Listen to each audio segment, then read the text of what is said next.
نام کتاب رویا. نویسنده مهشید رحیمیان. امور فنی و انتشار قرداغی. ویراستار نون ر. در 333 صفحه با موضوع زندگی نامه. گویش میترا. دانمارک. نشر آوای بوف 2023.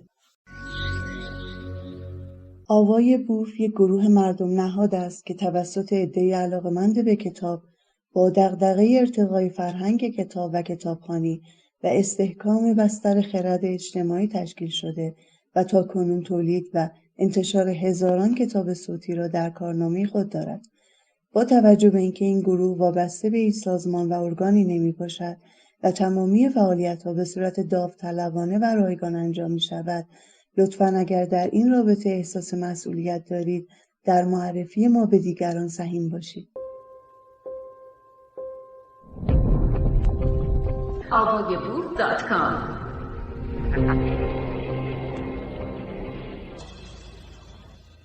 به نام میهن زمین، سرزمینی که در طی دورانها شیرانی دلاور و تاریخ ساز را در دل خود پرورانید.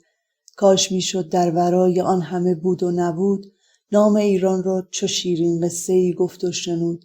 کاش میشد تا میان آن رکوع و آن سجود، آن شکوه جاودان را چون خداوندی ستود. بخش اول. مقدمه نویسنده. رویا روایت زندگی یک زن ایرانی است، زمانی که به دلیل فرهنگ سختگیرانه و تیره‌ای که بر خانواده‌اش سایه افکنده بود، به امید خوشبختی تن به ازدواجی ناخواسته می‌دهد. اما نه تنها به آن خوشبختی که در آرزویش بود نمی‌رسد، بلکه حوادث و جریاناتی هم در زندگی خصوصی و هم در فضای اجتماعی سرزمین مادریش شکل می‌گیرد که او را وادار می‌کند تا از مرگ خوفناکی که داشت سرنوشتش را بدان جهت سوق می‌داد بگریزد و به همراه 2 کودک خردسالش غربت و آوارگی را تجربه کند. خاطرات دردآور این زن رنج کشیده و آنچه را بر وی به ناروا رسیده بود مرور کردم. سخت رنجی بر من مستولی شد، چنانکه این چنین بی‌عدالتی‌ها و ناجوانمردی‌ها مرا از درون می‌شکنند و تمام تار و پود وجودم را از هم می‌گسلند. انسان چگونه می‌تواند چنین نامی شریف بر خود بنهد، در حالی که شرافت را با کثافت عجین می‌نماید و خویشتن را در مغاک‌ها و معرکه‌هایی از ظلم و ستم و رفتارهای غیر انسانی و الهی قرار می‌دهد. او چگونه می‌تواند زیبا زیست کند در حالی که زشتی‌ها را در کردارها و پندارهای خود عیان می‌سازد و رنج‌ها بر دیگران روا می‌دارد؟ مگر مرد بودن چیست که اینان بدان می‌نازند و در جهلی تمام به موجودی با شکوه از نوع خود اما با جنسیتی دیگر چنان وحشیانه به هر افکار و انواعی می‌تازند و قهقهه‌های مستانه و شادمانه نیز سر می‌دهند؟ آیا اینان جز نامردان صفت دیگری دارند؟ همینانی که موجودیتشان از این وجود لطیف و فرشتگونه شکل گرفته چون بالنده میشوند، افتخار رشد و نمو و بالندگیشان را به ورطه فراموشی میسپارند و زنان را موجودی برای رفع نیازهای جنسی و وسیله‌ای برای تولید و ادامه نسل میبینند. آیا انسانی که از خداوندی بیکران با صفاتی عالی خلق شده چنین اهرمن شده که صفات باشکوه هستی را به باد فراموشی سپرده و به دشخیمی در پوست انسان مبدل شده است؟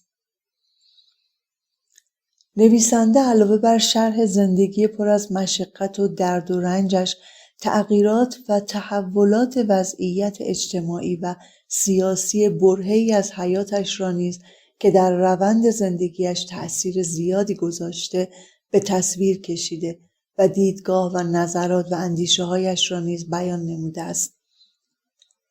به توضیح بیشتر از کتاب نمی‌پردازم، چون خود گویاست به تمام و به تمنا تنها خوانندگان را به زدودن جهالت خیش و همدردی و تلاش برای ایجاد عدالت انسانی در تمامی ابعاد و در خور و شأن وجود انسانی دعوت می‌کنم تا در یک همزیستی شایسته عمر کوتاه خویش را با افتخار طی کنیم و آیندگان را نیز از این فخر برخوردار نماییم. باشد که راه نیک را همواره فرا راه خویش قرار دهیم. نون ر زمستان 1400. لندن سال 2009. به سوی پنجره کوچک اتاقم گام نهادم. نگاهی به آسمان انداختم. باز هم لندن چادری از ابرهای به هم فشرده تیره رنگی بر سر کشیده بود و با بیرحمی دانه‌های درشت باران را بیوقفه همچون ضربات تازیانه بر شیشه‌های پنجره اتاقم می‌نواخت. گویی داشت سمفونی زندگیم را می‌نواخت و در گوشم زمزمه می‌کرد. آهنگ باران در روح و تمامی ذرات وجودم رخنه کرده بود و همراه با حرکت و جنبش آن در رگ‌هایم قطعات پازل در هم ریخته زندگیم را به همدیگر می‌چسبانید و در همان حال نیز مرا به دوران خوش کودکیم می‌کشانید. شاید برای گریز از مرارت‌ها و دردهای خویش ناگزیر به پناه آوردن به خاطرات دوران کودکی خود بودم تا لختی رنج‌های جانکاهم را به فراموشی بسپارم. در را باز کردم و با هیجانی کودکانه به بیرون دویدم تا دانه‌های باران بر پوست تنم شعر زندگی را بنویسند و شیرینی و لطافت طبعش را در سراسر وجودم زمزمه کنم. باز باران با ترانه. اندیشه‌ام بدین پرسش کشیده شد که اصلا من چه می‌خواستم؟ در جستجوی چه بودم؟ کودکی یا نوجوانیم؟ که هر دو در گذر زمانی که از آن من نبودند برباد رفته بودند. بی توجه به نگاه‌های کنجکاوانه رهگذران در زیر باران بدون چتر با رقصی از شور و شعف همراه با اندوهی درونی می‌دویدم. با گوهرهای فراوان می‌چکد بر بام خانه. زیر باران می‌دویدم و ریزش یورشواری از پرسش‌های گنگ را در خیالم به چالش می‌کشیدم و تن رنجور و درمانده‌ام را از تداوم این بارش خیس می‌ساختم. به راستی من در این دیار چه می‌کنم؟ بوی این سرزمین در مشامم ناآشنا و بیگانه است، مگر نه اینکه بر خاکی زاده شدم که فرسنگ‌ها از من دور است. زادگاهم در دور دست‌ها جای مانده و من چون پرستوی آشیان رها کرده و چون گنجشکی از سنگ روزگار زخم برداشته گریزان دیاری غریب شدم. این خانه سرا زشت و پلید است چون خانه من نیست. این خانه پر از رنگ و فریب است چون خانه من نیست. خورشید در این خانه اگر سر بزند هم خورشید جهانتاب وطن نیست. تاریکی همه راه مرا یار سفر هست چون مونس راهم دگر هموطنم نیست. در آثار چارلز دیکنز بارها در وصف فضای مه گرفته لندن خوانده و بدان آشنایی یافته بودم، اما هرگز در خیالم نیز نمی گنجید که روزی با دلی گرفته تر از این فضای سنگین همچون پرنده‌ای تنها و آواره با بالهایی رنجور و خسته در آسمانش به پروازی مبهم و با مقصدی تیره و خاکستری بپردازم. همه چیز از آن روزی آغاز شد که مسعود را برای نخستین بار دیدم، غافل از اینکه سرانجام آن آشنایی جز شوربختی و نابودی رویاهایم چیز دیگری را برایم رقم نخواهد زد. ناآگاه از آینده‌ای که مرا وادار به گریزی ناگهانی و جدا شدن و گسستن از تمامی مهر و الفتی خواهد ساخت که تا آن زمان در همه وجودم ریشه دوانده بود و بدانها دل بسته بودم. اگر میماندم رسوایی یا کشته شدن به دست پدر یا برادرانم را بیشک در سرنوشت خود می داشتم. اگر هم این گونه به قتل نمی رسیدم بی تردید با حکم سنگسار با مرگی جانگداز و دهشتناک از بین می رفتم.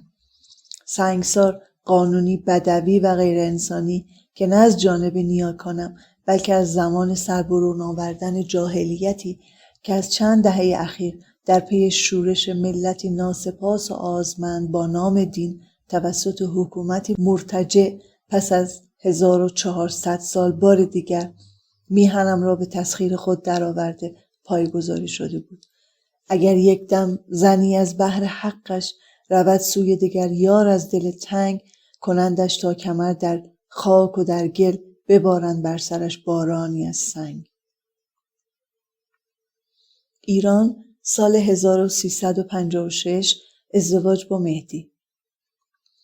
پدرم، همون پدری که فکر میکردم خوشبختی و آسایش مرا آرزو دارد، سالها پیش وقتی با غرور و شادمانی کودکانم همراه او به استادیوم 4 آبان میرفتم تا در جشن‌های زادروز شاهنشاه، شهبانو و شاهزاده شرکت کنم، بارها در چشمانم نگاه کرده و مصمم گفته بود اگه دختر من دست به کار ناشایست بزنه، سرشو میذارم لب باغچه و گوش تا گوش میبرم.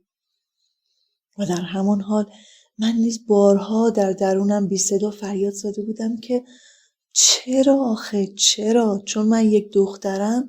آیا این تمام مهر و محبتی است که در قلبت نسبت به من داری؟ پدرم، آیا اینقدر در نظر تو بی‌ارزش هستم که تاوان گناهم گرفتن جانم، آن هم به دست تویی است که با تمام وجودم دوستت دارم، منی که بخشی از وجودم از خود توست. چگونه میتوانی بخشی از خودت را از بین ببری؟ به نیکی میدانستم که این اندیشه و سخن او نیست، بلکه اراجیفی است که قوانین زن ستیز اسلامی در مغز وی فرو کرده است.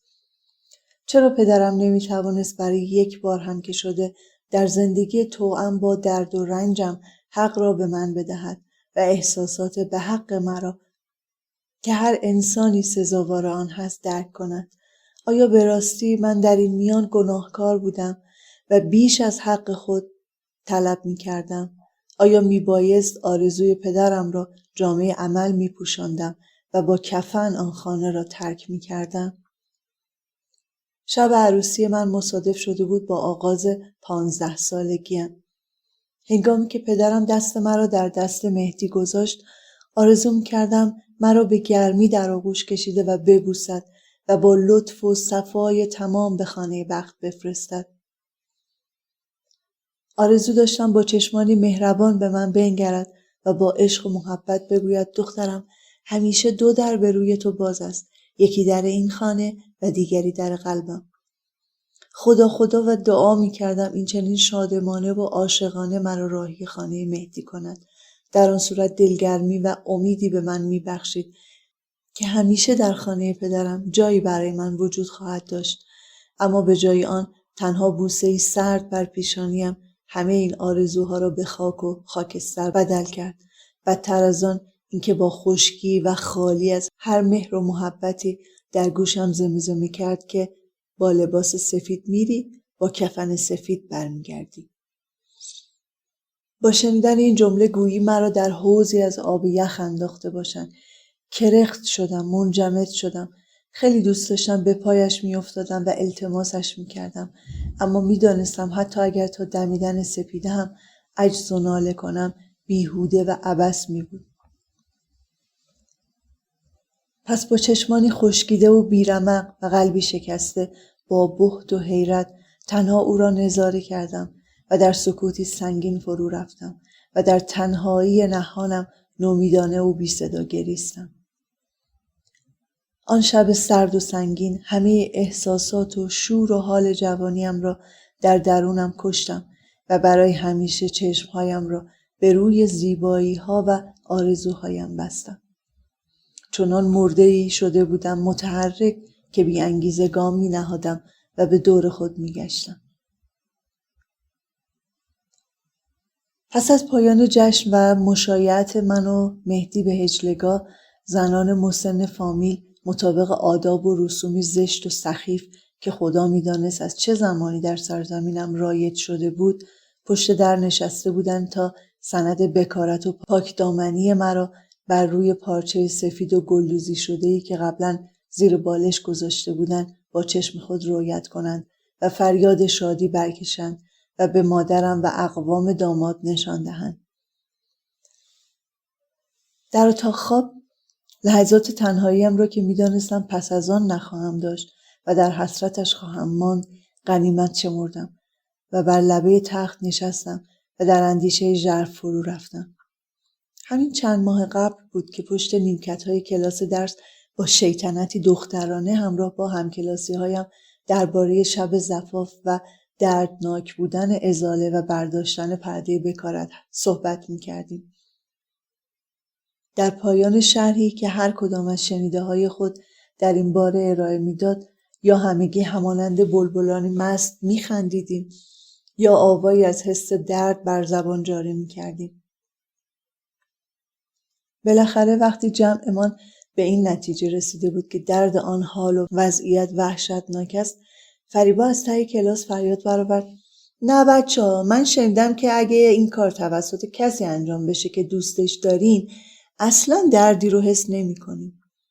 و آن شب من چه مشتاق بودم تا پرده بکارتم به دست مردی برداشته شود که دوستش داشته باشم. در خیال خود آرزوی آغوش مردی را داشتم که وجودم با او در التهاب بیفتد و مرا لذتی درونی ببخشد. اما افسوس که آن احساس شیرین مدتی بود که بر من حرام شده بود. از فکر اینکه جزئی از وجود مهدی را در درون خودم حس کنم چندشم میشد. ولی مگر برای فردی که محکوم به مرگ شده بود حق انتخابی هم وجود داشت؟ فقط میخواستم هر آنچه باید انجام میشد زودتر انجام بشود تا بتوانم دمی بیاسایم. با اندیشه خود خلوت کردم، با خود گفتم اگر امشب به صبح برسه همه چیز برای من عادی میشه.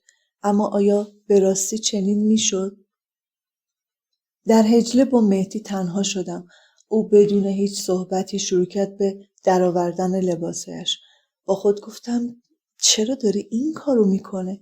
از شدت شرم و خجالت سرم رو به زیر انداختم تا آن منظره را نبینم. کاملا لخت شد. آمد و روبروی من ایستاد و مرا وادار کرد که به او نگاه کنم. برای نخستین بار بود که بدن و هیکل برهنه مردی را در مقابل خود میدیدم. تمام بدنم را لرزشی فرا گرفته بود، همانند گنجشکی ناتوان که در چنگ و چنگال گربه‌ای گرفتار آمده باشد. شاید قبل از این بارها و بارها با دوستانم درباره شب عروسی گفته و خندیده بودیم و همواره آرزو می‌کردیم که روزی نیز نوبت ما شود. اما اکنون واقعیت ماجرایی که داشت بر من می‌گذشت کاملا متفاوت بود و در وجودم حال و حالتی از چندش و تهوع را لبریز می‌ساخت. در همان حال از خود پرسیدم آیا سرانجام همه عشق و عاشقی‌ها به این وضعیت زشت و وحشت‌آور منتهی میشه؟ یعنی چی؟ پس فایده دوست داشتن چیه؟ اگه قرار باشه چنین نفرتی در شب رسیدن به هم و وصال در وجودمون بارور بشه. در همین افکار غوطه می‌خوردم و پاسخی نمی‌یافتم که مهدی همراه با سر دادن قهقهه‌ای مستانه به گونه وحشیانه به سویم حمله ور شد. با خود گفتم رویا، اگه آقا جون بفهمه سرت رو بیدرنگ میبره. غافل از اینکه هدف از آن شب و رقص و آواز و پایکوبی همان زمان و لحظه نفرت انگیز بود. لحظه‌ای که باید سند شرافت و پاکدامنیم به افراد دو خانواده و دیگر مردم منتظر نشان داده میشد. او با تمام تلاش و کوششی که کرد نتوانست وظیفه‌اش را که زدودن پرده بکارت من بود انجام داده و سرافراز خانواده شود. بنابراین سعی کرد با چرب زبانی مرا فریب دهد و برای حفظ آبروی خود آن را با انگشت خویش بردارد. ولی به او اجازه چنین کاری ندادم، چون به یادم آمد که پس از پایان جشن و خالی شدن سالن از میهمانان بیبی مادر پدرم به هجله آمد و گفت رویا، مواظب باش که امشب شب مهمیه. میدونم که باکره‌ای. درنگی کرد و در چشمانم چشم دوخت. گویا خودش هم به این گفته‌اش یقین نداشت. شاید میخواست در حالت چشمانم نشانی از خطای ناکرده را بیابد. با نگاه پرسشگر و پر از ابهام بیبی خروش و عصیان و درد وجودم را لبریز ساخت. خواستم تا فریاد برآورم که چون آهوی مظلوم و بیگناه مرا به کشتارگاه فرستادید تا خونم را بریزند و اکنون در معصومیتم تردید دارید. اما به جای آن سرم را پایین انداختم و سکوت کردم و فقط در افکار پراکنده و پرسش‌های بی‌پاسخ خویش غرق شدم. در خانواده من زن یعنی هیچ، یعنی مطیع و فرمانبردار، یعنی اگر بر سرت هم بزنن نباید سرت را بالا بیاوری وگرنه ضربه بعدی نیز در کار خواهد بود. زمانی که بیبی نتوانست پاسخ مشخصی را که به دنبالش بود در چشمان متعجب و در عین حال بهت زده من بیابد، ادامه داد: ببین، اصلا ممکنه شوهرت نتونه کاری انجام بده و شاید بخواد با انگشت بهت دست درازی کنه. در این هنگام سخنش رو قطع کردم و پرسیدم: یعنی چی؟ منظورت چیه بیبی؟ او با همان صلابت همیشگیش که زبان زد اهل محل و فامیل بود پاسخ داد: فقط گوش کن و چیزی نپرس، خودت میفهمی، اما اینو بدون که اگه خواست چنین کاری بکنه بهش اجازه نده. احتمال بیبی به همین جا هم رسید. زمانی که مهدی نتوانست به مقصود خود را عملی کند، با گستاخی هرچه تمامتر مرا به بی‌عفتی متهم کرد. من گیج و متحیر مانده بودم، چون مدتی نسبتاً طولانی به همین نحو سپری شد و خبری خوش از هجلگاه به گوش زنان منتظر نرسید. بیبی تقه‌ای به در زد و وارد اتاق شد و علت تأخیر را پرسید. مهدی که ظاهراً در دروغ پردازی ید طولایی داشت، چهره‌ای حق به جانب به خود گرفت و گفت: رویا نمیذاره دست بهش بزنم. بیبی مرا به گوشه اتاق کشانید و گفت: معلومه داری چه کار میکنی؟ میخوای آبروی ما رو ببری؟ خسته از خودم بیرمق در آن شب تنها چیزی که میخواستم این بود که مهدی کاری رو که نمیدانستم چقدر اهمیت داشت هرچه زودتر انجام دهد و آنگاه شاید بتوانم تا کمی بیاسایم و رنج روح و روانم را آرام بخشم. رو به بیبی کردم و گفتم: دروغ میگه بیبی، هر کاری میکنه نمیشه. بیبی مرا به اتاق دیگر برد و از من خواست تا لباس زیرم رو در بیاورم و دراز بکشم. سپس یک برگ دستمال کاغذی رو روی دهانه واژن من قرار داد و گفت: ببین، اینجاست. از اینجا باید عمل دخول انجام بشه. نفسی کشید و ادامه داد: یادت باشه تا این کار انجام نشه نمیتونی بخوابی. و من با نفرتی که در درونم شعله‌ور شده بود، تن کم رمق و فشرده شده از غم و اندوهم را کشان کشان به هجله رساندم. روی تخت دراز کشیدم، چشمانم را بستم و خود را کاملا در اختیار مهدی گذاشتم. این نیز کارساز نشد و نتیجه‌ای نداد. تا صبح در عذاب و شکنجه بودم. افراد خانواده بالاخره به این نتیجه رسیدند که ضعف و مشکل از مهدی است. پس او را به معجون‌های تقویتی بستم و شروع کردم به خوراندن داروهای محلی تقویت کننده اعضا و احساس جنسی. چند روز بدین منوال گذشت تا اینکه سرانجام توانستم با افتخار دستمال با شکوه آغشته به خون را به بیبی تسلیم کنم و او نیز آن را به اقوام و آشنایانی که تا آن زمان زمزمه ها و پچ‌پچشان بلند شده بود و شایعات ذهن آلودهشان را به گوش آلوده دیگران می‌رساندند نشان دهد. آن روز گویی بار سنگینی که داشت کمرم را می‌شکست از روی دوشم برداشته شده بود. روی تخت خیش دراز کشیدم و به دنبال دلیلی می‌گشتم که چرا زندگیم به دینجا کشیده شده است. خواستگاری ناصر و جدایی. در مقطع سوم راهنمایی تحصیل می‌کردم. روزی ناصر، برادر دوست و همکلاسیم زری، به خواستگاریم آمد. من که همانند سایر دختران همسن و سال خویش فلسفه ازدواج را در پوشیدن لباس سفید عروسی خلاصه می‌کردم و نگرش وسیع و درستی از وصلت زن و مرد نداشتم، درخواستش را پذیرفتم. به ویژه که او برادر همکلاسی مهربان و همیشه خنده‌رویم بود که رابطه خوب و صمیمی با وی داشتم. پس از مدتی با هم عقد محرمیت بستیم. ناصر از خانواده اصیل و زحمتکش بود. قدی داشت کمی کوتاه‌تر از من و همچون خواهرش همواره لبخندی بر لبانش نقش بسته بود. او مهندس شرکت ذوب‌آهن و مردی بسیار مهربان و دست و دلباز بود، به طوری که هیچگاه با دستی خالی از هدیه به دیدنم نمی آمد. وقتی بیرون می رفتیم و از چیزی خوشم می آمد تا آن را برایم خریداری نمی کرد راضی نمی شد. در قبال تشکرم مدام اظهار می داشت که این چیزها در مقابل تو برایم پشیزی ارزش ندارند. همه فدای تو باد. دنیا را هم به پایت می ریزم. فقط کافی است تا بخواهی. من از داشتن چنین نامزدی به خود می بالیدم و سر از پا نمی شناختم. با همه عشق و علاقه‌ای که ناصر به من داشت، به احترام خانواده و فرهنگی که در جامعه حاکم بود و در آن پرورش یافته بودیم، هرگز دست از پا خطا نمی‌کرد. در لذت آن لحظات و حس عشق و دوست داشتن خود را سعادتمند می‌دیدم که بدخواهان و بدسگالان یکی یکی زمزمه بدگویی از ناصر و خانواده‌اش را آغاز کردند. عمه خانم هم در این خیل حضوری پررنگ داشت. تا مدتی به حرف و حدیث‌ها و دخالت‌های بیجای آنها اهمیتی نمی‌دادم و بی توجه از کنارشان می‌گذشتم. اما از آنجایی که هنوز چندان سن و تجربه نداشتم و سرد و گرم روزگار را نچشیده بودم، سرانجام و به تدریج همه عیب و ایرادهایی که بر ناصر وارد شده بود باور کردم و با او بنای ناسازگاری گذاشتم و زمزمه جدایی سر دادم. من اولین دختری بودم که در بین بستگان و آشنایان شورش کرده بود. از این رو چنین رفتاری، آن هم از یک دختر، برای خانواده ما ننگ و عار و رسوایی به شمار می رفت. ناصر هر شب به خانه من می آمد و با اشک و اندوه و حالتی زار و پریشان علت تغییر اخلاقم را جویا می شد.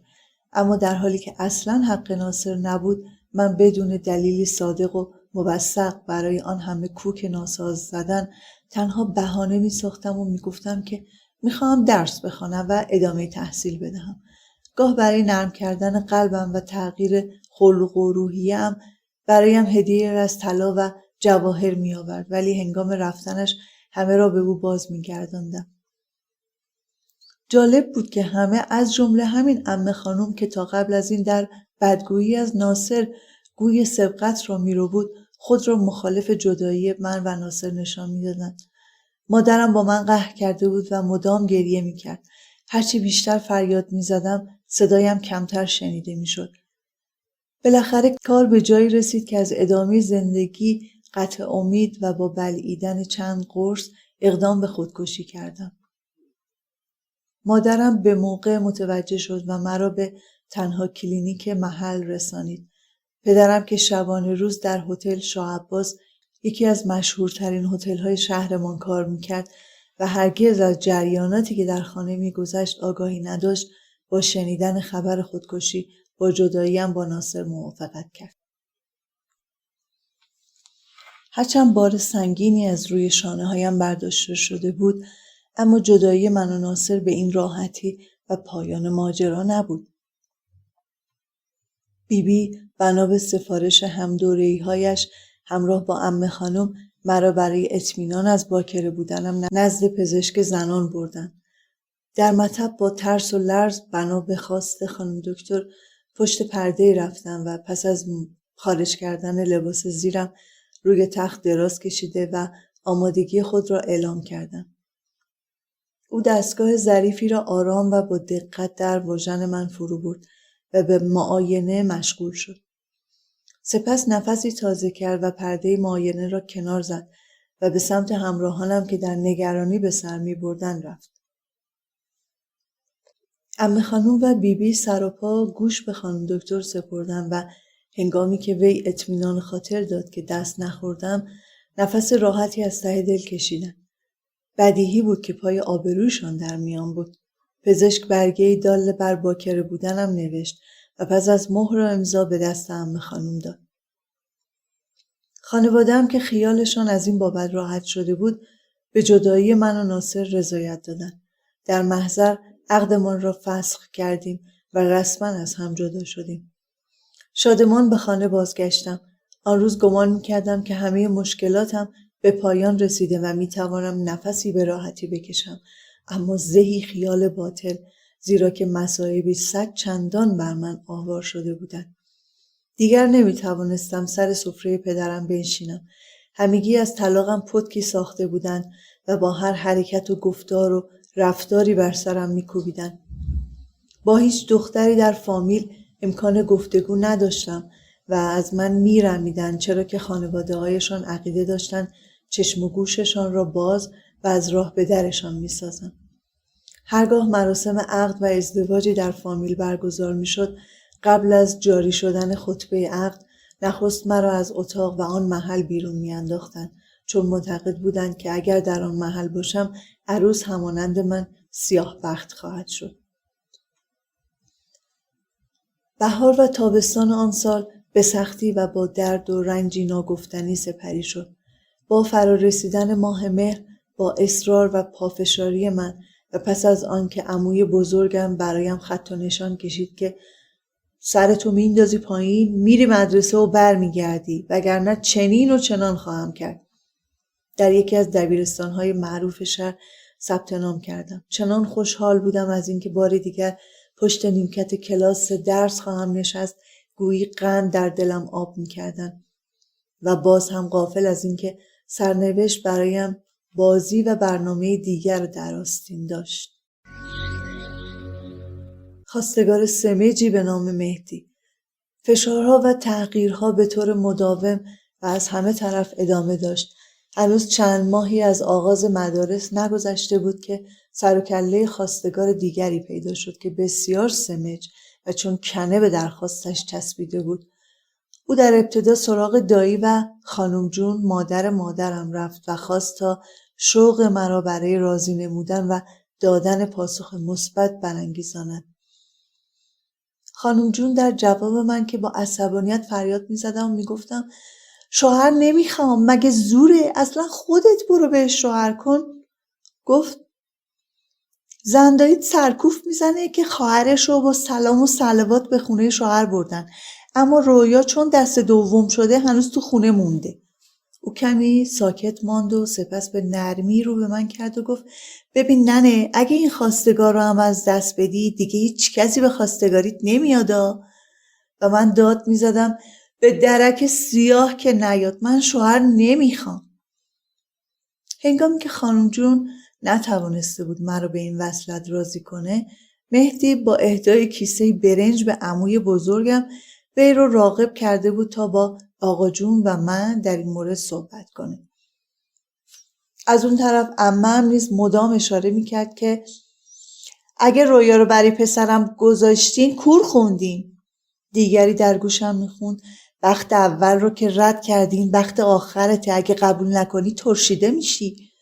مادرم هم مانند همیشه گریه میکرد و از من میخواست تا حداقل این خواستگار پررو و سمج رو ببینم. تا اینکه بالاخره برای فرار از اون همه بحث و جدل و حرف و حدیث و فشاری که آسایش شب و روزم رو از من گرفته بود راضی به دیدن مهدی شدم.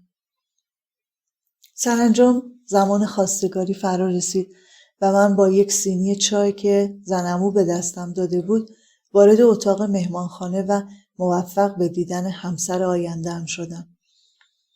او بلندقد و لاغرندام با چشمانی ریز و شانه‌هایی نسبتاً خمیده روی مبل لمیده بود.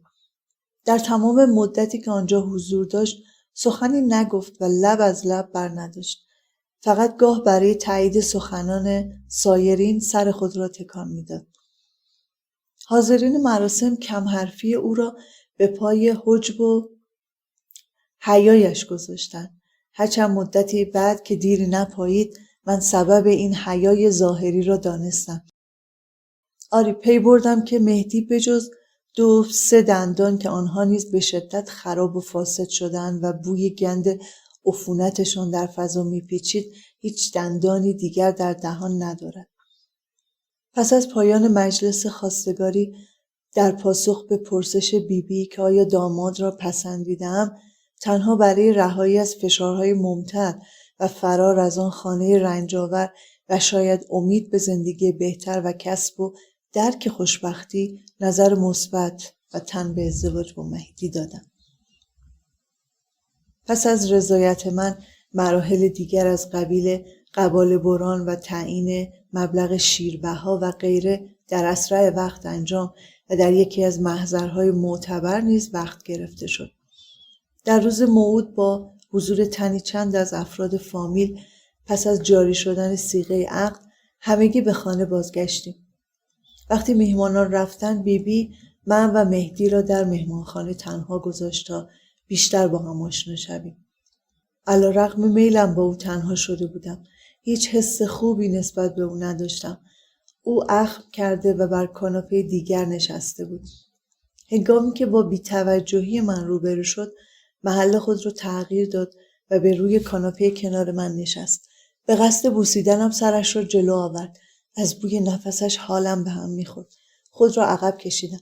دستش را دراز کرد، آن را پس دادم. اما دست بردار نبود. به زور خود را روی من انداخت تا مرا ببوسد که با نفرت هرچه تمام‌تر او را از خود دور کردم و جای دیگری نشستم. او که ظاهراً غرورش جریه دار شده بود، با ترش‌رویی در حالی که زیر لب غرورلند می‌کرد برخاست و از اتاق خارج شد. صدایش را که داشت با بیبی حرف می‌زد شنیدم. فکر کردم منتم رو میکشین و منو روی سرتون میذارین، اما دخترتون فکر کرده از دماغ فیل افتاده و هیچ احترامی به هم نمیذاره. پس از اتمام این گله و شکایت در اتاق را محکم به هم زد و از خانه خارج شد. با رفتنش نفس راحتی کشیدم، اما از ترس بیبی جرأت نداشتم از مهمانخانه بیرون بیایم. صدای قدم‌های بیبی را که به دنبال او تا در حیاط می‌دوید می‌شنیدم. هرچند بیبی زنی فرز و چابک بود، ولی نتوانست به پای مهدی برسد. غرور لند کنان به سمت اتاق برگشت. در مهمانخانه را باز کرد و داخل شد. انتظار داشت به احترامش از جای خود برخیزم و چیزی بگویم. اما وقتی دید همچنان در گوشه مبل فرو رفتم و جیکم در نمیاد، به سویم آمد و گفت: ببین دختری چش سفید، دست از این گستاخ‌بازیات بردار. این دفعه دیگه مثل اون دفعه نیست. اگه شده جنازت رو به خونه مهدی بفرستیم میفرستیم. این کارو میکنیم چون دیگه حاضر نیستیم آبروی ما رو بیشتر از این توی فامیل و در همسایه به بازی بگیریم. هیچ نداشتم تا در جواب او بگویم. گوشه‌ای خزیدم و به بدبختی خود و زندگی نکبتبار پیش رویم بی صدا گریستم و بغض و حقحقم را از درون فریاد زدم. آن روز متوجه شدم که از چاله‌ای به در آمده و در چاهی عمیق سرنگون شدم. چاهی که راه گریزی از آن نمی‌دیدم. نه راه پس داشتم، نه راه پیش. پس باید می‌سوختم و می‌ساختم. مهدی نه اخلاق خوبی داشت، نه سواد قابل توجهی. عبوس و از خود راضی بود و انتظار داشت نازش را بکشم. گویا پاداش محبتش را که نگذاشته بود پیر دختر شوم از من طلب می‌کرد. خانواده‌ام نیز روغن به نانش می‌مالیدند و از او پشتیبانی می‌کردند. مدتی از مهدی خبری نشد و من شادمان گمان می‌کردم که ممکن است پشیمان شده است و تقاضای جدایی خواهد کرد. ولی دریغ و افسوس، چون با پیغام و پسگام‌های بیبی پایش دگرباره به خانه ما باز شد. خانواده همسرم. حاجی و خانم بزرگ، پدر و مادر مهدی، اگرچه هنوز به طور رسمی زن و شوهر بودند، اما جدا از هم و در همسایگی یکدیگر در خانه‌های بزرگ و قدیمی زندگی می‌کردند. برادر بزرگتر مهدی، کاظم، افسر شهربانی بود. او ازدواج کرده و در شهری دیگر ساکن بود. مهری، همسرش، بهیار یک بیمارستان بود و دختر 6 ساله‌ای هم از ازدواج پیشینش داشت. هاشم، برادر کوچکتر او، نیز در استخدام یکی از مؤسسات به پخش روزنامه مشغول بود. خانم بزرگ، زنی با قدی بلند، در اثر فشارها و سختی‌های زندگی کمرش خمیده شده بود. او مستغلات و باغ‌های زیادی داشت که به محض ازدواج اختیارشان به دست حاجی افتاده بود. حاجی نیز چند قواره از املاک همسرش را فروخته و پول حاصله را در راه قرض و وام به دیگران با اخذ نزول صرف می‌کرد. او از این راه پس از مدتی توانسته بود به مال و منالی قابل توجه دست بیابد. حاجی سواد خواندن و نوشتن نداشت، بنابراین مهدی به عنوان منشی و میرزا بنویس برایش کار میکرد و تمامی حساب و کتابها و بدبستانهای پدرش را انجام میداد. خانم بزرگ همواره از حاجی به بدی و ناخوشی یاد مینمود. او میگفت زمانی که با حاجی ازدواج کردم، او نه تنها همه دارایی هامو ازم گرفت و تصرف کرد، بلکه اونقدر ناخن خشک بود که پشیزی از مال خودم رو هم برای نیازهای روزانه و خورد و خوراک بهم نمیداد. همیشه گرسنگی میکشیدم و بیشتر اوقات همسایه ها برام غذا و خوراکی می آوردن. یه وقتایی کمی گوشت و برنج بهم میداد تا براش چیزی بپزم، ولی پیش از اینکه تحویلم بده اونا رو با ترازو وزن میکرد تا مبادا پس از پختن ذره‌ای ازشون کم شده باشه. در همون زمان با این حرف خانم بزرگ پیش خودم فکر کردم که حاجی چطور این حساب کتابا رو پیش و پس از پختن مواد خوراکی انجام میداد، از این که هرچی پس از پخته شدن تغییر حالت و وضع پیدا میکنه. خانم بزرگ بیخبر از اندیشه‌ام ادامه داد. زمانی که بهش اعتراض میکردم ضربه‌های زنجیر بود که جواب منو میدادن. بیشتر اوقات برای فرار از ضرب و شتم به کوچه میدویدم یا توی مسجد محل تا صبح پناه میگرفتم. سحر که میشد و مؤذن برای گفتن اذان به مسجد میآمد، منو میدید و به خونه برمیگردوند. خانم بزرگ در میان درد و دلهایش اشاره میکرد که کلید یدکی اتاق و انبار منزل حاجی دست مهدی بود. من هرچه بهش التماس میکردم که وقتی پدرت نیست کمی گوشت یا برنج بهم بده، اصلا اعتنایی نمیکرد. اذیت و آزارهای حاجی سالیان سال تا زمانی که هاشم توانسته بود کاری برای خود بیابد و مادرش را زیر چتر حمایت خود قرار دهد ادامه داشت. بالاخره این دو با پیگیری زیاد باقی مانده املاکی را که هنوز در تصرف حاجی بود پس گرفته و در یکی از خانه‌هایی که به نام خانم بزرگ بود نقل مکان کردند. و این همون خانه‌ای بود که خانم بزرگ 100 متر از آن را در قباله ازدواجم ثبت کرده بود. پدر شوهرم را تا قبل از عقد ملاقات نکرده بودم. پس از اولین دیدار در رفتار و کردار و گفتارش او را مردی بسیار بد اخلاق، فرومایه و زشت خو یافتم. او با پافشاری اطرافیان و برخلاف میلش یک قطعه از کم ارزشترین املاکش را که باغ کوچکی بود در قبالم انداخت و فقط برای واگذاری آن در محضر حاضر شده بود. صورت و قیافه خشن‌تر از مهدی داشت. با دیدنش با خود گفتم رویای فلک زده، گاوت زاییده، برو و با این قوم خوش باش. به قول معروف دنیا به این بزرگی کوره نصیب ما شد، باغ به این بزرگی قوره نصیب ما شد. مراسم عقد و ازدواج. چند روز قبل از جشن عقد و نامزدی برای خرید لباس عروسی به بازار رفتیم. لباس عروسی هم مطابق معمول سفید بود با دامنی نیم کلوش که پایین آن به چینی دیگر وصل می شد. بالاتنه پیراهنم با گل‌های از جنس آرگانزا به رنگ‌های سفید و صورتی کمرنگ تزیین شده بود. آستین پیراهنم نیز از سرشانه پفی و از بالای آرنج چاک خورده و کلاش می شد. و لبه های هر آستین و همچنین لبه کلاه هم با گل‌های ارگانزای سفید رنگ مزین بود. نوک کفش‌های سفید عروسی هم باریک می‌شد و پاشنه‌های پهن و بلندی داشت. مهدی همیشه عاشق خودنمایی‌های بیجا و غیر ضروری بود. او با وجود مخالفت من که اصرار داشتم مخارج عقد و عروسی را صرف خرید خانه‌ای حتی کلنگی کند تا زندگی مشترکمان را در آن آغاز کنیم، جشن مفصلی برای عقد و مفصلتر از آن برای ازدواجمان تدارک دید. او برای هر دو مراسم مرا به یکی از گرانترین سالن‌های آرایش شهر برد و حتی از آقای مرادی عکاسی که دوست برادرش هاشم بود دعوت کرد تا در هر دو مراسم برای گرفتن تصاویر رنگی حضور بیابد. چون برای اولین بار بود که در میان فامیل از چنین جشن‌هایی عکس رنگی گرفته میشد. عکاس در تمام مدت جشن عقد از من گله میکرد که چرا داماد را همچون دیگر عروس‌ها در آغوش نمیگیرم یا او را نمیبوسم.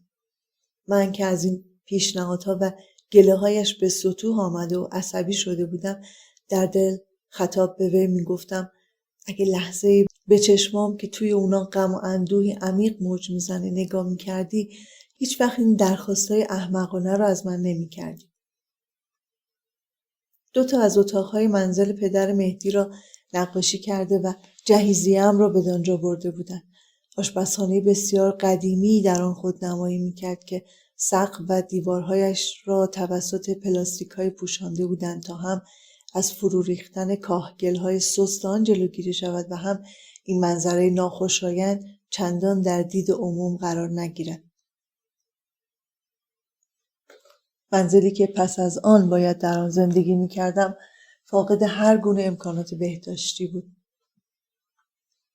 روبروی اتاقم حوضی قرار داشت لبریز از آبی کثیف و متعفن که ناچار بودم از این آب برای شستشوی ظرف و لباس نیز استفاده کنم. در خانه پدری از سالها قبل حمامی داشتیم که پدرم آن را ساخته و اولین حمام خانگی بود. از این رو اهل محل به او لقب ارمنی داده بودند و اکنون میبایست از حمام کوچکی که در زیر پله ها ساخته و قفل بزرگی بر در آن زده شده بود استفاده کنم. در همین افکار بودم که درد ضربه‌ای بر روی بدنم مرا به خود آورد. از جای پریدم، سر برگرداندم و مهدی را دیدم که با صورتی برافروخته و کبود شده از خشم، با چشمانی خون گرفته، با کمربندی در دست، ضربه دیگری بر تن رنج دیده‌ام فرود آورد. او همانند حیوان وحشی که شکارش را تنها در گوشه‌ای به دام انداخته باشد، ددمنشانه همراه با حرکت دستش به بالا و پایین بلند می‌غرید و می‌گفت بالاخره تنها شدیم، حالا سزای همه بی‌حرمتی و نامهربونیات رو کف دستت میذارم. از شدت درد میسوختم. خواستم داد بزنم. ولی برای چه کسی؟ برای کدام یاری رسان؟ برای کدام حمایت کننده؟ آیا صدایم به گوش کسی میرسید؟ زمانی که فریاد رسی نبود، ناله و شیون از برای چه بود؟ پس ترجیح دادم از درد به خود بپیچم، اما فریادم را فریاد نزنم. بغض و دردم را در گلو و درونم خفه کردم.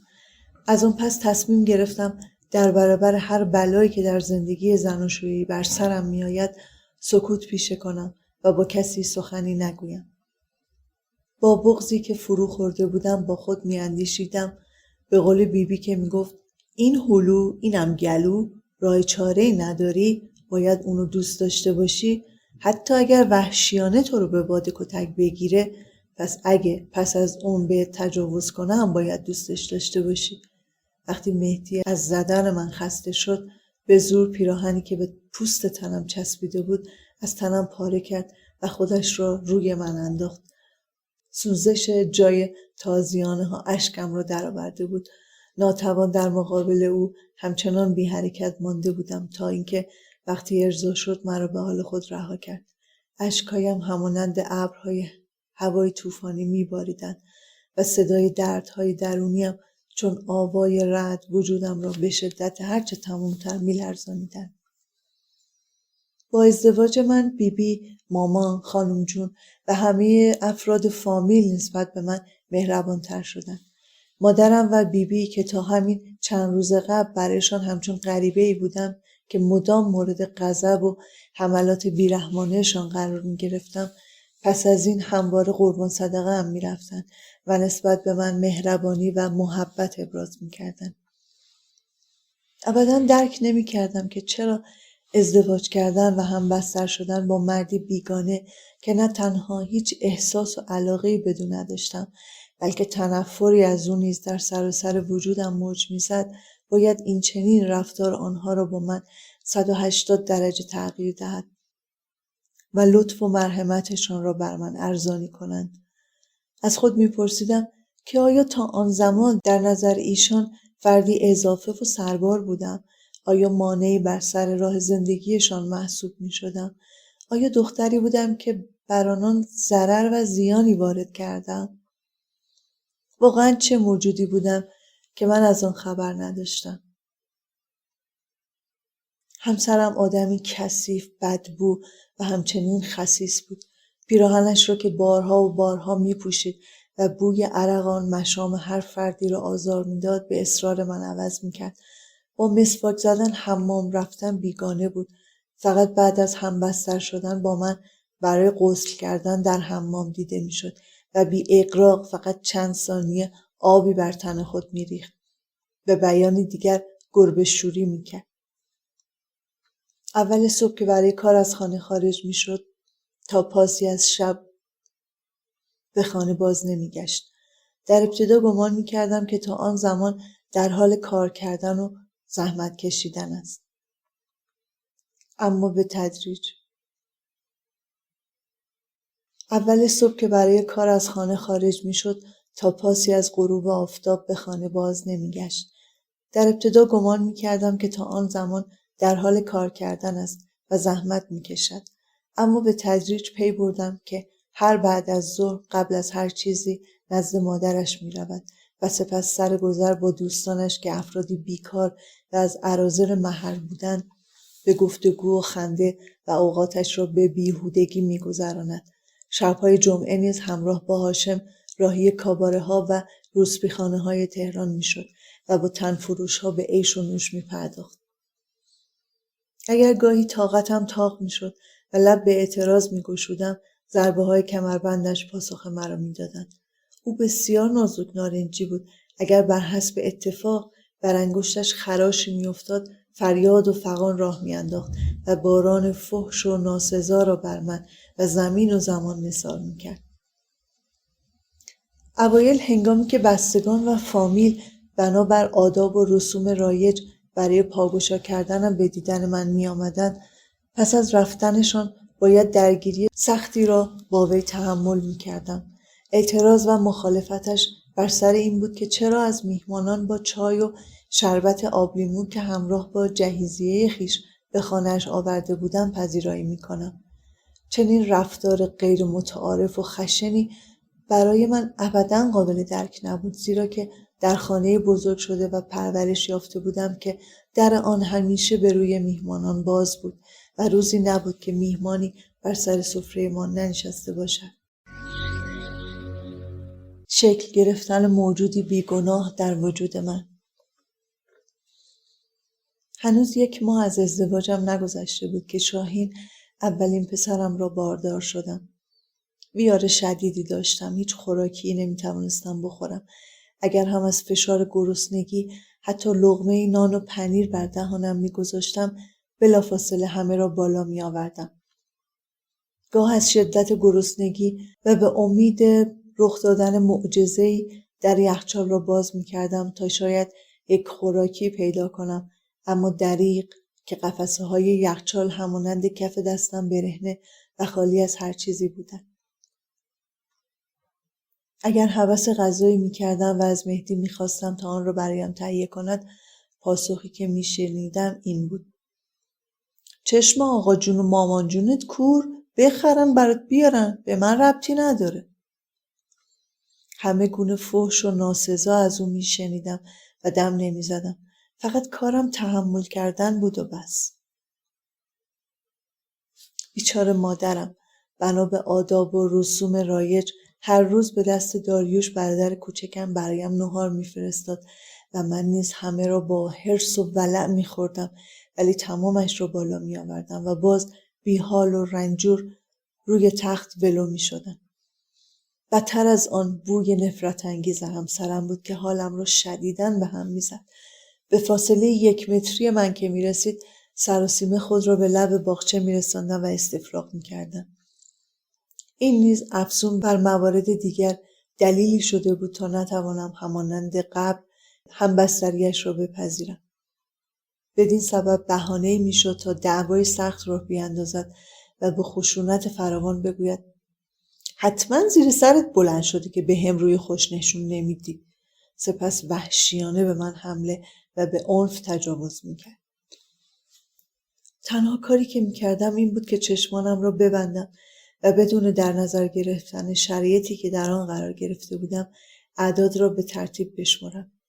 1 2 3 و با این کار ذهن خود را منحرف می‌نمودم تا درد و رنج این همه بی‌حرمتی که در حق من روا می‌شد تا حدی تحمل کنم و نادیده بگیرم.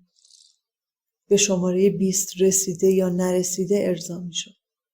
گاهی نیست که در مقابلش به مقاومت برمیخواستم مرا به شدت زیر ضربات کمربندش می‌گرفت. روزی پس از تحمل تازیانه‌هایش خونریزی شدیدی پیدا کردم. او که خود را باخته بود بلافاصله مادرش را آگاه کرد.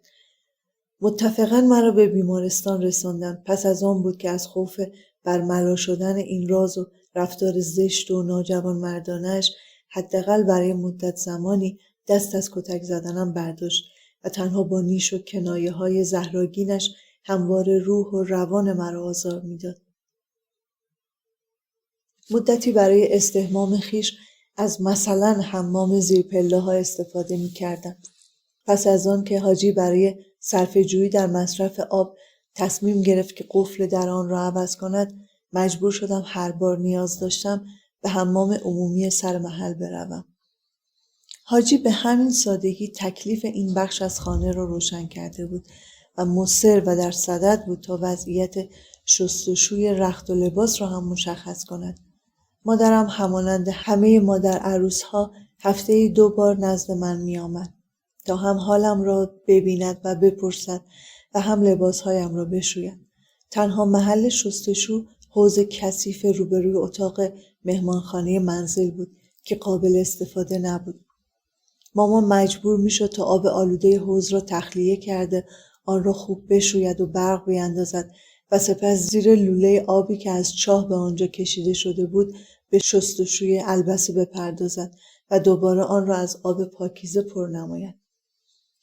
روزی که حاجی از مصرف به زعم او زیادی و بیش از حد آب و برق جان به لب شده بود، تصمیم راسخی گرفت تا نقطه پایانی بگذارد بر این بریز و بپاشی که ظاهراً قانون خانه و زندگیش را به هم ریخته بود.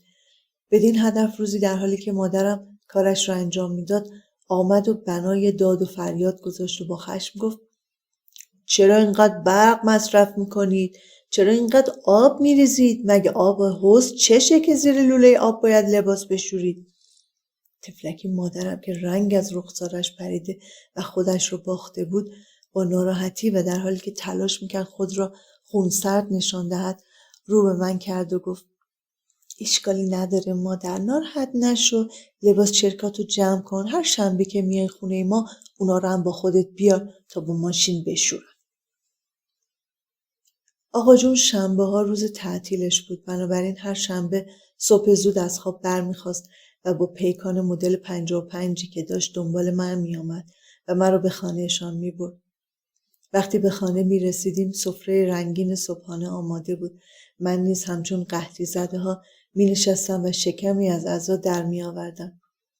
تا مدتی برنامه هر شنبه بدین ترتیب بود که پس از صرف صبحانه برای استحمام هفتگی به حمام می رفتم و سپس همگی برای خرید سیسمونی به سوی بازار منزل را ترک می کردیم.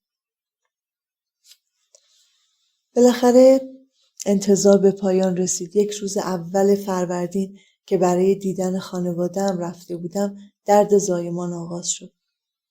آقا جون سریعا مرا به بیمارستان رسانید و ساعتی بعد شاهین چشم بر روی این دنیای رنج‌آور گشود.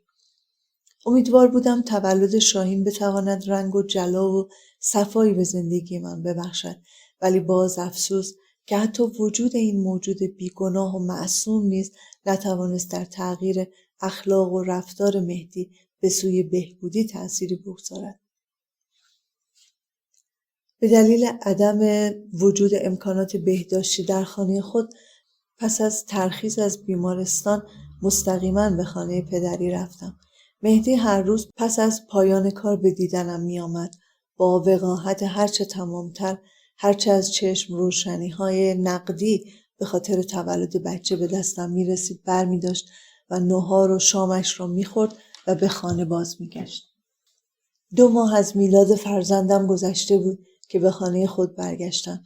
با این حال مادرم هر روز صبح به دیدنم می آمد و مرا با خود به خانهشان می‌برد. مدتی بعد کاظم برادر بزرگ مهدی همراه با همسرش مهری و بچه‌هایشان به اصفهان آمدند و در خانه حاجی در اتاق کناری ما ساکن شدند. مشکلات من با آمدن این خانواده 200 چندان شد، چون مهری بدون هیچ بهانه و دلیلی همواره با من درگیر میشد و بنای تحقیر و ناسزاگویی میگذاشت. حتی وقتی در اتاق خودشان بود باز صدای فحش و بد و بیراهش به گوش می رسید. هرچه از مهدی خواهش می کردم که با برادرش در مورد رفتارهای زشت و نادرست مهری صحبت کند تا دست از سر من بردارد، مانند همیشه سری با بی‌توجهی تکان میداد و میگفت پای منو به این قضایا باز نکن، به من ربطی نداره. خانه و خانواده‌ای که در آن پرورش یافته بودم با این واژه‌های کریه و نفرتبار بیگانه بود، اما در این خانه چنان فحش‌های سخیف و سخنان قبیحی می‌شنیدم و نثارم می‌شد که تا آن زمان هرگز به گوشم نرسیده بود. تحمل آن شرایط و درگیری‌های یک طرفه برای من بسیار سخت و طاقت فرسا شده بود. پس تصمیم گرفتم که در منزل پدرم ماندگار شوم. با این حال به نظر می رسید که این نیز چاره درد من نیست و آسایش روانی من تا ابد ادامه ندارد. زیرا که پس از مدت زمانی کوتاه بیبی بود که برای ناسازگاری گذاشت و همواره قرولند و ترشرویی می کرد. از آنجایی که دیدم در این خانه نیز آرامش از من سلب می شود، با مهدی به گفتگو نشستم و از وی خواهش کردم تا در قطع زمینی که مادرش در قباله ازدواجمان ثبت کرده است اتاقی بسازد و بدانجا نقل مکان کنیم. به این قصد از مادرش خواستیم تا سهم زمینم را از طرف کوچه به ما بدهد تا بتوانیم آن را مجزا و برای منظور خویش استفاده کنیم.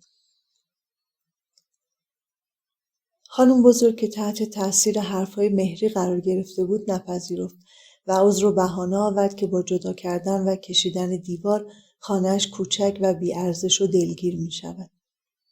چاره‌ای نداشتم. برای رهایی از این مخمسه و خاتمه دادن به بخشی از رنج‌های ناحقی که در حق من روا می‌شد، با امیدی فراوان پس از فروش طلاهای خود و اخذ وام در 100 متر زمینی که از انتهای خانه به ما رسیده بود، خانه نقلی ساختیم که مانند منزل حاجی فاقد آب تصفیه و لوله کشی شهری بود. به همین سبب برای حمام کردن و شستشوی البسه و ظروف از آب چاه استفاده می کردیم، ولی برای پختن غذا و نوشیدن از آبی که خانم بزرگ از شیر آب سر خیابان می آورد بهره می بردیم و مصرف می کردیم.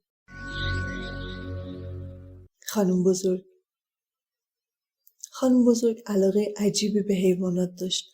هاشم هم اگر خرگوش، سگ یا گربه‌ای در مسیر خود می دید به خانه می آورد.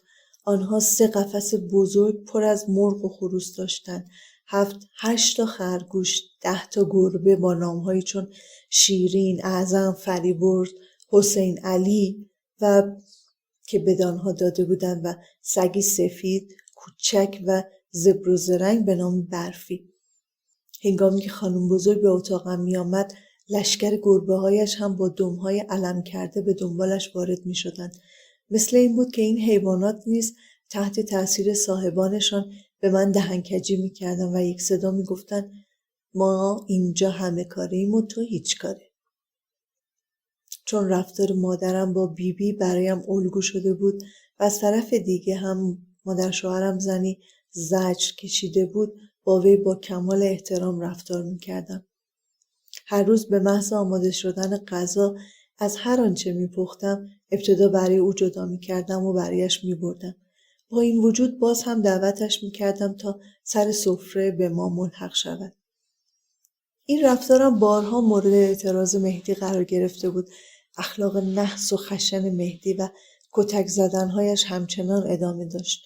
او از هر موضوع کوچک و بی‌ارزشی برای دعوا و کتککاری استفاده می‌کرد و آخر شب نیز همانند حیوانی وحشی به زور مرا به بستر می‌کشانید و بدون ذره‌ای خاص و تمایل من و بدون در نظر گرفتن حس و حال لبریز از درد و رنجم با من هم بستر میشد و پس از انجام کارش پشت به من میکرد و میخوابید.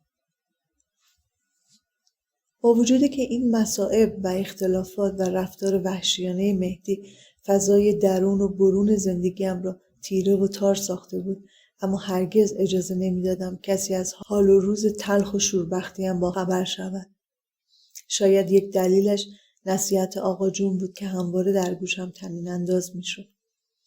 فرهنگ مرد سالاری که در خانواده و محل زندگی ما وجود داشت و در گوشت و پوست مردم رسوخ کرده بود، امکان هر اعتراضی را برای زن و به عبارتی جنس دوم از میان می برد.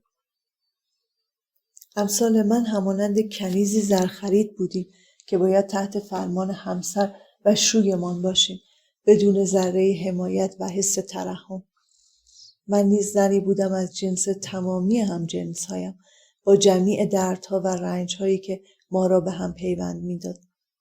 شاید از اینکه میدیدیم سایر زنان نیز همین گونه تحت این بی‌عدالتی و رفتارهای غیر انسانی قرار دارند و هم دردهایمان بسیارند، تا حدودی زخم‌ها و ضربات و تعلمات روانی و جسمی در این زندگی نکبتبار را در تحمل خویش قرار میدادیم. آری، اگرچه نام‌ها، آلام و غم‌هایمان متفاوت و متنوع بود، اما یک عنوان ما را به هم متصل می‌کرد: زن.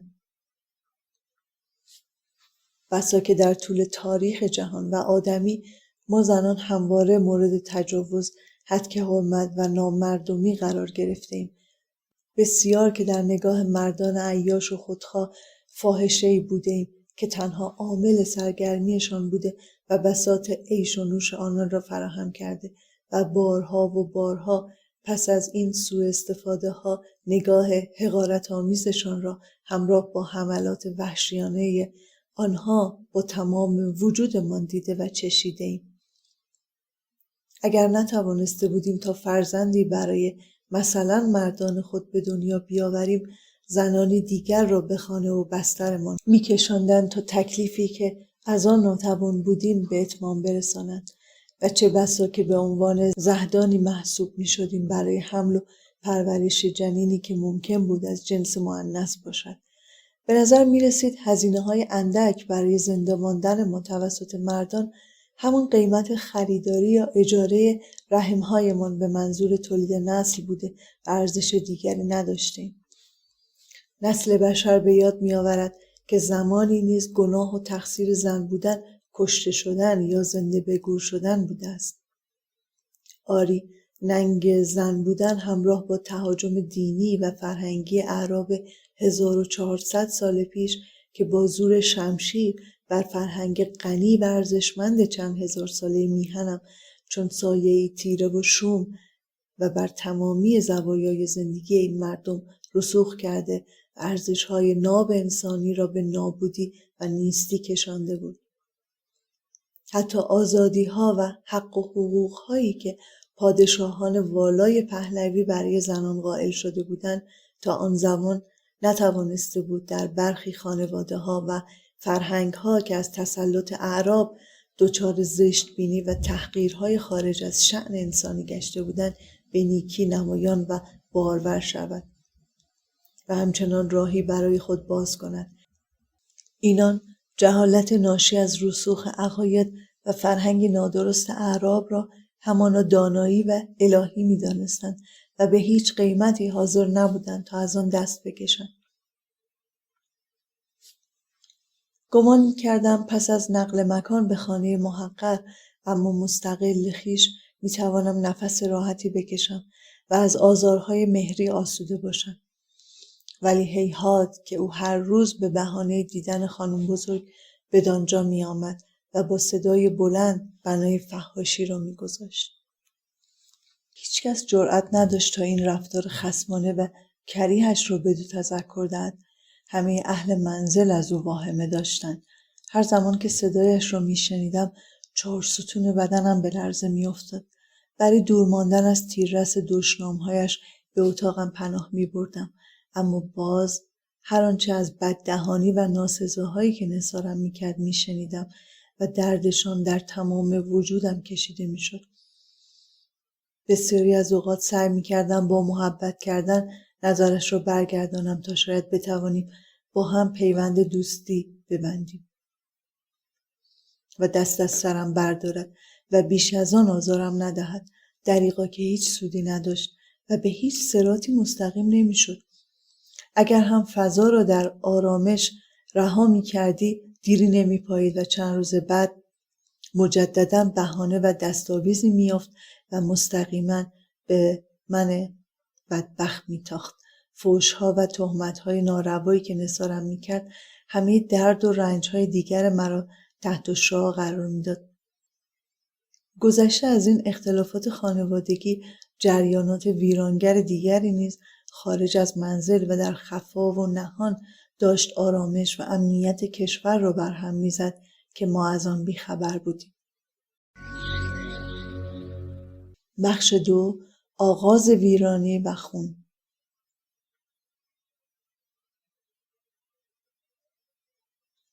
آغاز ویرانی و خون، زمزمه‌های شوم امرداد 1357. 1.5 سال از ازدواج نکبتبارم گذشته بود. به همراه گذشتن روزهای امرداد ماه 1357 زمزمه‌هایی نیز دریافت و آغازی می‌شد که می‌رفت تا آینده سرزمینم را به خطر بیندازد. صحبت‌ها و پچ‌پچ‌های مردمی که خواستار برکناری شاه و بازگرداندن یک آخوند به نام خمینی به ایران بودند در جای جای شهر شنیده می‌شد. شرایط فکری به گونه‌ای تغییر یافته بود که حتی دانشجویانی که با ارز دولتی و یا با حمایت حکومت به آمریکا و اروپا رفته بودند تا پس از بازگشت به ایران همگام با دولت در راه رفع موانع و مشکلات میهنشان و برای اطلاع و ارتقا و پیشرفت و آبادانی آن گام بردارند، خود چنان بار سنگینی شدند بر روی دوش شاه و مردم که نجوای خیانتشان از مرزها هم عبور کرد و ایران زمین را به لرزه درآورد. همان افرادی که شاه کشورشان اجازه نمیداد لحظه سختی و رنج را در خاک بیگانه تحمل کنند و از آنان پشتیبانی و از هر جهت در ایجاد رفاه و آسایش و رفع نیازهایشان تلاش می‌نمود. همان افرادی که بسیاریشان پس از انقلاب ننگین 57 دیگر نه به ایران بازگشتند و نه یادی از ایران و مردمش کردند، ولی تازیانه به یادگار ماندهشان همچنان بر تن مام میهن وحشیانه نواخته می شود. همان ننگ سیرتان و ننگ صورتانی که حتی هنگامی که محمد رضا شاه پهلوی در بیمارستانی در نیویورک آمریکا برای درمان بستری شده بود، فریاد و نعره می زدند که اربابشان او را بیرون کند. من تا آن زمان از آن موجودی که آمده بود تا همه آرامش و شادی سرزمینم را از بین ببرد نشنیده بودم، اما بعدها دانستم که سالها قبل به دلیل مخالفت وی با انقلاب شاه و مردم و از بین رفتن رژیم ارباب و رعیتی و تقدیم حق رأی به زنان توسط محمد رضا شاه پهلوی برای حفظ امنیت ملی در 13 آبان ماه 1343 به طور مخفیانه به آنکارا و سپس به بورسای ترکیه منتقل شده بود. او پس از 1 سال در 5 شهریور 1344 به شهر نجف در عراق انتقال یافته و تا تاریخ 2 مهر ماه 1357 تا زمانی که صدام او را از عراق اخراج نکرده بود آنجا زندگی میکرد.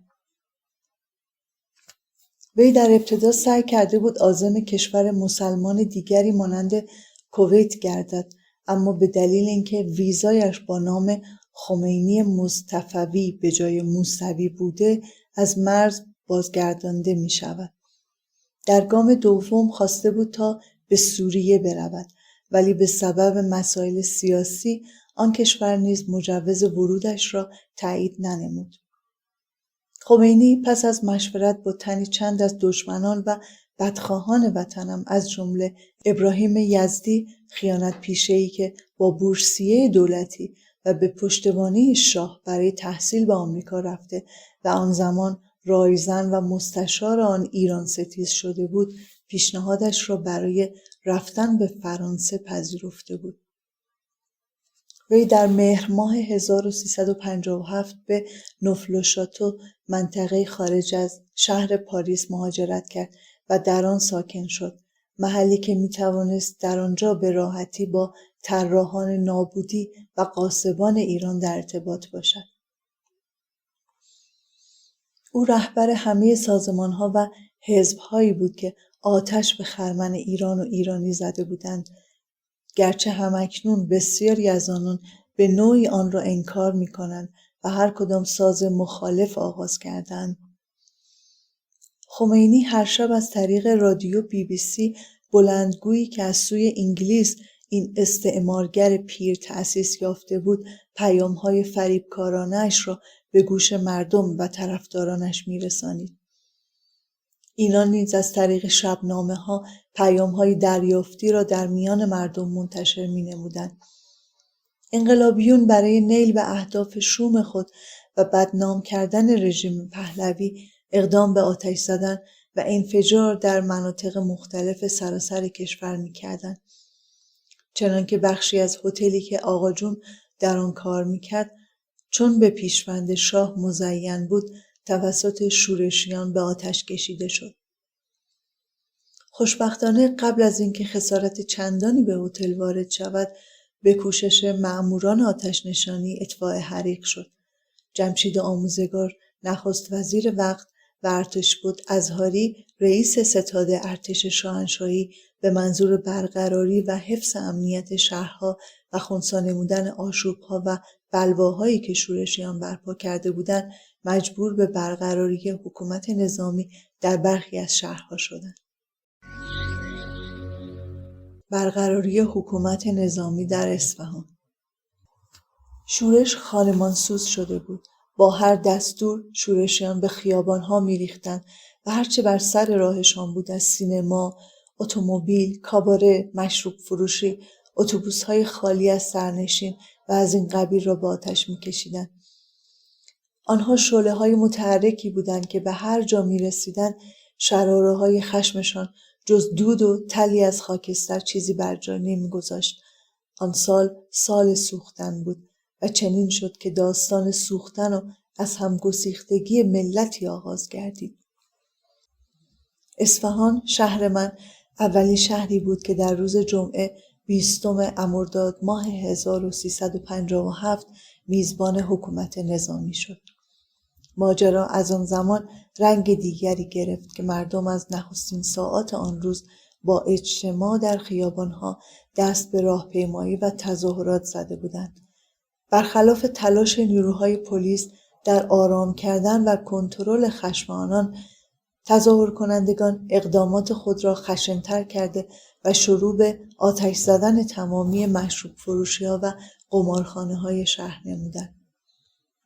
شورشیان عنان گسیخته در همان روز با حمله به دفتر حزب رستاخیز و برخی از بانک‌ها و ادارات دولتی با شکستن شیشه‌ها خساراتی را به آن سازمان‌ها و ساختمان‌ها وارد کردند. در اینجا بود که خودروهای نظامی وارد معرکه شدند و حرکت خود را برای برقراری امنیت و حفظ جان و مال مردم در سطح شهر آغاز نمودند. اصفهان چهره نظامی به خود گرفت. مردمی که از آینده شومی که انتظارشان را می‌کشید کمترین آگاهی نداشتند. با تنه کنده و بریده شده درختان بعضی از خیابان‌های اصلی شهر را مسدود کردند تا از حرکت خودروهای نظامی جلوگیری نمایند.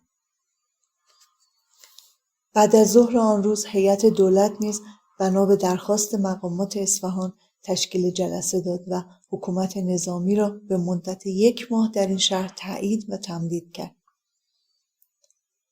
هیئت دولت متعاقباً و همراه با تقبیح رفتار تظاهر کنندگان که جز ویرانی و نابودی اموال مردم هدف و نشان دیگری در پیش نداشت، اعلامیه‌ای به شرح زیر صادر کرد. در حالی که کشور ما با گام‌های استوار به سوی دسترسی به آزادی‌های به حق خویش حرکت می‌کند، گروهی خرابکار فریب خورده با افکار و اعمالی وحشیانه برخلاف اصول و تعالیم اسلامی در مسیری به سود عناصری با اهداف ضد ملی موجب برهم خوردن نظم و امنیت اجتماعی و ایجاد خسارت‌های مالی و جانی می‌شوند. البته این گونه اعمال غیر انسانی که در دین مبین اسلام نیز به شدت محکوم شده است، کوچکترین خللی در تصمیم دولت برای افزایش آزادی‌های فردی و گسترش فضای سیاسی کشور وارد نمی‌نماید. فریب خوردگان لجام گسیخته با هدف نابودی و ویرانی در شهر اصفهان دست به تظاهرات زدند و شروع به آتش زدن اموال عمومی کردند. درختها را می‌بریدند و شیشه‌های ساختمان‌ها را می‌شکستند، به طوری که هر آن بیم آن می‌رفت تا تمام شهر به آتش و آشوبی گسترده کشیده شود. و چنین شد که دولت وقت بنابر وظیفه‌اش برای حفظ نظم شهر و جلوگیری از ادامه کار آشوبگران با اعلام حکومت نظامی اقدامات شدیدتری برای دستگیری و مجازات قانونی این افراد اعمال نمود. بدین گونه اولین حکومت نظامی در شهر من برقرار شد. نام کتاب رویا. بخش اول. نویسنده مهشید رحیمیان. گویش میترا. نشر آوای بوف. بخش دوم.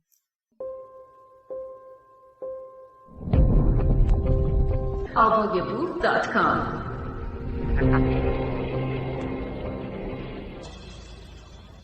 سرلشکر سید رضا ناجی. ارتشبود ازهاری در روز 21 مرداد ماه سید رضا ناجی سرلشکر نیروی زمینی شاهنشاهی را رسما به فرماندهی حکومت نظامی اصفهان تعیین کرد. فرودگاه از ساعت 8 شب تا 6 صبح بر روی تمامی پروازهای داخلی و خارجی بسته شد. در همایون شهر و نجف آباد نیز تظاهرات گسترده‌ای برگزار شده بود. پس از اعلام حکومت نظامی، مقررات منع رفت و آمد در ساعات مشخصی از شبانه روز وضع و به اطلاع عموم رسانیده شد. سرلشکر ناجی همان شب پس از دریافت حکمش بر صفحه تلویزیون ظاهر گشت. وی پس از بیان شرحی کوتاه از وقایعی که در استان و کشور می‌گذرد و تقبیح این گونه اعمال، اعلامیه حکومت نظامی و تمام مقررات آن همراه با جزئیات و استثناهای قانونی را برای شهرهای اصفهان، نجف آباد، همایون شهر یا خمینی شهر کنونی و شهرضا خواند و توضیح داد. او مردی میانسال با جثه‌ای ظریف و صورتی مهربان بود. در چهرهش مرور تجربیات شغلی و اجتماعی به روشنی دیده میشد. مطابق آن به مدت 1 ماه از ساعت 8 شب تا 6 صبح روز بعد هر گونه ترددی در سطح شهر ممنوع اعلام شد. بندهایی از استثناهای مقررات بدین می‌پرداخت که اگر شخصی بیمار شود و نیاز فوری به پزشک و رسیدگی‌های اورژانسی داشته باشد یا شرایطی اضطراری برای فرد یا خانواده رخ دهد، مأموران پلیس و ارتش موظف بودند آنها را تا رسیدن به مقصد همراهی و یاری کنند.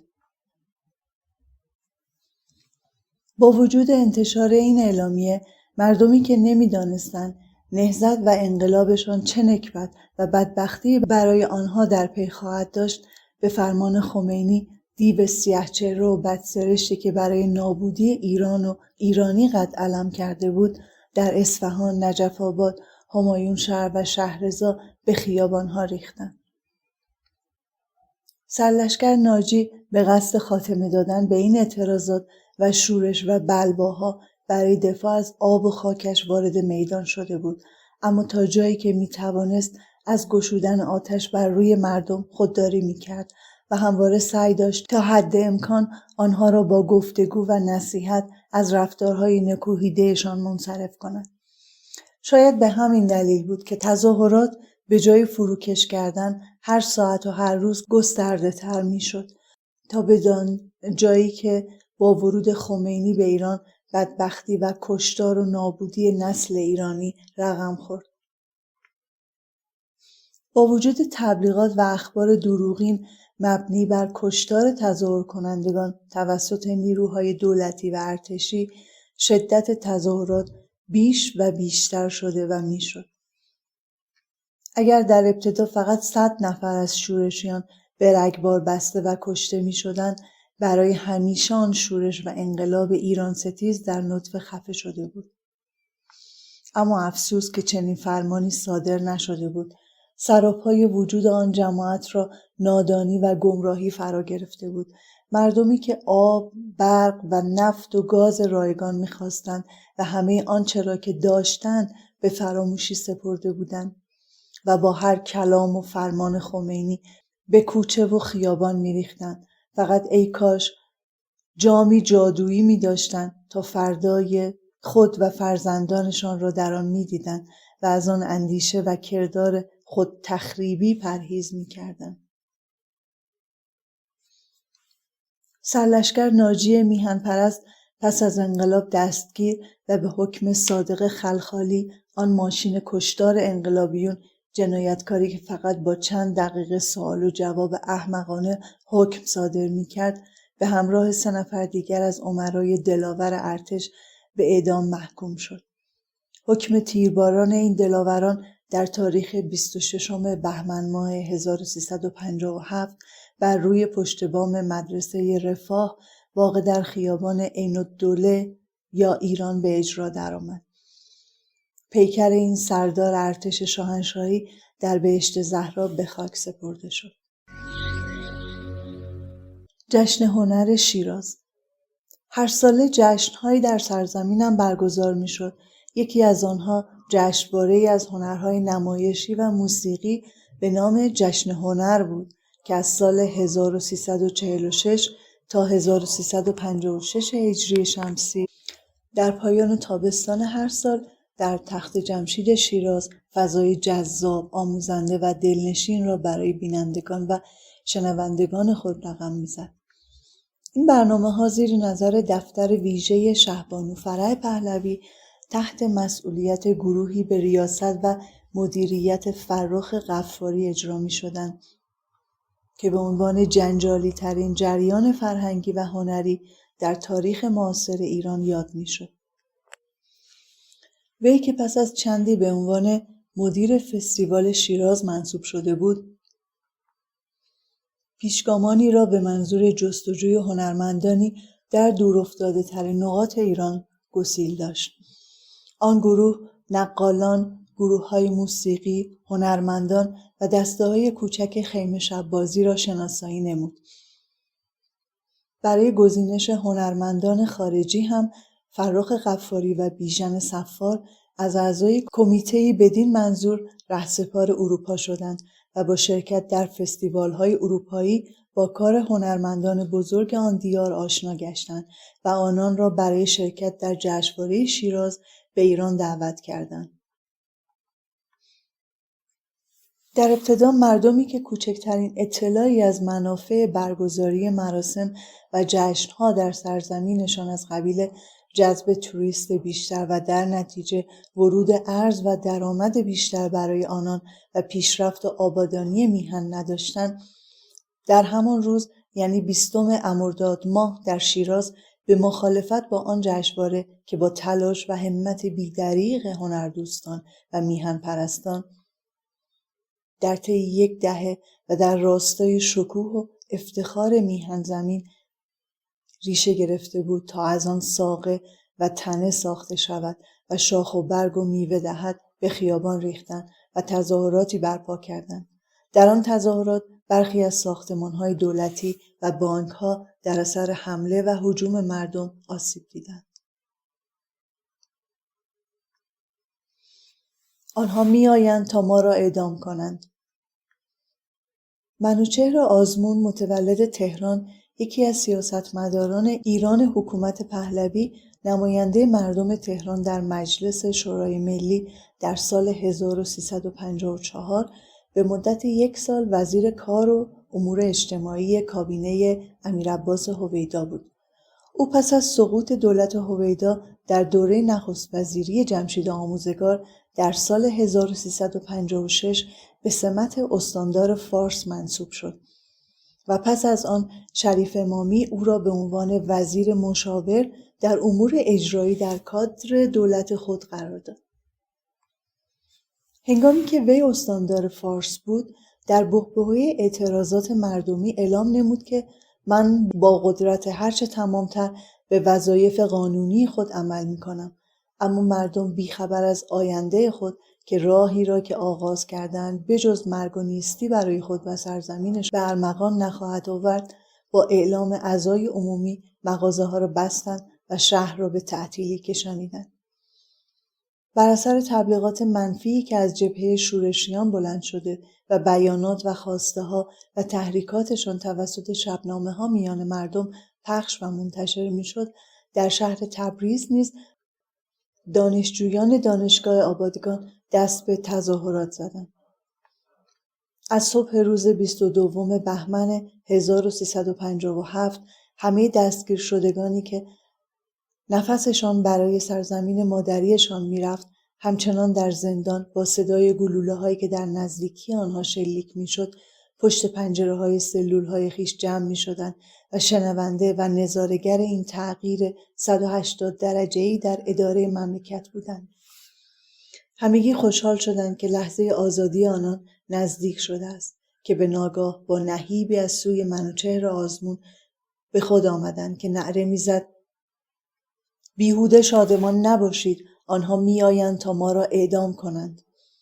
او گمان می‌کرد که دادگاهی حقوقی به وضعیت اتهامی آنان رسیدگی و در زمان محاکمه به اظهارات متهم گوش می‌کند، غافل از این که رئیس دادگاه و هیئت منصفه هر دو یکی هستند. در آن زمان وکیل مدافعی که به عنوان دفاع از متهمان برآید وجود نداشت. همه انقلابی شده بودند. بنابراین وی دفاع از خود را خود به عهده گرفت و تا آنجایی که امکان داشت از کارهایی که در گذشته علیه حکومت پهلوی انجام داده بود داد سخن سر داد. ولیکن بیخبر از آن بود که قاضی، دادستان، وکلای مدافع و هیئت منصفه افرادی بیسواد، نادان، جو گرفته، فرصت طلب، متعصب و عقده‌ای بودند که سالها در پی چنین روزی لحظه شماری می‌کردند. در پایان جلسه او را هم مانند دیگر میهن پرستان و امیران مفسد فی الارض شناخته و به مرگ محکوم کردند. آتش زدن سینما رکس آبادان.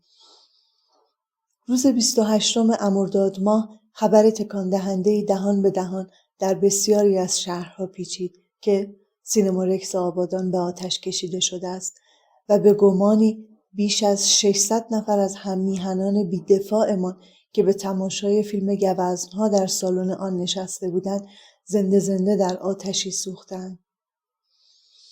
کسی نیست که نام سینما رکس آبادان را شنیده و آهی از اعماق دل نکشیده باشد، آهی که بیانگر احساسات عمیق و اندوهناک فرد نسبت به سوختن معصومانه تعدادی بیگناه و جزغاله شدن اشخاصی است که می‌خواستند به تنهایی خستگی یک هفته کار و تلاش را با تماشای فیلمی یا به همراه دوست، نامزد یا خانواده خود از تن بدر کنند. پدرانی که به فرزندان خود قول داده بودند تا آنها را به تماشای فیلمی خواهند برد و چه صادقانه روی قول خود مانده بودند و اما غافل از آن که درد سوختن و بوی سوختگی در سرنوشت تلخشان نوشته شده بود. آنان هیچ نمی‌دانستند، پس با خنده و شادی و خرید بستنی خود و فرزندانشان را به کام مرگ بردند. پرسش اینجا بود که چه کسی یا کسانی پشت پرده این جنایت مخوف و غیر انسانی که هزاران بار مخوفتر از جنایات هیتلر، چنگیز و اسکندر بود قرار داشتند.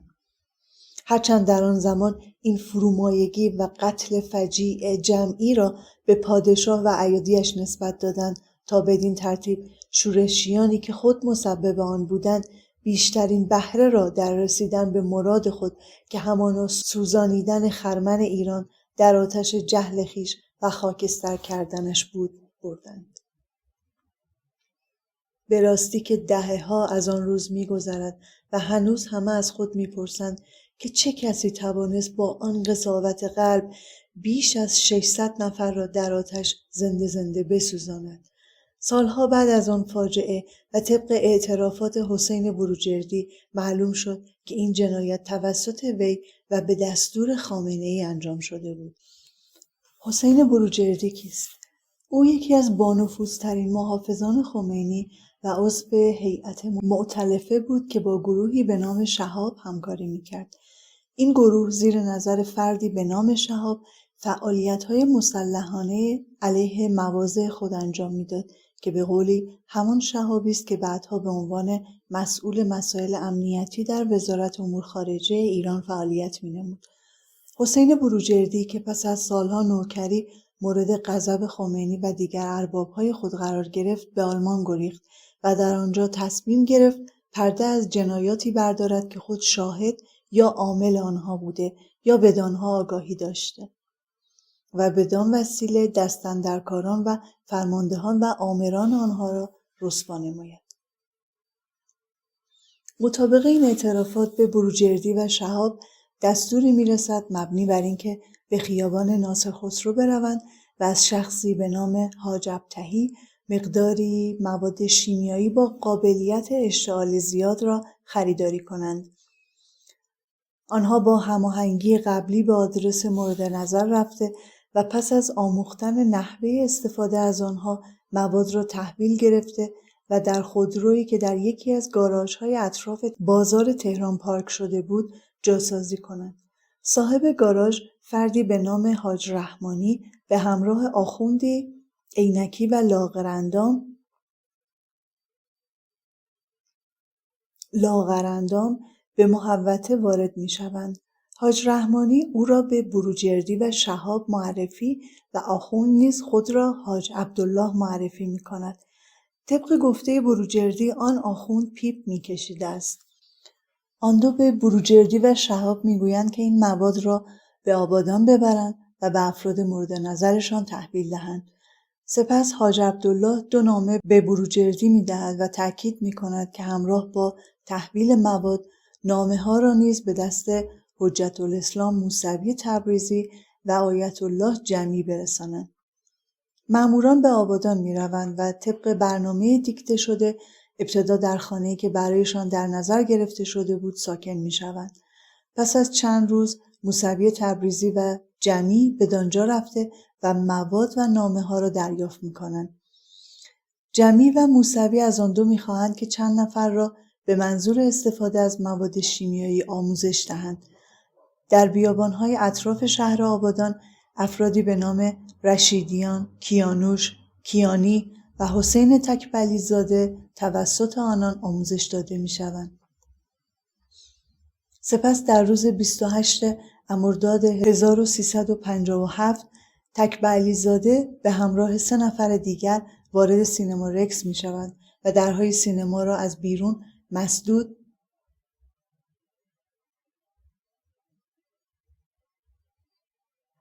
و قفل می کنند و مواد آتشزا را خارج از سینما می ریزند و به آتش می کشند.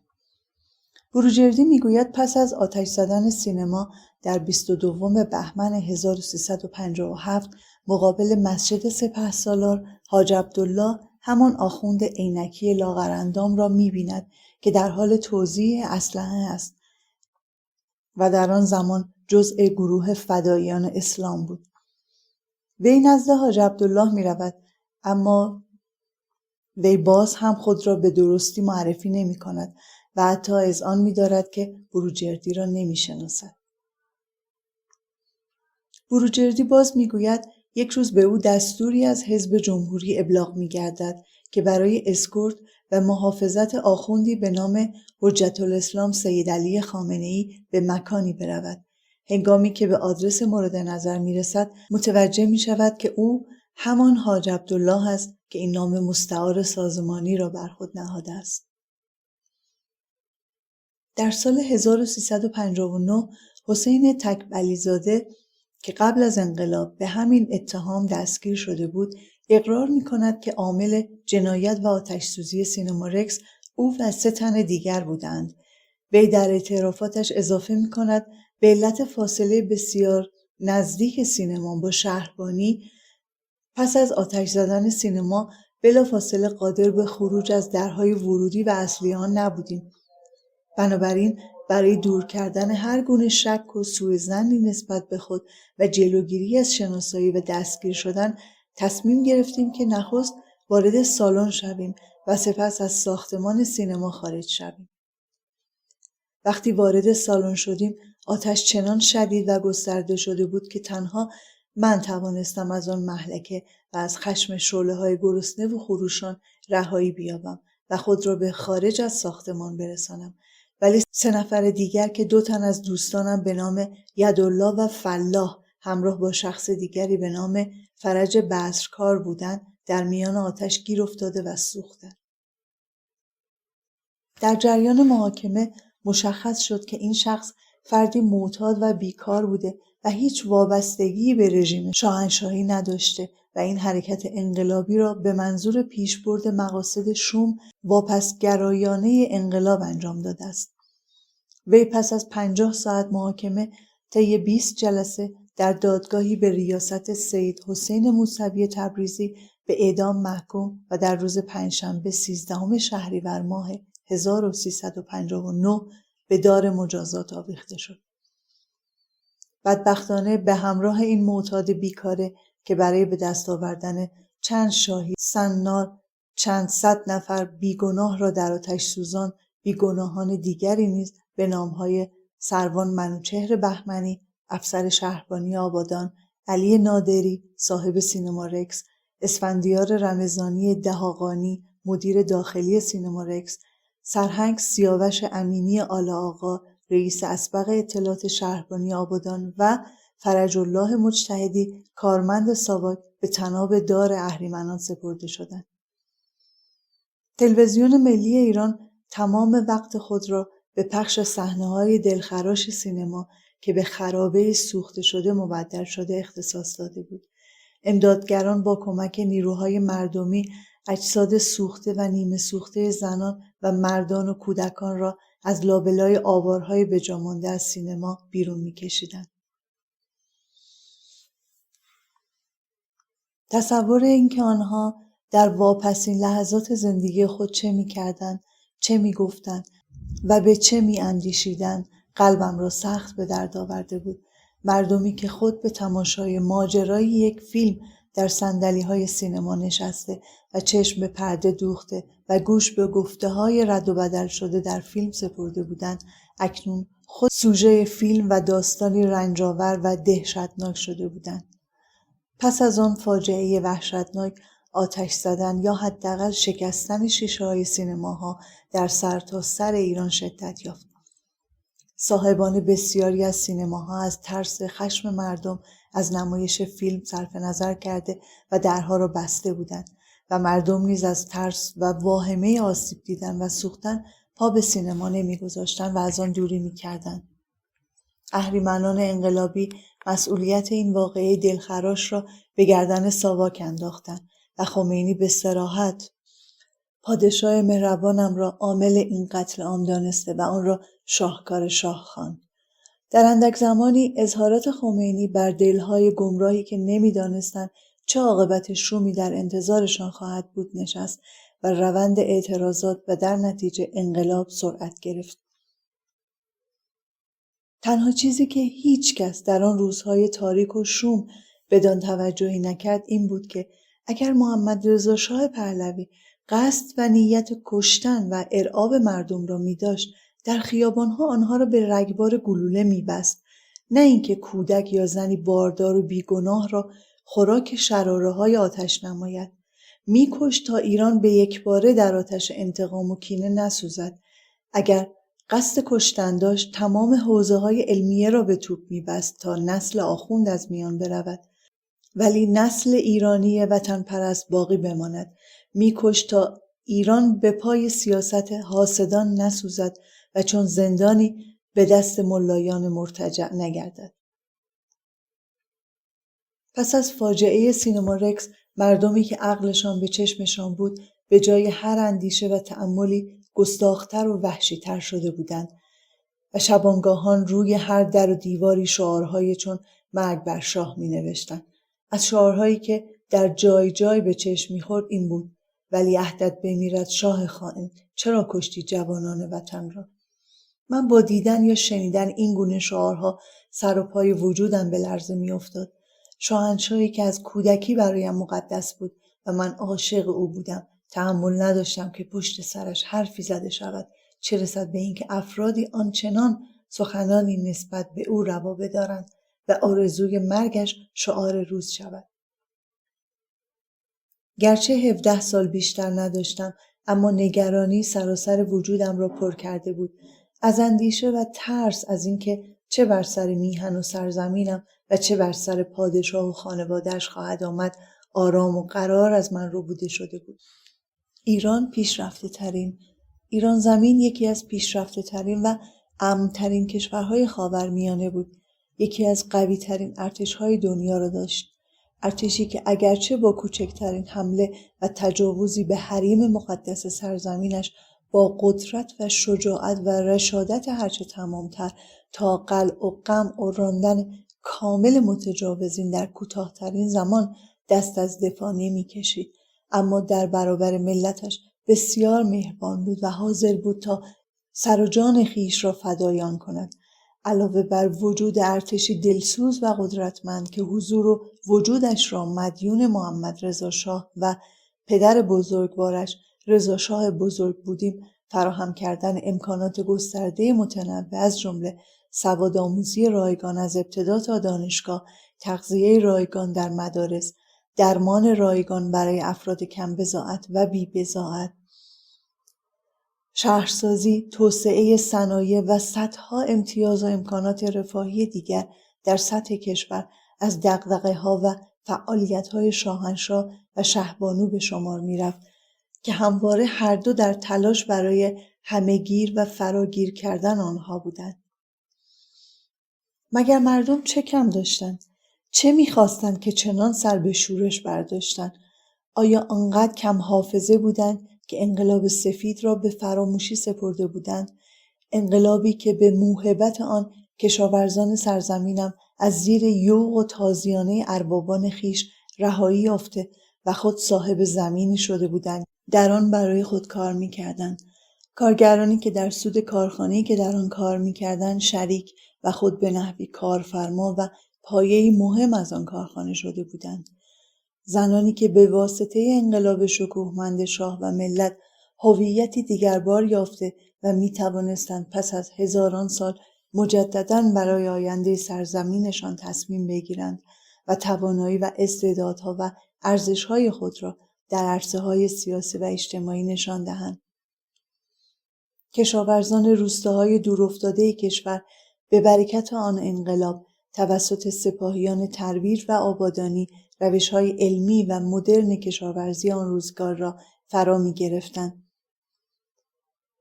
کودکانشان می‌توانستند با همت سپاهیان دانش سواد بیاموزند و باهوش‌ترین و با استعدادترین آنها به درجات بالای تحصیلی ارتقا یابند.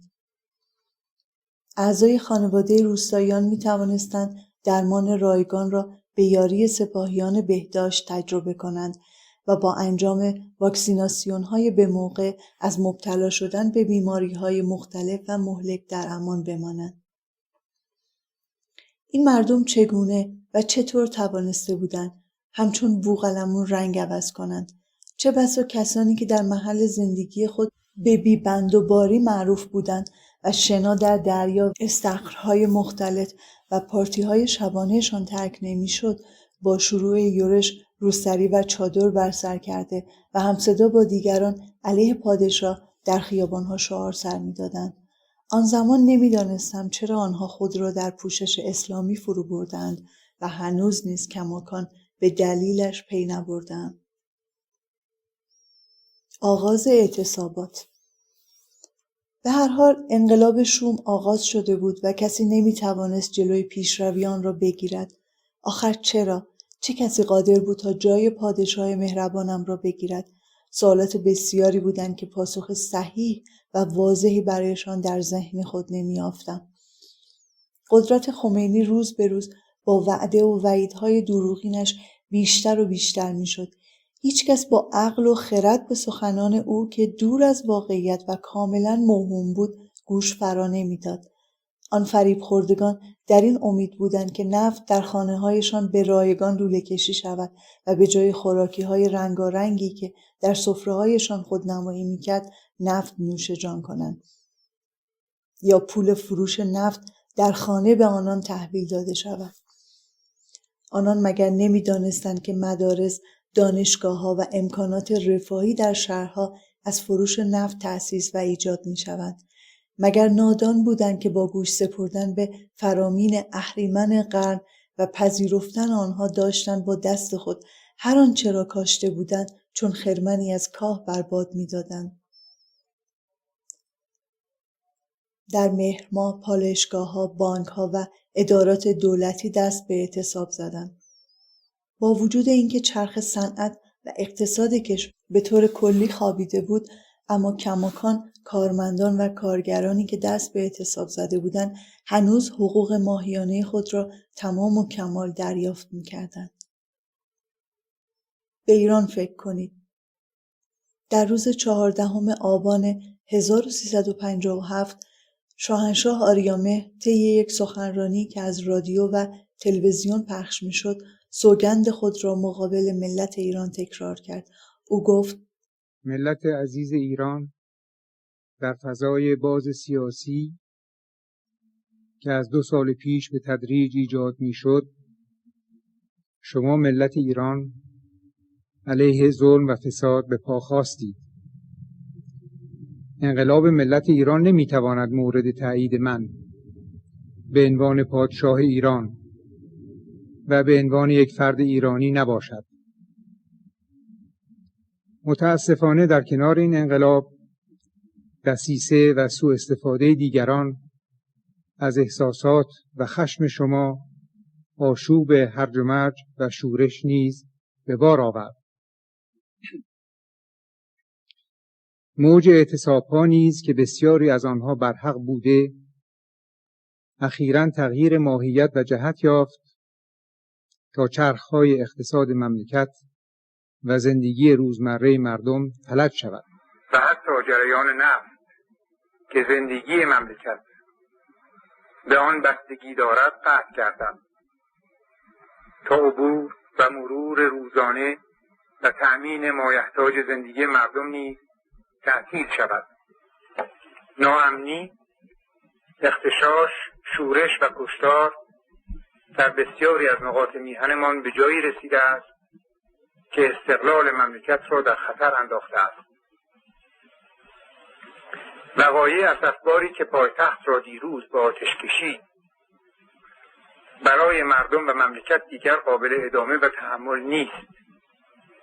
در پی استعفای دولت و برای جلوگیری از اضمحلال مملکت و از بین رفتن وحدت ملی، برای جلوگیری از سقوط در هرج و مرج و آشوب و کشتار و به منظور برقراری حکومت قانون و ایجاد نظم و آرامش، تمام کوشش خود را در تشکیل یک دولت ائتلافی مبذول داشتم و فقط هنگامی که معلوم شد که امکان انجام این ائتلاف نیست، به ناچار یک دولت موقت را تعیین کرد. من آگاهم که به نام جلوگیری از آشوب و هرج و مرج این امکان وجود دارد که اشتباه‌های گذشته و فشار و اختناق تکرار شود. من آگاهم که ممکن است بعضی احساس کنند که به نام مصالح ملی و پیشرفت مملکت و با ایجاد فشار این خطر وجود دارد که سازش نامقدس فساد مالی و فساد سیاسی تکرار شود. اما من به نام پادشاه شما بار دیگر در برابر ملت ایران سوگند خود را تکرار می کنم و متعهد می‌شوم که خطاهای گذشته و بیقانونی و ظلم و فساد دیگر تکرار نشده، بلکه خطاها از هر جهت جبران نیز گردد. متعهد می‌شوم که پس از برقراری نظم و آرامش در اسرع وقت یک دولت ملی برای برقراری آزادی‌های اساسی و اجرای انتخابات آزاد تعیین شود تا قانون اساسی که خونبهای انقلاب مشروطیت است به صورت کامل به مرحله اجرا درآید. من نیز پیام انقلاب شما ملت ایران را شنیدم. من حافظ سلطنت مشروطه که موهبتی است الهی که از طرف ملت به پادشاه تفویض شده است هستم و آنچه را که شما برای به دست آوردنش قربانی داده اید تضمین می‌کنم. تضمین می‌کنم که حکومت ایران در آینده بر اساس قانون اساسی، عدالت اجتماعی و اراده ملی و به دور از استبداد و ظلم و فساد خواهد بود. در وضع فعلی برقراری نظم و آرامش برای جلوگیری از سقوط و اضمحلال ایران وظیفه اصلی نیروهای مسلح شاهنشاهی است. من در اینجا از آیات اعظام و علمای اعلام که رهبران روحانی و مذهبی جامعه و پاسداران اسلام و به خصوص مذهب شیعه هستند تقاضا دارم تا با راهنمایی‌های خود و دعوت مردم به آرامش و نظم برای حفظ تنها کشور شیعه جهان بکوشند. من از شما جوانان و نوجوانان که آینده ایران متعلق به شماست میخواهم تا میهنمان را به خون و آتش نکشید و به امروز خود و فردای ایران ضرر نزنید. من از شما رهبران سیاسی جامعه میخواهم تا به دور از اختلاف‌های عقیدتی و با توجه به موقعیت تاریخی حساس و استثنایی کشورمان نیروهای خود را برای نجات میهن به کار برید. من از همه شما کارگران و کارکنان و دهقانان که با کوشش‌های خود چرخ‌های اقتصادی کشور را به حرکت در می‌آورند می‌خواهم تا با فعالیت هرچه بیشتر در حفظ و احیای اقتصادی کشور بکوشید. من از همه شما هموطنان عزیزم می‌خواهم تا به ایران فکر کنید. همه به ایران فکر می‌کنید. در این لحظات تاریخی بگذارید همه با هم به ایران فکر کنید. امیدوارم در روزهای خطیری که در پیش داریم خداوند متعال ما را مورد عنایت و لطف خود قرار داده و همواره مؤید و حافظ ملک و ملت ایران باشد ان شاء الله تعالی. سخنان پادشاه هم در هیچ گوشی فرو نرفت. در آن روزها و آن سال تنها او بود که به ایران فکر میکرد و او تنها بود. آن روزها چه کسی به ایران زمین، به این کهن خاکی که دروازه‌های تمدن چند هزار ساله را یکی پس از دیگری پشت سر می‌گذاشت می‌اندیشید؟ کدام یک از آن شورشیان خود را ایرانی و پاره ناچیز از این خاک می‌دانست؟ کدام یک از آنهایی که به خیال خام نفت و گاز رایگان و خوردن و خوابیدن به خیابانها ریخته بودند این سرزمین را که از کوروش و دیگر شاهان دادگستر بدو به ارث رسیده بود آنقدر می‌پرستید که برای حفظ آن از خواسته‌های خود بگذرد؟ او تنها بود و تنها او بود که به خاکش، به آینده آن و به ملتش می‌اندیشید. تنها او بود که ایران را با تمام وجودش می‌پرستید. او همانند یک پیشگو سرنوشت میهن و خاک و ملتش را پیش بینی می‌کرد. تنها او بود که حاضر شد تا از همه چیز برای حفظ ایرانش چشم بپوشد.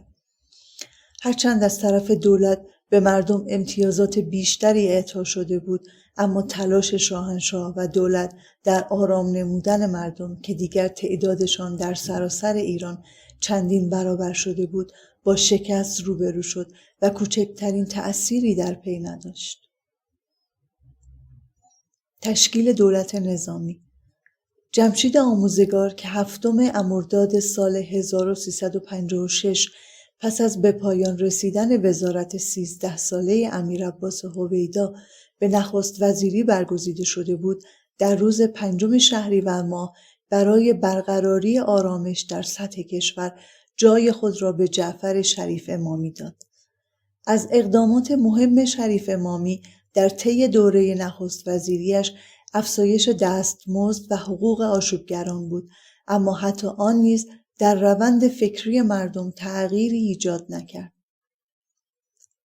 پس از آنکه سیاست‌های کابینه وی به نتیجه نرسید، در روز 15 آبان ماه ارتشبد غلامرضا اظهاری، عالی ترین صاحب منصب نظامی وقت، ریاست دولت را بر عهده گرفت و دولت نظامی را تشکیل داد که بیش از 55 روز به طول نینجامید. در این دوره کوتاه و سرنوشت ساز، مأمورین نظامی به منظور برقراری امنیت در بعضی ساختمان‌های روزنامه‌ها مستقر شدند. کارکنان روزنامه‌های کیهان و اطلاعات به عنوان مهمترین نشریات آن روز همراه با چند روزنامه دیگر به جمع اعتصاب کنندگان پیوستند. کارکنان و عوامل رادیو تلویزیون دست از کار کشیدند و اکثر بانک‌های کشور نیز به دلیل اعتصاب کارکنانش تعطیل شدند. در مدت حضور اظهاری، سازمان‌های دولتی عموماً در وضعیت اعتصاب بودند و عملاً هیچ فعالیت اداری وجود نداشت. در این زمان بیشتر کارکنان و کارگران صنعت نفت نیز به صف اعتصابیون پیوستند. برای برقراری قوانین نظامی در شرکت نفت و همچنین برای جلوگیری از ادامه دار شدن اعتصابات و خوابیدن چرخ صنایع و بازگشت به روند زندگی معمول مردم، حفاظت از تأسیسات نفتی به ارتش سپرده شد، اما شوربختانه نتیجه مفید حاصل نشد و علیرغم واردات سوخت از خارج از کشور برای رفاه حال مردم، حتی واحدهای ارتش نیز دچار کمبود سوخت شده بودند. دولت اظهاری برای فرونشاندن خشم مردم حتی دست به بازداشت دولت مردانی همچون ارتشبد نصیری، منوچهر آزمون، عبدالعظیم ولیان، داریوش همایون، غلامرضا نیکپی و امیرعباس هویدا زد. ولیکن این عمل نیز تغییری در شرایط موجود به سمت آرامش به وجود نیاورد.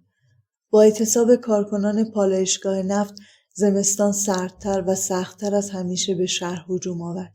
روزهای سختی را می‌گذراندیم. ساعتها در صف می‌ایستادیم تا بتوانیم 10 یا 20 لیتر نفت خریداری کرده و برای چند روز اتاقی را گرم نگه داریم و از سرما یخ نزنیم. تاسوعا و عاشورای 1357. بدبختانه تاسوعا و عاشورای سال 1357 مصادف شده بود با بحبوحه اعتراضات و این خود دلیلی مضاعف شد تا خمینی و عواملش در درون کشور در روزهای 19 و 20 آذر ماه مردم را با استفاده از باورهای دینیشان در شهرهای مختلف به خیابانها بکشانند. شمار شرکت کنندگان در این راهپیمایی میلیونی بود. به دستور محمد رضا شاه به خاطر حرمت این 2 روز به مردم اجازه داده شد تا بدون دخالت مأمورین امنیتی تظاهرات کنند که در نتیجه کسی کشته یا زخمی نشد. آنتونی پارسونز، سفیر وقت انگلیس در ایران که با دیدن تظاهرات پی برده بود که آن همه سعیشان در براندازی حکومت پهلوی به نتیجه رسیده است، درباره آن روز نوشت: راهپیمایی تاسوعا و عاشورا از نظر عظمت و انضباط و یکپارچگی نمونه و بی‌سابقه بود. هر 2 روز از ساعت 9 صبح تا وقت نهار پشت در اتاق خود صفوف راهپیمایانی را که از خیابان فردوسی می‌گذشتند نظاره می‌کردم. در مدت 3 یا 4 ساعت عرض این خیابان و پیاده‌رو مملو از جمعیتی بود که برای پیوستن به صفوف سایر راهپیمایان در حرکت بودند و سیل جمعیت تا آنجایی که چشم کار می‌کرد موج می‌زد. این خیابان فقط یکی از مسیرهای راهپیمایی بود. بیشتر این افراد از کسبه و بازاریان و افراد متوسط جامعه بودند. در میان آنها زنان و مردان خوشلباس و مرتب زیادی نیز به چشم می‌خورد. منظره آن روزها را هرگز فراموش نمی‌کنم. به علت فشارهای همه جانبه‌ای که برای برقراری امنیت در سرتاسر کشور بر روی دولت وجود داشت، ارتشبد اظهاری در 25 آذر ماه به واسطه سکته قلبی در بیمارستان بستری شد. وی پس از 15 روز در 10 دی ماه استعفای خود را تسلیم نمود و چند روز بعد برای ادامه درمان به آمریکا رفت. تشکیل شورای انقلاب. خمینی، این دشمن ایران و ایرانی، این دجال زمانه که روز به روز بر قدرتش افزوده میشد، برای اثبات و استحکام انقلابش در روز 22 دی ماه 1357 دستور تشکیل شورای انقلاب که وظیفه‌اش فراهم کردن مقدمات ابتدایی برای ایجاد دولت موقت انتقالی بود را صادر کرد. آن شورا تا 1 سال و اندی بعد به فعالیت خود ادامه داد و هیچ کس از وجودش تا پس از به قدرت رسیدن آن خودکامگان خبری نداشت. دبیری شورا بر عهده سید محمد بهشتی، آخوند به اصطلاح روشنفکر و تحصیل کرده، و ریاست آن بر عهده آخوند مطهری که خود پیشنهاد آن را در یکی از سفرهایش به پاریس به خمینی داده بود واگذار و تفویض شد. شورای انقلاب مسئولیت‌های شوم دیگری از قبیل تصویب اساسنامه سپاه پاسداران انقلاب اسلامی، پایه‌گذاری دادگاه‌های انقلاب اسلامی و دادگاه‌های فرمایشی را نیز داشت. این بیدادگاه‌ها بدون سیر مراحل قانونی و قضایی در عرض چند دقیقه حکم اعدام یک متهم را صادر می‌کردند. سر و سامان دادن به وضعیت آن سازمان‌ها برای کشتار بیشتر و برگزاری همه‌پرسی نظام جمهوری اسلامی بخش دیگر از وظایف این شورا بود. سپس در تیر ماه 1358 این شورا در دولت موقت ادغام شد و پس از استعفای مهدی بازرگان، نخست وزیر دولت موقت، اداره کشور و تشکیل هیئت وزیران را نیز بر عهده گرفت. آخوند مطهری، استاد فلسفه و کلام اسلامی و تفسیر قرآن، عضو هیئت مؤتلفه اسلامی و از نظریه پردازان نظام جمهوری اسلامی ایران بود. وی پس از انقلاب 1357 استاد دانشگاه الهیات دانشگاه تهران بود و پس از انقلاب به ریاست شورای انقلاب منصوب شد. هنوز از زمان پیروزی و بر تخت نشستن ایران ستیزان نگذشته بود که آخوند مطهری پس از پایان جلسه‌ای در منزل یدالله صحابی، یکی از مؤسسین نهضت آزادی ایران، در شامگاه سه‌شنبه 11 اردیبهشت ماه 1358 در تاریکی شب و هنگام خروج از محل جلسه هدف گلوله یکی از افراد گروهی به نام فرقان قرار گرفت که پس از انتقال به بیمارستان درگذشت. گفته میشد که وی به شدت مخالف بسیاری از تندروی‌ها و اعتقادات روحانیت شیعه بوده است. شاپور بختیار، نخست وزیری شاپور بختیار و قتل او. در 15 دی ماه 1357 چون تشکیل دولت نظامی به نتیجه‌ای نرسیده بود و از طرفی هم شاهنشاه آریامهر محمد رضا شاه پهلوی حاضر نبود سلطنت خود را به قیمت کشتن مردم حفظ کند، شاپور بختیار یکی از اعضای جبهه ملی ایران را به نخست وزیری برگزید. دکتر بختیار که در این راه روی دوستانش در جبهه ملی حساب باز کرده بود، به امید پایان دادن به آشوب‌ها و اعتراضات و اعتصابات این مسئولیت را پذیرفت. با توجه به اینکه بختیار با زیر پا گذاشتن مصوبات قبلی شورای مرکزی جبهه ملی مبنی بر غیرقانونی بودن سلطنت پهلوی و عدم کسب اجازه از این شورا برای ریاست دولت قانونهای سازمان را نادیده گرفته بود، در یک رأیگیری با شرکت تمامی اعضای آن بدون حتی یک رأی ممتنع از جبهه ملی طرد شد و همگی رأی به اخراج او از این سازمان و حزب ایران دادند. بسیاری از دوستان و همحزبی‌های بختیار او را خائن و سلطنت طلب خواندند و او را متهم کردند که با نخست وزیر شدنش اعتبار و حیثیت جبهه ملی ایران و خط مصدق را از بین برده و تکروی کرده است. این در حالی بود که به زعم بختیار وی به هدف حزبی که کسب قدرت از طریق مخالفت قانونی است پایبند بوده و اکنون بالاترین منصب قانونی ممکن در حکومت به او پیشنهاد شده بود. بنابراین دلیلی برای امتناع از پذیرش آن مسئولیت را فراروی خود نمی‌دید. بختیار در همان روز طی یک سخنرانی از مردم تقاضای یاری و همکاری کرد و در آخر هم بیتی از چکامه مرغ طوفان، سروده غلامعلی رعدی آذرخشی را برای مردم خواند. من مرغ طوفانم، نیندیشم ز طوفان، موجم نه آن موجی که از دریا گریزد. او همواره این شعر را در پایان هر سخنرانیش می‌خواند و از همین روی از طرف مخالفان و موافقان به مرغ طوفان ملقب شده بود. شاپور بختیار در ابتدای پذیرش پست نخست وزیری در دیدار با نمایندگان سندیکای مطبوعات ضمن دادن وعده آزادی بیان به آنها نسبت به حاکمیت یافتن خمینی و دیکتاتوری مذهبی هشدار داده و گفته بود صدای نعلین آخوندها از صدای چکمه نظامیان خطرناکتر است و در صورت به قدرت رسیدن آنها شما خودتان نخستین قربانیانشان خواهید بود. پس از قبول نخست وزیری بسیاری از افراد نظیر طبقه متوسط شهری، روشنفکران، سازمان‌های سیاسی چپگرا، ملیگراها و لیبرال‌ها از او حمایت نکردند. این گروه‌ها به افرادی بدل شده بودند که ظاهراً خواسته و آرمانشان برقراری نظام اسلامی بود. دکتر بختیار تلاش زیادی در فرونشاندن آشوب عمومی نمود، اما به دلیل پذیرش پست نخست وزیری و اخراج از جبهه ملی همه اعضای سازمان به او پشت کرده و بنای مخالفت و ناسازگاری با وی را گذاشته بودند. دوره نخست وزیری بختیار بسیار کوتاه و به مدت 6 هفته بود. او در بعد از ظهر روز 22 بهمن ماه به اجبار و ناخواسته ایران را به سوی سرنوشتی نامعلوم ترک کرد.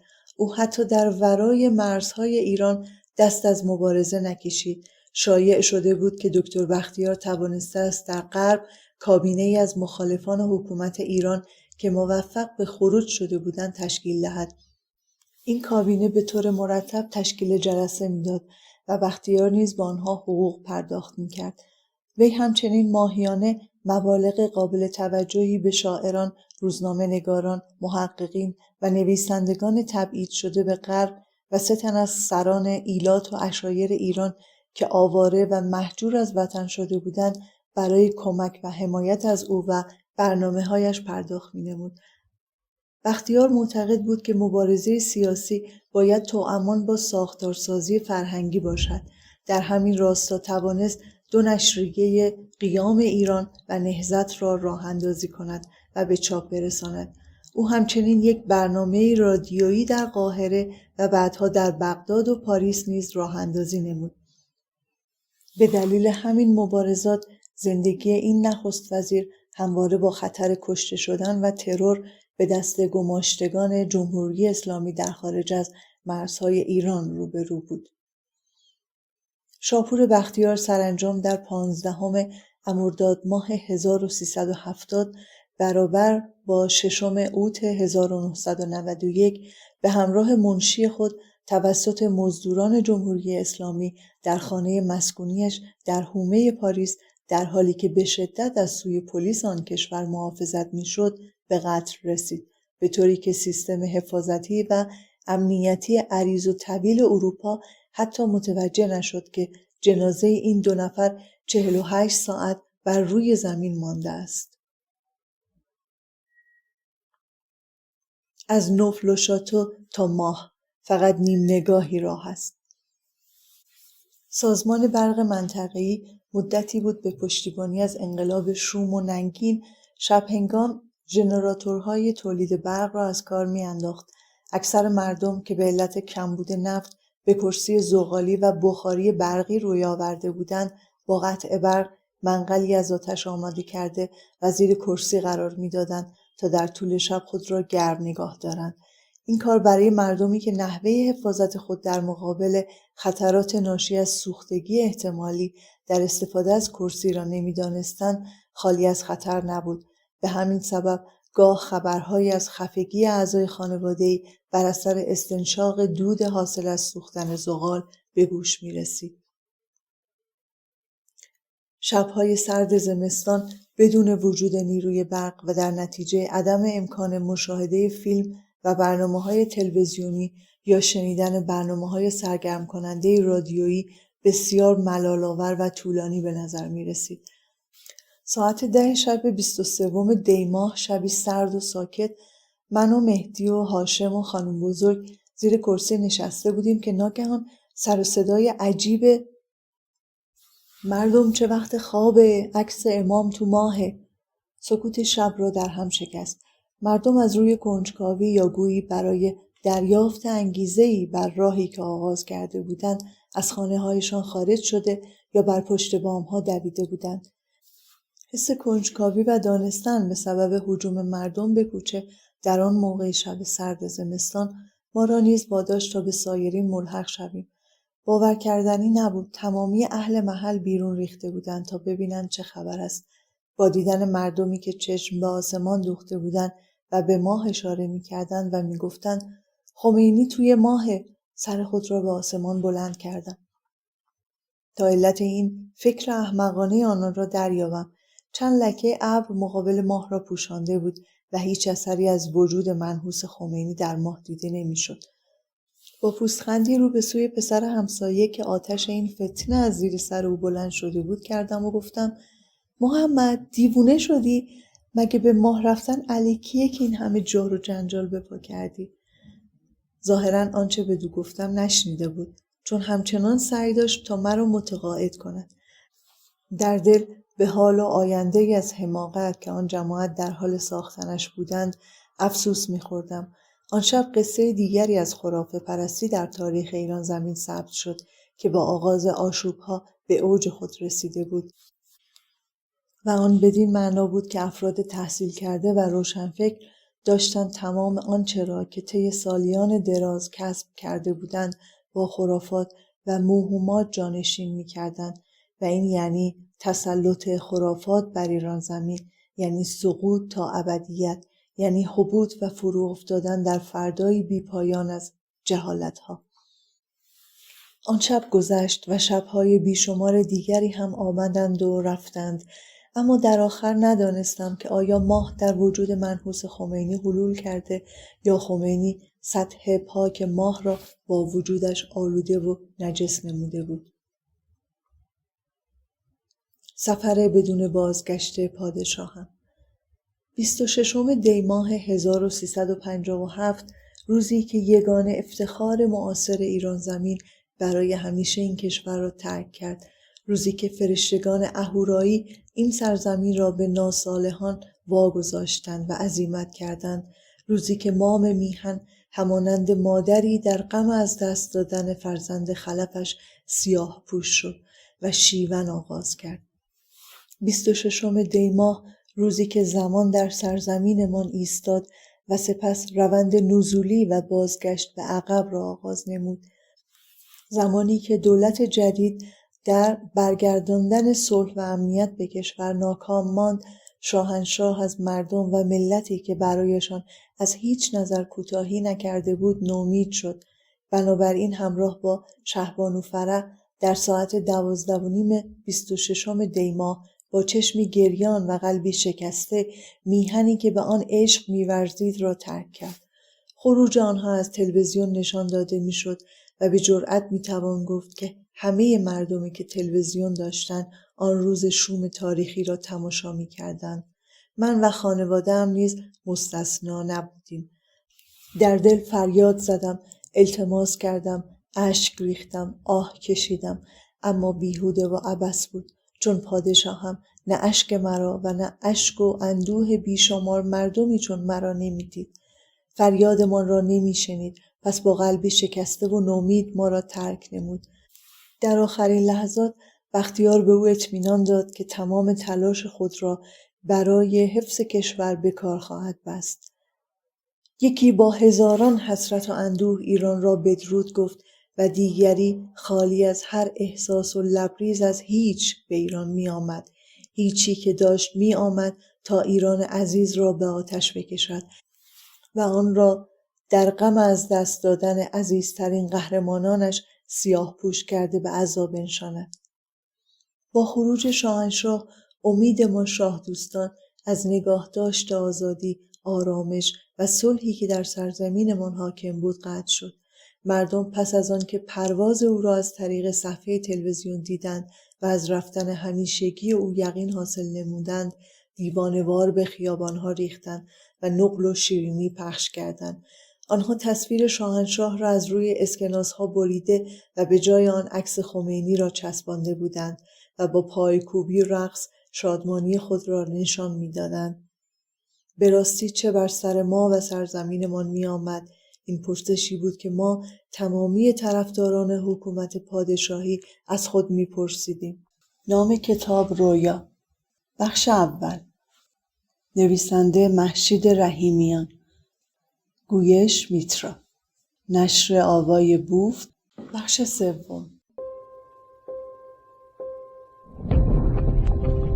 avayabooth.com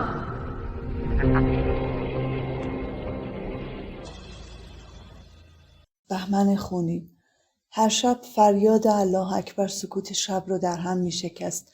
با هر الله اکبری که می شنیدم بیشتر از دین و مذهب دور و گریزان می شدم. شبی همسایه‌مان طبق معمول هر شب برای گفتن الله اکبر به پشت بام آمد. اما هنوز دهانش را باز نکرده بود که خانم بزرگ از اتاق خارج شد و با صدای بلند گفت: چته مرتی که؟ زهر ما رو الله اکبر. هاشم برادر شوهرم که همه چیز رو شنیده بود از اتاق بیرون پرید و او رو به زور به اتاق برد و گفت: ضعیفه چل، میخوای بکشنت؟ ولی خانم بزرگ پاسخ داد: میخورن. اقشاری از مردم هر روز به طرفداری از خمینی به میدان 24 اسفند، میدان انقلاب کنونی میرفتند و علیه شاهنشاه شعار سر میدادند، تا آنکه روز 6 بهمن قرار شد طرفداران شاهنشاه به خیابان آمده و حمایت خود را از پادشاهشان اعلام کنند. آن جمعه با شور و شوق شاهین را که 9 ماه بیشتر نداشت نزد خانم بزرگ گذاشتم و به دیگر هم باورانم پیوستم. آن روز تا جایی که می توانستم فریاد زدم و جاوید شاه گفتم. همه حامیان خمینی در اطراف ما ایستاده بودند و به ما نیشخند می زدند. نیشخندهایی که نه تنها در آن روز بلکه تا چند هفته بعد زهرشان را در وجودم حس می کردم. دمدمای غروب که تعداد اراذل و فرومایگان چندین برابر شده بود با چاقو و پنجه بوکس به سمت ما یورش آوردند. مردان گروه که چنین حمله‌ای را از قبل پیش بینی نموده بودند حلقه‌ای دور تا دور زنان ایجاد کردند. تعداد مهاجمان بیشتر از ما بود. به همین سبب با وجود تمام سعی و تلاشی که مردان در حفاظت از ما به کار بردند، پس از چاقو خوردن چند تن از آنان حلقه دفاع شکسته شد و ما هر کدام به سمتی فرار کردیم. من که تا آن زمان چادر به سر داشتم، همین که به کوچه‌ای در خیابان کمال اسماعیل رسیدم برای ردگم کردن چادر را از سر برداشتم و در کیفم قرار دادم. ترفندم کار خود را کرده بود، چون هنگامی که با ترس و لرز از کوچه خارج شدم و پا به خیابان نهادم، هیچ چشمی مرا به عنوان فردی که در راهپیمایی شناخته شده بود دنبال نمی‌کرد. خود را با هر مشقتی که بود به خانه رساندم و در دالان خانه چادرم را مجدداً بر سرم کشیدم. پایم در کفش کتانی زق زق می‌کردند. پس از اینکه سری به اتاق خانم بزرگ زدم، یک سره به حمام رفته و پای خستم را زیر آب سرد گرفتم تا اینکه خنکای آب نفسم را تازه نمود. از اتفاقات آن روز هرگز چیزی به مهدی نگفتم. سودی هم نداشت، زیرا که مرا محکوم می‌کرد، حتی اگر بیگناه ترین مردم بودم. گویی مردم همگی هیپنوتیزم یا جادو شده بودند، چون هر گونه سعی و تلاشی برای جلوگیری از به ثمر نشستن آن انقلاب بدیوم بیفایده به نظر می رسید. یکی از شنبه‌هایی که طبق معمول به خانه‌مان رفته بودم، زهرا خانم، یکی از دوستان بیبی که طرفدار سرسخت خمینی بود، نزد ما آمد و گفت همه کسانی که به طرفداری از شاه به خیابون ریخته بودند از طرف دولت پول گرفته بودند. من با شنیدن این قضاوت زبان به اعتراض گشودم و با لحنی کنایه‌آمیز گفتم این دروغه، چون منم یکی از اونا بودم و هیچ پولی هم از کسی نگرفته بودم. من فقط به خاطر اینکه به هر گوشه‌ای که نگاه میکنم سازندگی و تمدن میبینم فریاد جاوید شاه سر دادم و با بقیه همراه و هم‌آوا شدم. من با عشق او به دنیا آمدم و هیچ چیز و هیچ کس هم نمیتونه این عشق از من بگیره. این کوچکترین کاری بود که در مقابل کارهای بزرگ او از دستم برآمد. من مملو از گفتن بودم، اما بیبی صحبتم را ناتمام گذاشت و گفت ننه پاشو قلیون برامون چاق کن، مگه نمیبینی مهمون داریم؟ از روی بیمیلی برخاستم و به حیاط رفتم تا قلیانی آماده کنم. هنگامی که زهرا خانم خانه را ترک و خداحافظی کرد، بیبی مرا صدا زد و گفت رویا، برای خودت دشمن درست نکن. بیبی حق داشت، چون آن روزها همه از همدیگر وحشت و واهمه داشتند. آن مهر و محبتی که میان مردم وجود داشت با رفتن شاهنشاه از میان رفته یا کمرنگ شده بود.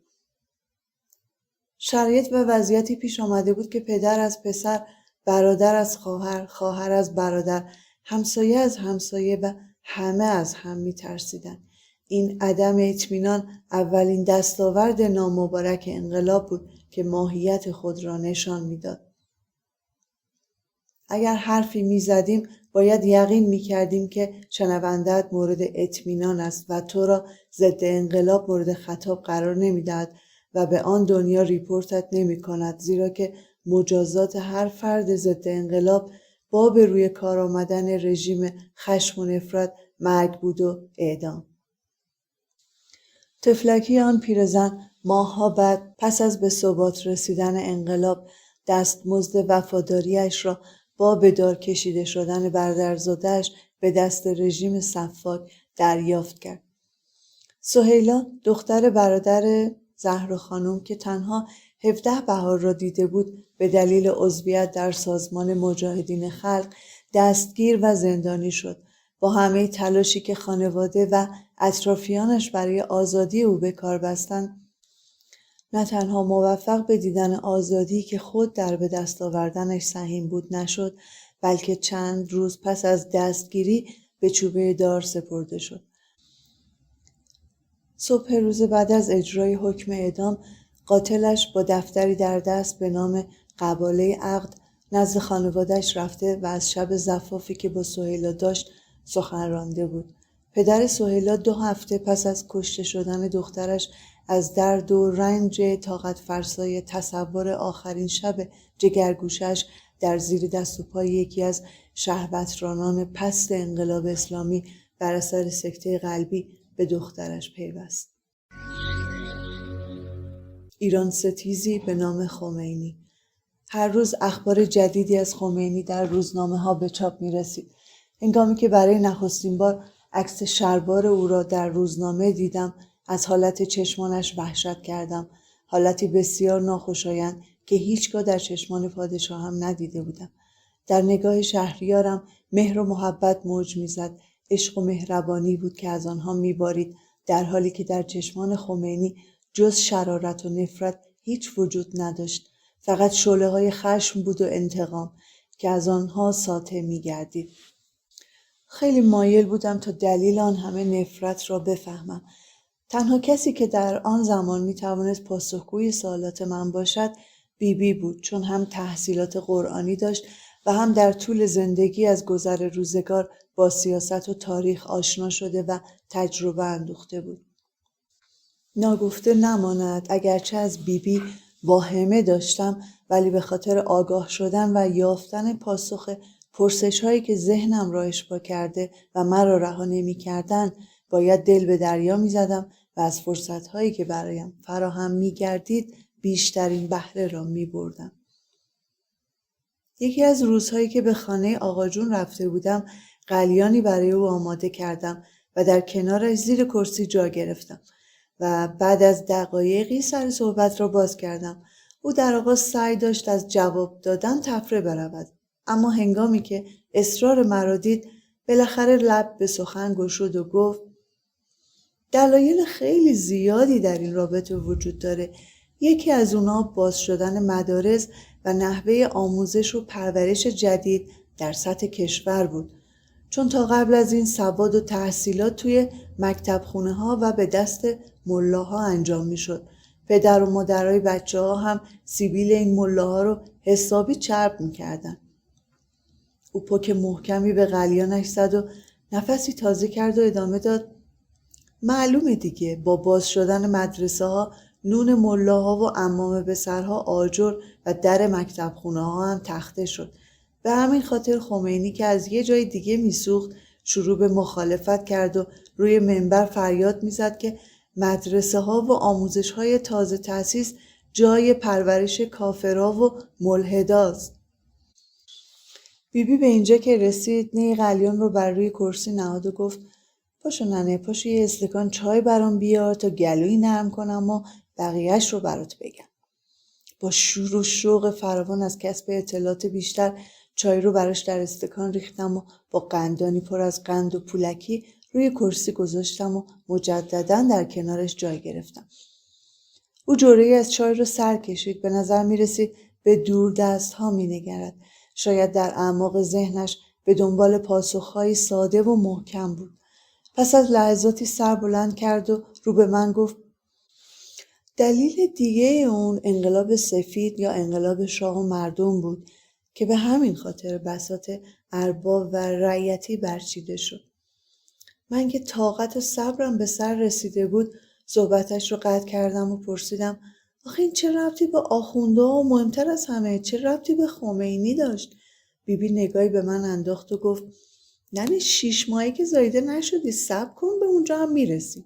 سپس همانند قصه گوی ماهر با صدای دلنشین ادامه داد چون بیشتر زمین ها وقف روحانیون و آخوندا بود، پس زمیندارای بزرگی بودن.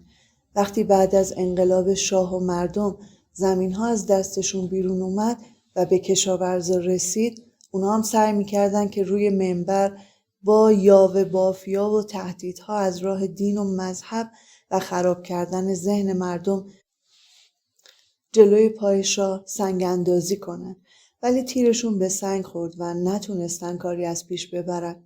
دلیل دیگه ضدیت و دشمنی خمینی با خاندان پهلوی به ما زنان برمیگرده، اون هم توی 2 دوره، یکی تو دوره پهلوی پدر و بعدش هم دوره پهلوی پسر.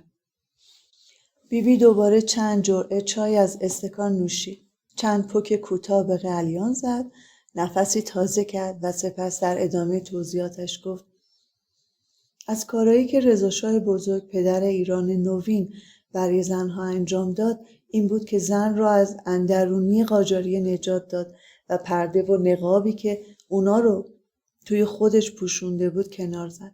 به زنها هویت و آزادی داد تا پر و بال بگیرن. زمان پر افتخار پهلوی پسر در انقلاب سفید شاه به ما زنها حق رأی داد. زن ایرانی توانست سال 1342 با این انقلاب برای اولین بار پای صندوقای رأی بره و برای برنامه‌ریزی آینده سرزمینش شرکت کنه. اون رأی فقط یک رأی ساده نبود. با اون رأی زن ایرانی به ارزش و مقامش به عنوان یک زن که شریک در تعیین سرنوشت خودش و بقیه هست و زنی که فکر و عقیدش محترم شمرده میشه آشنا شد. این کار شاه با فکر و رأی آخوندا که زن رو ضعیفه میدونن و میگن فرق و اختلاف داشت. خمینی زن رو کنیز و به زبون دیگه برده میدونه و عقیده داره که جای زنها فقط توی اندرونی هست و بس. اون مردا رو حاکم زنها میدونه و کار زن رو فقط توی برآوردن شهوت حیوانی مردها و برای زاییدن خلاصه میکنه. با هر چند جمله‌ای با حالت همیشگی دود قلیان رو به هوا میفرستاد و جرعه جرعه از چای خود مینوشید. سعی میکرد قبل از هر شرح و توصیفی در زوایای مغز و ذهن خود تجربیات و دریافته‌های خود را مزه کند و سپس با آب و تاب برایم بازگو نماید. او سپس کمی خود را جابجا کرد و گفت: بله، به همین دلیل بود که وقتی در 16 مهر 1341 توی روزنامه‌های عصر تهران با تیتر درشت نوشتن که طبق لایحه انجمن‌های ایالتی و ولایتی که در هیئت دولت به تصویب رسید و امروز منتشر شده به زنان حق رأی داده شد، آتیش خشم و کینه آخوندا و در رأسشون خمینی شعله ورتر شد. فردای اون روز خمینی تلگرامی به محمد رضا شاه فرستاد و نگرانی خودش و بقیه آخوندا رو به شاه اعلام کرد که البته با بی‌اعتنایی حکومت روبرو شد. خمینی بعدش توی یک سخنرانی عمومی پاشو جلوتر گذاشت و از زیاد شدن حضور اجتماعی زنها انتقاد کرد. او گفت که حساب کنید که چه کرده اید؟ زنها رو وارد کردید در ادارات. ببینید توی هر اداره‌ای که وارد شدن اون اداره فلج شد. فعلا محدود هست. علما میگن توسعه ندید، به استانها نفرستید. زن اگه وارد دستگاهی بشه اوضاعش رو به هم میزنه. آیا میخواین استقلالتون رو زنها تأمین کنن؟ کسانی که شما از اونو تقلید میکنین دارن به آسمون میپرن، شما به زنها ورمیرید. باز هم وقتی که دولت به زن ستیزی اون اهمیتی نداد، سخنرانی‌هاش تندتر شد. اونقدر که 22 اسفند همون سال در یه سخنرانی توی مجلس عمومی گفت که دستگاه حاکمه ایران به احکام مقدسه اسلام تجاوز کرده و به احکام مسلمه قرآن قصد تجاوز داره.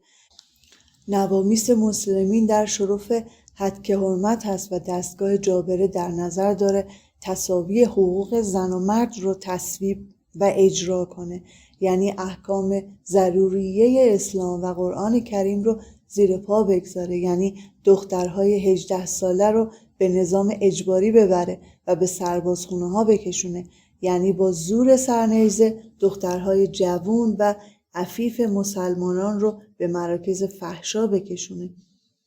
او چند ماه بعد باز هم وقتی هیچ مقام حکومتی به حرفاش که بوی زن ستیزی میداد اهمیتی نداد، اردیبهشت سال 1342 توی جمع دانشجوهای عضو انجمن اسلامی دانشگاه تهران روی منبر رفت. ولی چون از حالت تهاجمی که قبلا داشت یک قدم عقب نشسته بود، گفت موضوع حق شرکت دادن زنان در انتخابات مانعی نداره، ولی حق انتخاب شدنشون فحشا به بار میاره. موضوع حق رأی دادن زنها و غیره در درجه آخر اهمیت قرار داره. ما میخواییم مشروطیت رو حفظ کنیم. الان که توی ایران حق آزادی از ما سلب شده به فکر زنها افتادن. در حال حاضر آزادی قلم، بیان، افکار و حتی حق حیات از مردم گرفته شده. برای دفتر ولیعهد ماهی 50 تا 60 هزار تومان هزینه برآورد کردن، ولی این در حالیه که به هر نفر طلبه در هر ماه 20 تا 30 تومان حقوق میدیم. سخنان بیبی که به دینجا رسید مکسی کرد و پرسید حالا جواب سوالات تو گرفتی؟ با شنیدن حرفای بیبی به خود جرأتی دادم و گفتم شما که اینقدر از ستمی که به زنان شده خبر دارید، پس چرا منو وادار کردین که به ازدواجی تن بدم که نمیخواستم و اصلا رضایت نداشتم؟ او که انتظار چنین پرسشی را نداشت به نقطه خیره شد، گویی در خود و اجتماعش پاسخ آن را میجوید. شاید با خود میاندیشید که آنچه را در دفاع از حق زنان بیان کرده با عمل و کردارش منافات داشته است و به دنبال توجیهی برای این مغایرت و تناقض گفتاری و رفتاری میگشت. بدین منظور لحظاتی بعد با جمله کوتاه چنین پاسخ مرا داد: بعضی چیزا ریشه در باورهای خانوادگی داره و نمیشه اونا رو نادیده گرفت. با این کلام و جواب بیبی دانستم که پرسش بی جایی کردم، پرسشی که او را به گذشته دور کشانده بود، گذشته‌ای که شاید خاطره‌ای را در او زنده نموده بود. با دیدن بیبی در آن حالت که فشردگی و رنج درونش را میشد به وضوح مشاهده کرد، صلاح ندانستم درخواستم پافشاری کنم. از جا برخاستم، بوسه بر روی گونه‌اش نشاندم و او را با خاطراتش تنها گذاشتم. آن روز تنها زمانی بود که توانسته بودم به راحتی با وی سخن بگویم و دیگر هرگز چنین فرصتی نصیب من نشد. سالها بعد منی که هنوز مشتاق و کنجکاو بودم تا بدانم خمینی در تلگرام ارسالیش برای محمد رضا شاه چه مطلبی را مطرح کرده بود، در خارج از کشور با دسترسی به اینترنت توانستم برای ذهن پرسشگرم پاسخی بیابم و آن را اقناع نمایم. در تلگرام چنین نوشته شده بود: حضور مبارک اعلی حضرت همایونی. پس از اهدای تحیت و دعا به طوری که در روزنامه‌ها منتشر است، دولت در انجمن‌های ایالتی و ولایتی اسلام را در رأی دهندگان و منتخبین شرط نکرده و به زنها حق رأی داده و این امر موجب نگرانی علمای اعلام و سایر طبقات مسلمین شده است. بر خاطر همایونی مکشوف است که صلاح مملکت در حفظ احکام دین مبین اسلام و آرامش قلوب است. مستدعی است امر بفرمایید مطالبی را که مخالف دیانت مقدسه و مذهب رسمی مملکت است از برنامه‌های دولتی و حزبی حذف نمایند تا موجب دعاگویی ملت مسلمان شود. الداعی روح الله الموسوی. بنابراین با توجه به سخنرانی‌های آخر این دجال خوناشام، علت اصلی مخالفتش را مقدار حقوقی می‌بینم که از طرف دولت به او و امثال او پرداخت می‌شد. یعنی اگر وجهی همانند حقوق ولیعهد برای سخنان و اراجیف آن بیکاره‌های مفتخور منظور می‌نمودند، هرگز در صدد دشمنی با حکومت وقت بر نمی‌آمدند. به هر حال من که چشمم آب نمیخورد، چون شکم حریص و ذهن و اندیشه طماع و خواسته های بیکران این گدایان سرقبر نه تنها با انباری از کاه بلکه با هیچ چیز و هیچ مقداری از پول و درهم و دینار پر نمیشد. محاصره و بستن فرودگاه مهرآباد. دکتر بختیار از هیچ کاری برای جلوگیری از بازگشت خمینی به ایران کوتاهی نکرد. اوایل بهمن ماه 1357 بود و خمینی طی مصاحبه‌ای اعلام کرد که روز 6 بهمن ماه به ایران باز می‌گردد. نخست وزیر برای جلوگیری از پرواز هر هواپیمایی به سوی فرانسه شبانگاه 3 بهمن فرودگاه مهرآباد را محاصره و تانک‌ها را در آنجا مستقر کرد و به مدت 3 روز هیچ پروازی صورت نگرفت. روزنامه کیهان فردای روز محاصره در این باره چنین نوشت: در ساعات پایانی روز 3 بهمن ماه 1357 فرودگاه مهرآباد به محاصره مأموران فرمانداری نظامی تهران درآمد و نظامیان با تانک و زره‌پوش در اطراف فرودگاه مستقر شدند. مأموران فرمانداری نظامی تهران به دنبال اطلاع از آماده کردن هواپیمای ایران ایر برای بازگرداندن امام خمینی و همراهانش این فرودگاه را به کنترل خود درآوردند.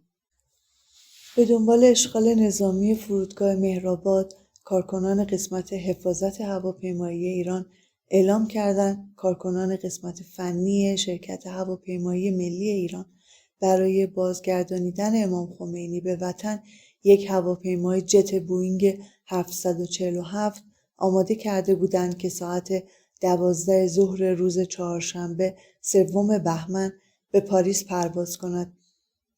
اما به طور ناگهانی و در شرایطی که کارکنان اعتصابی هواپیمایی ملی ایران تمام امکانات خود را برای پرواز هواپیمای مزبور آماده کرده بودند، ناگهان مأموران فرمانداری نظامی تهران با تانک، نفربر و کامیون‌های پر از مأموران نظامی به فرودگاه آمدند و این فرودگاه را به اشغال خود درآوردند. مأموران نظامی بلافاصله افراد گارد مخصوص نگهبانی هواپیماها را از کنار هواپیماهای مستقر در فرودگاه دور کردند و سپس در قسمت‌های مختلف فرودگاه مستقر شدند. علاوه بر این 1 تانک ارتشی در سراحی مهرآباد مستقر شد و راه عبور و مرور به سوی فرودگاه را به کلی مسدود کرد.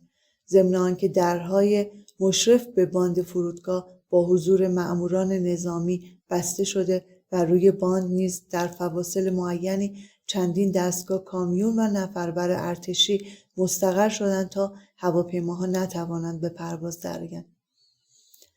همزمان 1 مقام فرمانداری نظامی تهران و حومه به خبرنگاران گفت طبق اطلاع واصله عده‌ای از عناصر فرصت طلب و اخلالگر قصد دارند که در روز چهارشنبه 4 بهمن ماه در فرودگاه مهرآباد اجتماع نموده و ایجاد بی‌نظمی و اخلال نمایند. با توجه به اینکه عمل آنان برخلاف مقررات میباشد، فرمانداری نظامی تهران و حومه به حکم وظیفه‌ای که در برقراری نظم و آرامش حوزه استحفاظی بر عهده دارد به مأموران مربوطه دستور داده است ضمن جلوگیری از ورود عناصر اخلالگر و اشخاص غیر مسئول به محوطه فرودگاه از هیچ گونه کوششی در جلوگیری از عملیات اخلالگرانه و اعاده نظم فروگذاری ننموده و با عاملین و مسببین بی‌نظمی برابر قانون و مقررات فرمانداری نظامی رفتار نمایند. با اشغال نظامی فرودگاه مهرآباد، راه عبور کارکنان هواپیمایی کشوری و مسئولان سوختگیری هواپیماها که قبلا از مقامات اجازه گرفته بودند و میبایست امروز سر کار خود حاضر شوند، به واسطه بسته بودن کلیه راه‌های عبور و مرور میسر نشده است. تا این ساعت 9:30 صبح عده زیادی جلوی جبهه اصلی فرودگاه جمع شدند. خبرنگار کیهان به دنبال این مطالب گزارش داد که با پخش خبر اشغال فرودگاه مهرآباد مردم دسته دسته به طرف فرودگاه در حرکت هستند و هر دقیقه بر تعداد آنان افزوده می شود. چماقداری به نام کرمعلی. هر کوی و برزن و هر محله‌ای داشت دوره حساسی را پشت سر می‌گذاشت.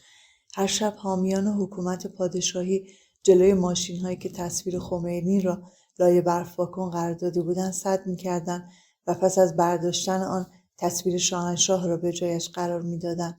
چند خیابان بالاتر طرفداران خمینی با چماق به همان خودروها حمله ور می‌شدند و با خسارتی که وارد می‌آوردند عکس خمینی را لابلای پنجره شکسته آن قرار می‌دادند. سردسته این چماقدارها کرمعلی، چاقوکش و عربده‌کش محل بود. شبها از ترس مهدی جرأت پیوستن به گروه‌های طرفدار پادشاهی را نداشتم، اما از بالای پشت بام با حسرت دسته‌های آنها را می‌دیدم که در تمام خیابان‌ها و کوچه‌های محل به راه می‌افتادند و جاوید شاه می‌گفتند. علاوه بر آن شعارهایی از قبیل پیاز مونده نمیخوایم، کرمعلی نمیخوایم، ما شیر و موز نمیخوایم، کرمعلی دزد نمیخوایم، علیه این لات بی سر و پای فرصت طلب سر میدادند. نام تمام افرادی که به جانبداری از شاهنشاه دست به تظاهرات زده بودند در دفتری توسط کرمعلی ثبت میشد. یکی از شبهای سرد بهمن ماه بود. کرمعلی همراه با دار و دستش با شعار مرگ بر شاه دوست و چوب و چماق‌هایی در دست به منزل کسانی که به نحوی در شهربانی یا هر نهاد امنیتی خدمت می‌کردند هجوم آوردند و آنان را مورد ضرب و شتم قرار دادند. یکی از افرادی که مورد حمله این اوباش قرار گرفت دایی رضا، دایی مادرم بود که در شهربانی خدمت می‌کرد. شبی این گروه چماقداران همراه با سید اسماعیل، یکی از خویشاوندان نزدیک دایی رضا، به سمت خانه او رفتند. دایی شیفت شب و سر خدمت بود.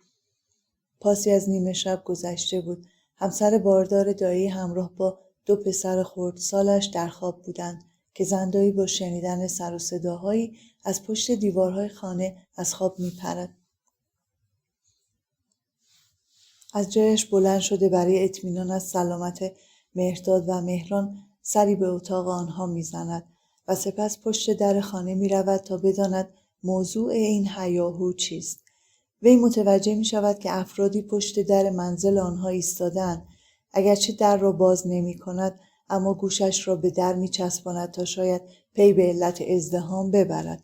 با توجه به شرایط موجود و یورش گروه‌هایی از مردم به نیروهای انتظامی، او حدس می‌زند که با هدف خیری به دانجا نیامدند. از درون خانه التماس کنان به آنان میگوید شوهرم خونه نیست، خواهش میکنم از اینجا برین و ما رو تنها بذارین. همانگاه صدای اسماعیل را میشنود. پس به گمان اینکه برای کمک به آنان آمده است از او میخواهد که به کلانتری خبر دهد. سید اسماعیل در پاسخ به او میگوید سزای ساواکی ها و مامورای حکومتی مرگه. سپس تهدید کرده بود که اگر شوهرش را بیرون نفرستد خانه را به آتش میکشند. زندایی هر چقدر تضرع و لابه کرده بود که دست از سرشان بردارن راه به جایی نبرده و دل هیچ کدام از مهاجمان از این ناله ها به ره نیامده بود و بر خواستهشان اصرار و مدام او را تهدید میکردند. سرانجام پس از گذشت ساعتها با برآمدن آفتاب چون به منظور خود نرسیدند دست از پا درازتر به خانه‌های خویش بازگشته بودند.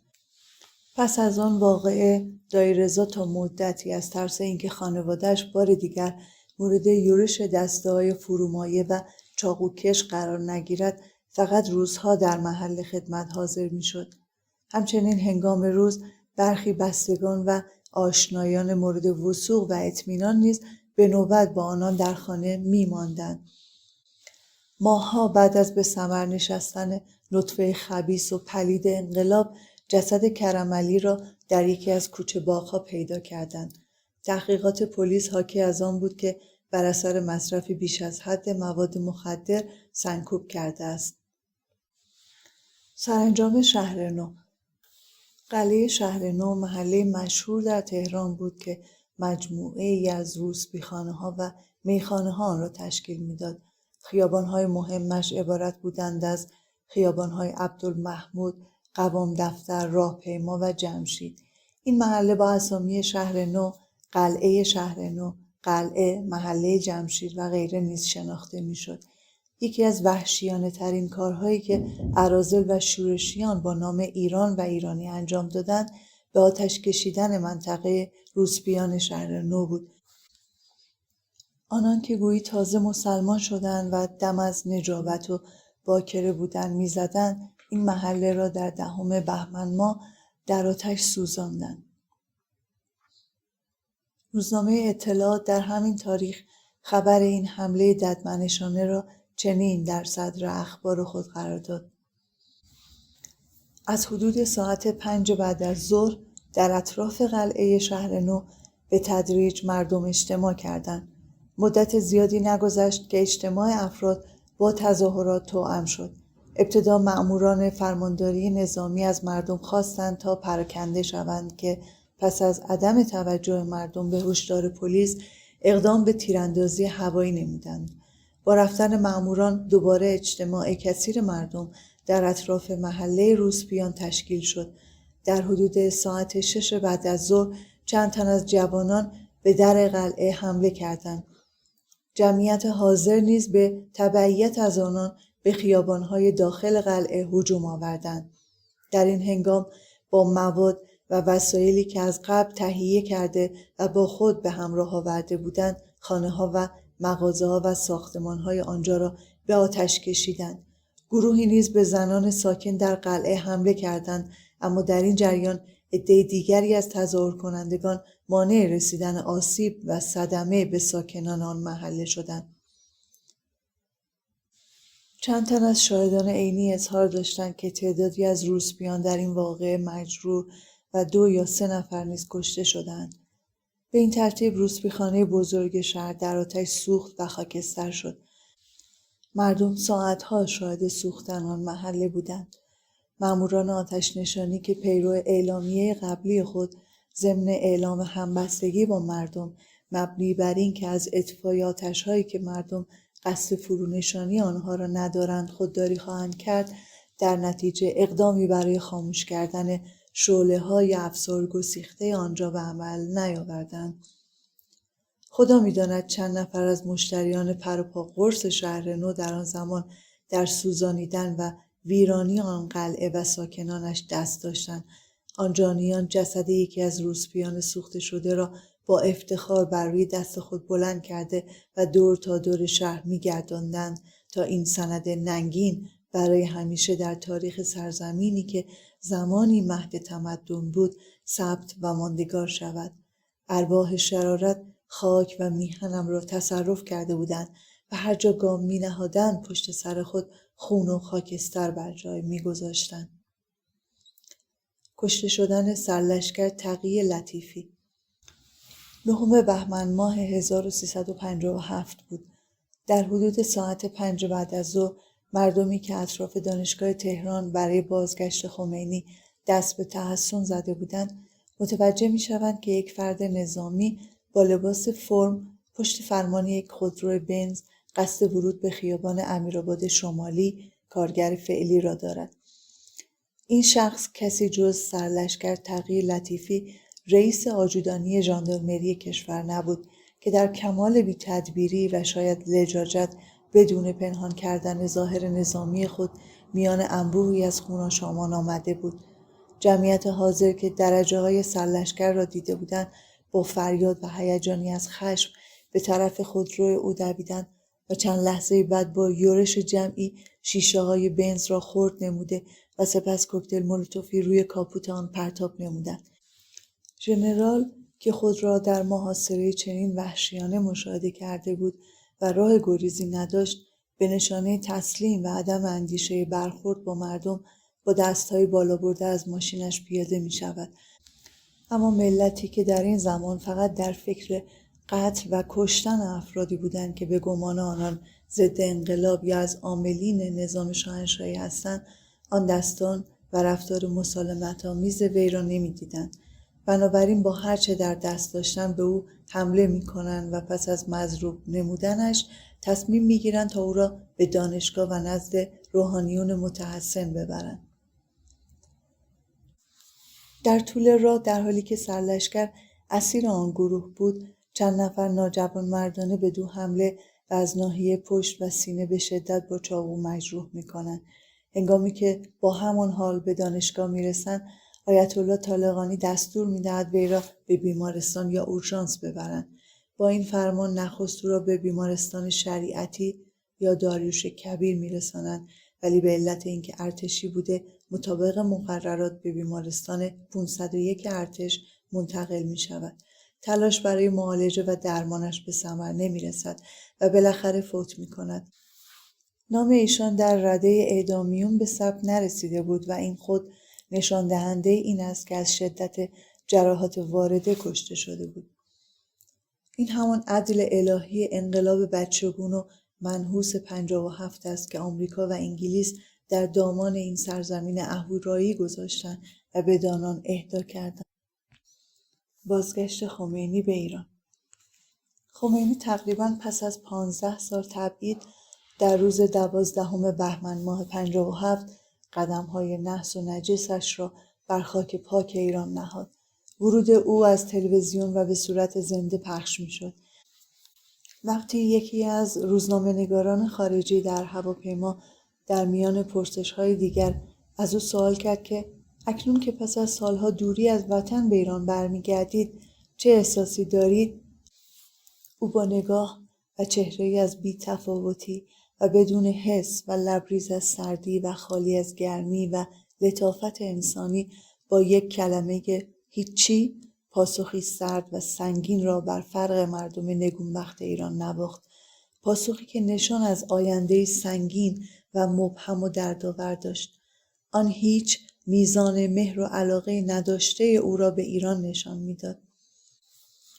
آن هیچ یک دنیا معنا و مفهوم از درک خشک و غیر انسانیش را در خود جای داده بود و اما مردم بدون فهم و استنباط آن باز هم کورکورانه به استقبال آن همه هیچ شتافتند. به محض دیدنش که در حال پایین آمدن از پله‌های هواپیما بود، لرزشی سهمگین تمام وجودم را فرا گرفت. دلیل ترس و وحشت و لرزشم را مدتی پس از تسخیر سرزمینم فهمیدم که به دست این دشمن افتاده بود. او هیولایی بود تشنه به خون. او چون ضحاکی ماردوش آمده بود تا نه تنها مغز بلکه تمام هستی و نیستی جوانان میهن را، این شکوفه‌های وطن را بخورد و خونشان را بیاشامد و آنان را نشکفته پرپر کند. او در ابتدای ورود همراه با یارانش که شامل اعضای جبهه ملی و روحانیونی چون محمد بهشتی، مطهری، خامنه‌ای، حسین علی منتظری نایب خمینی پس از مرگ او، هاشمی رفسنجانی با لقب کوسه به دلیل عدم داشتن ریش و محاسن و دیگر روحانیون میشد به بهشت زهرا رفت و همان حرفها و وعده‌های پوچ و دروغین را مجددا تکرار کرد. مردم هم که حرص و ولع بی پایانی در فریب خوردن داشتند، همه را ابلهانه باور کردند و هورای شادی برکشیدند و الله اکبر سر دادند. آنان چون گله‌های گوسفندی بودند که به آغل گرم و نرم، به چوپان با وفا و به علف‌های سبز و تازه‌ای که داشتند راضی نبودند و در اقفال و مکر خمینی آن گرگ کینه‌توز قرار گرفتند. گرگی که سالهای طولانی دندانهایش را برای آن روز تیز کرده بود. گرگی که بر در این منزل مهر و محبت آمده بود تا کینه وارد کند و خون بریزد. آمده بود تا شنگول قصه ایران زمین را، منگول شیطون و بازیگوش علفزار داستان سرزمینم را و حبه انگور نخودی این قصه را با چنگ و دندانهای تیز خود پاره پاره کند و از هم بدراند. او اعلام کرد من دولت تعیین می‌کنم، من توی دهن این دولت میزنم و این بار و برای نخستین بار واقعیت را بیان می‌کرد.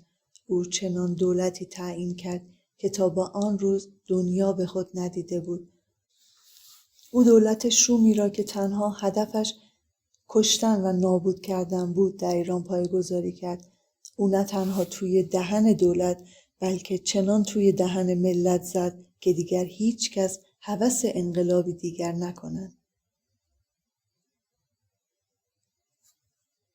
نام کتاب رویا، بخش اول، نویسنده مهشید رحیمیان، گویش میترا، نشر آوای بوف، فصل 4. avayaboof.com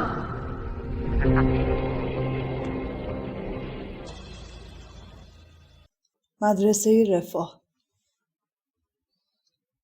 برای اسکان و زندگی خمینی هنوز مکان مشخصی در نظر گرفته نشده بود.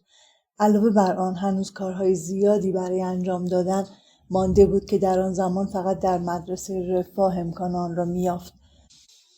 وی پس از پایان سخنرانی‌اش، پس از خاتمه وعده‌های دروغین و فریبکارانه‌اش مبنی بر خانه‌دار کردن ملتی که به دنبالش روان شده بودند، پس از قول‌های کاذب رایگان نمودن آب و برق مصرفی مردم، به مدرسه‌ای رفت و در آن مستقر شد که نامش فقط خاطره خون‌های پاکی که بر پشت بامش ریخته شده بود و نام دلاورترین مردانی که تا آخرین لحظه برای نجات ایران و ایرانی مبارزه کرده بودند را در اذهان پاک تداعی می‌کرد.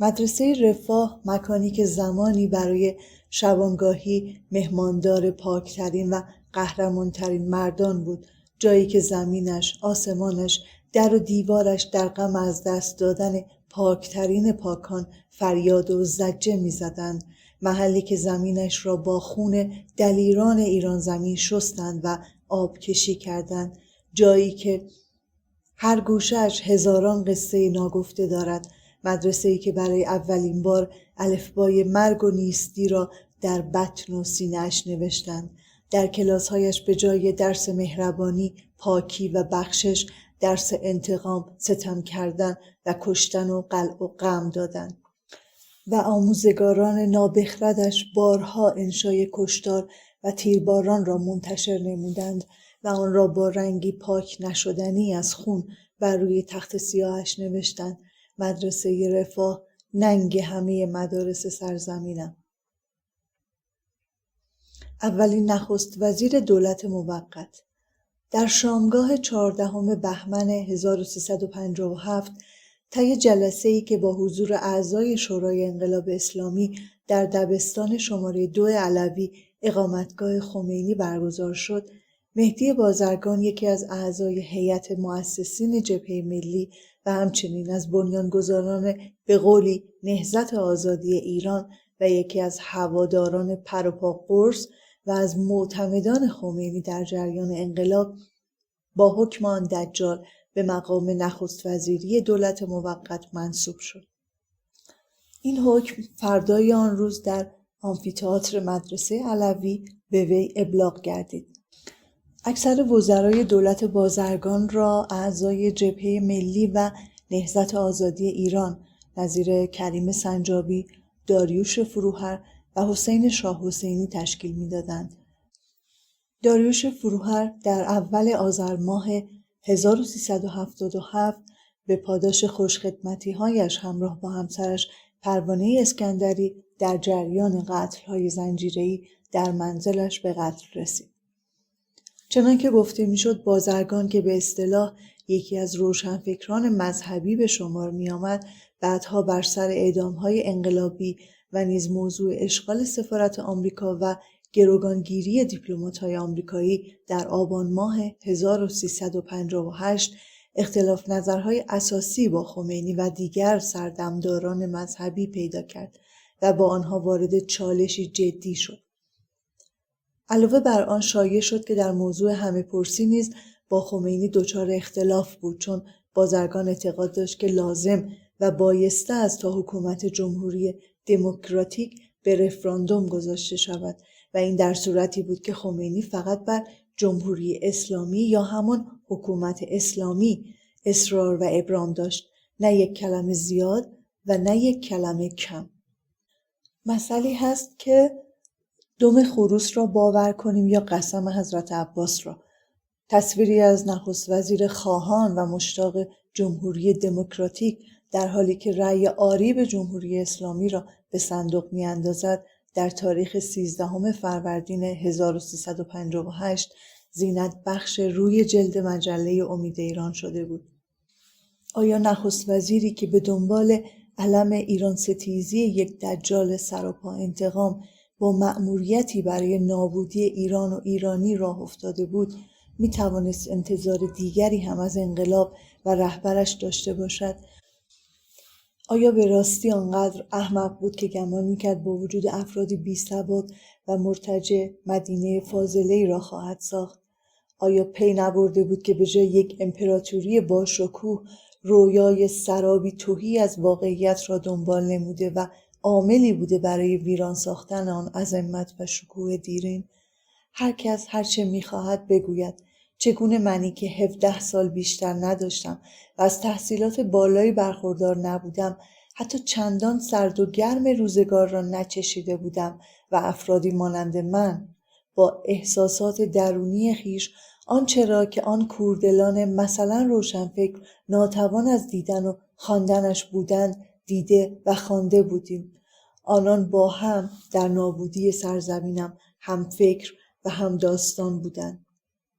مهدی بازرگان سرانجام پس از 9 ماه نشستن بر مسند نخست وزیری در 14 آبان ماه 1358 درست 1 روز بعد از آن که گروهی که خود را دانشجویان پیرو خط امام می‌نامیدند و با بالا رفتن از دیوار سفارت آمریکا در تهران آن را تصرف نموده و کارکنانش را به گروگان گرفته بودند، از مقامش استعفا داد. با چنین عمل غیرعقلانی دانشجویان پیرو خط امام امید به رهایی در خاطرمان برای همیشه مرد و زنده به گور شد. بازرگان در بهمن ماه 1373 در سن 86 سالگی در فرودگاه زوریخ درگذشت. علت فوت وی را سکته قلبی اعلام کردند. سپس جسدش را به کشور بازگردانده و بنابر وصیتش در قم به خاک سپردند. پیروزی شورشی ویرانگر به نام انقلاب اسلامی، خیانت هوانیروز. عده زیادی از همافران و افراد نیروی هوایی در روز 19 بهمن با لباسهای مقدسی که پس از ملبس شدن بدانها به دفاع از وطن سوگند خورده بودند، با پشت پا زدن به عهد و پیمان خویش در میان شادی و حیرت شورشیان و بهت و ناباوری ما به سوی اقامتگاه خمینی حرکت کردند. در روز 20 بهمن ماه این قسم خوردگان به وطن در پادگان به جای فریاد تا آخرین قطره خون ایستاده‌ایم، فریاد الله اکبر سر دادند.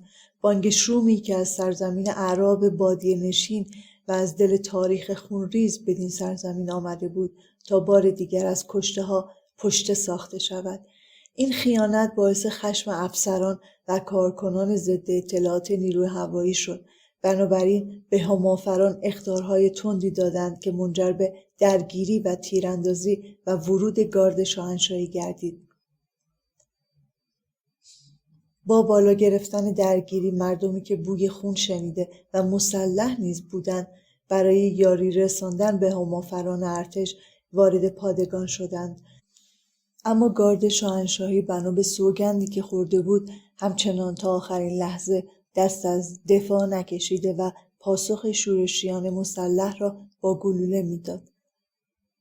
این برخورد مسلحانه تا صبح روز بعد ادامه یافت و ما همگی در نگرانی و ترس و دلهره‌ای مرگبار به سر می‌بردیم. 22 بهمن فرا رسید. تهران و اغلب شهرستان‌ها بیشتر به میدان‌های مبارزه شبیه شده بود تا مکانی برای زیستن و شاد بودن. مبارزه نیروهای میهن پرست که هنوز به از بین بردن نیروی آشوب طلب و شورشیان و نجات سرزمینشان امیدوار بودند ادامه داشت.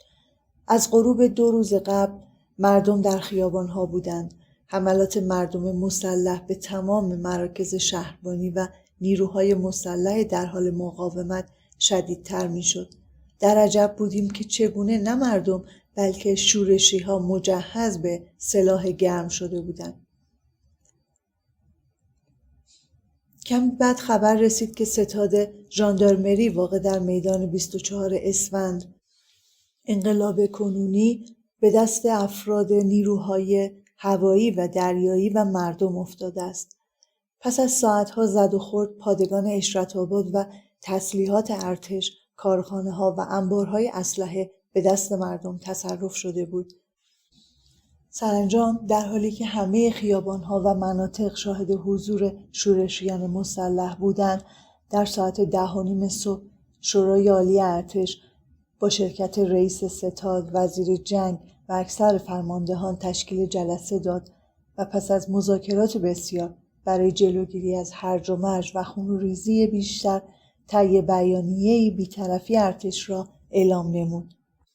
با توجه به تحولات اخیر کشور، در شورای عالی ارتش در ساعت 10:30 امروز 22 بهمن ماه 1357 به اتفاق آرا تصمیم گرفته شد که برای جلوگیری از هرج و مرج و خونریزی بیشتر بی‌طرفی خود را در مناقشات سیاسی فعلی اعلام کرده و به یگانهای نظامی دستور داده شد به پادگانهای خود مراجعت نمایند. ارتش ایران همواره پشتیبان ملت شریف و نجیب و وطن پرست ایران بوده و خواهد بود و از خواسته های ملت شریف با تمام قدرت حمایت می نماید. باور نمی کردیم که این آخرین امیدمان نیز به یأس مبدل شده است. این بیانیه زمانی از رادیو پخش شد که شهر پر بود از مردم مسلحی که سوار بر خودروهای نظامی در سطح شهر میچرخیدند و همراه با در دست داشتن تصاویری از خمینی شعار میدادند و هلهله و شادی میکردند. همچنین کاخ گلستان، مرکز رادیو ایران و ژاندارمری و شهربانی کل کشور، دانشکده افسری، دانشکده پلیس و دبیرستان نظام نیز به دست نیروهای شورشگر افتاده بود. زندان کمیته مشترک ضد خرابکار که مرکز بازجویی ایران ستیزان بود، به تصرف مردم ناآگاه و بیخبر از همه جا درآمده و در پی آن تمامی زندانیان به قولی سیاسی که برای امنیت کشور دستگیر شده بودند آزاد شدند. تا هنگام غروب آفتاب و در هراس و وحشتی که هر لحظه بر شدت آن افزوده میشد، همه کلانتری‌ها، پادگان‌ها، پاسگاه‌های پلیس و مراکز نظامی به دست ملت زیادخواه و ناسپاس افتاد. فرمانداری نظامی آخرین اطلاعیه خود را صادر کرد و از نظامیان و سربازانی که از پادگان‌ها فرار کرده بودند خواست تا برای اجرای تصمیم شورای عالی ارتش به پادگان‌های خود بازگردند. شورشیان به سوی کاخ نخست وزیری به حرکت درآمدند. در این حین بختیار که پس از فرار نظامیان با تعداد بسیار کمی از محافظین خود تنها مانده بود، فرار را برقرار ترجیح داد و از در پشتی ساختمان نخست وزیری خارج شده بود. سپهبد رحیمی فرماندار نظامی تهران و رئیس شهربانی به دست مردم اسیر شد. امیر عباس هویدا نخست وزیر سابق، نخست وزیر محبوبی که همه وجودش را با مهر به آب و خاکش سرشته بود، با اطمینان از اینکه قصوری در دوران خدمتش مرتکب نشده و تمام زندگی شغلی خود را برای ارتقا و پیشرفت وطن صرف کرده بود، خود را به شورای انقلاب تسلیم نمود. رادیو و تلویزیون ملی ایران نیز به تصرف و تسلط یاغیان درآمد. همه چشم و گوش‌ها به رادیو و تلویزیون بود تا آخرین اخبار روز را در آن ایام بحرانی به دست آورند. در واپسین لحظات گوینده رادیو پیامی را که از سوی آیت الله طالقانی دریافت کرده بود برای شنوندگان قرائت کرد و سپس برنامه قطع شد. در آن پیام از کارکنان اعتصابی رادیو و تلویزیون خواسته شده بود تا به سر کار خود بازگردند. پس از سکوتی نسبتاً طولانی، رادیو مجدداً آغاز به کار کرد و صدای گوینده به گوش رسید. توجه، توجه، این صدای انقلاب ملت ایران است. و سرانجام 10 روز پس از ورود خمینی، روز 22 بهمن 1357 انقلاب شوم اسلامی تثبیت شد. پایان یک شکوه و افتخار و آغاز گام نهادن در دوره‌ای از نحوست که به جز عده قلیلی سایرین با شادی و شعف در آن سهیم شدند.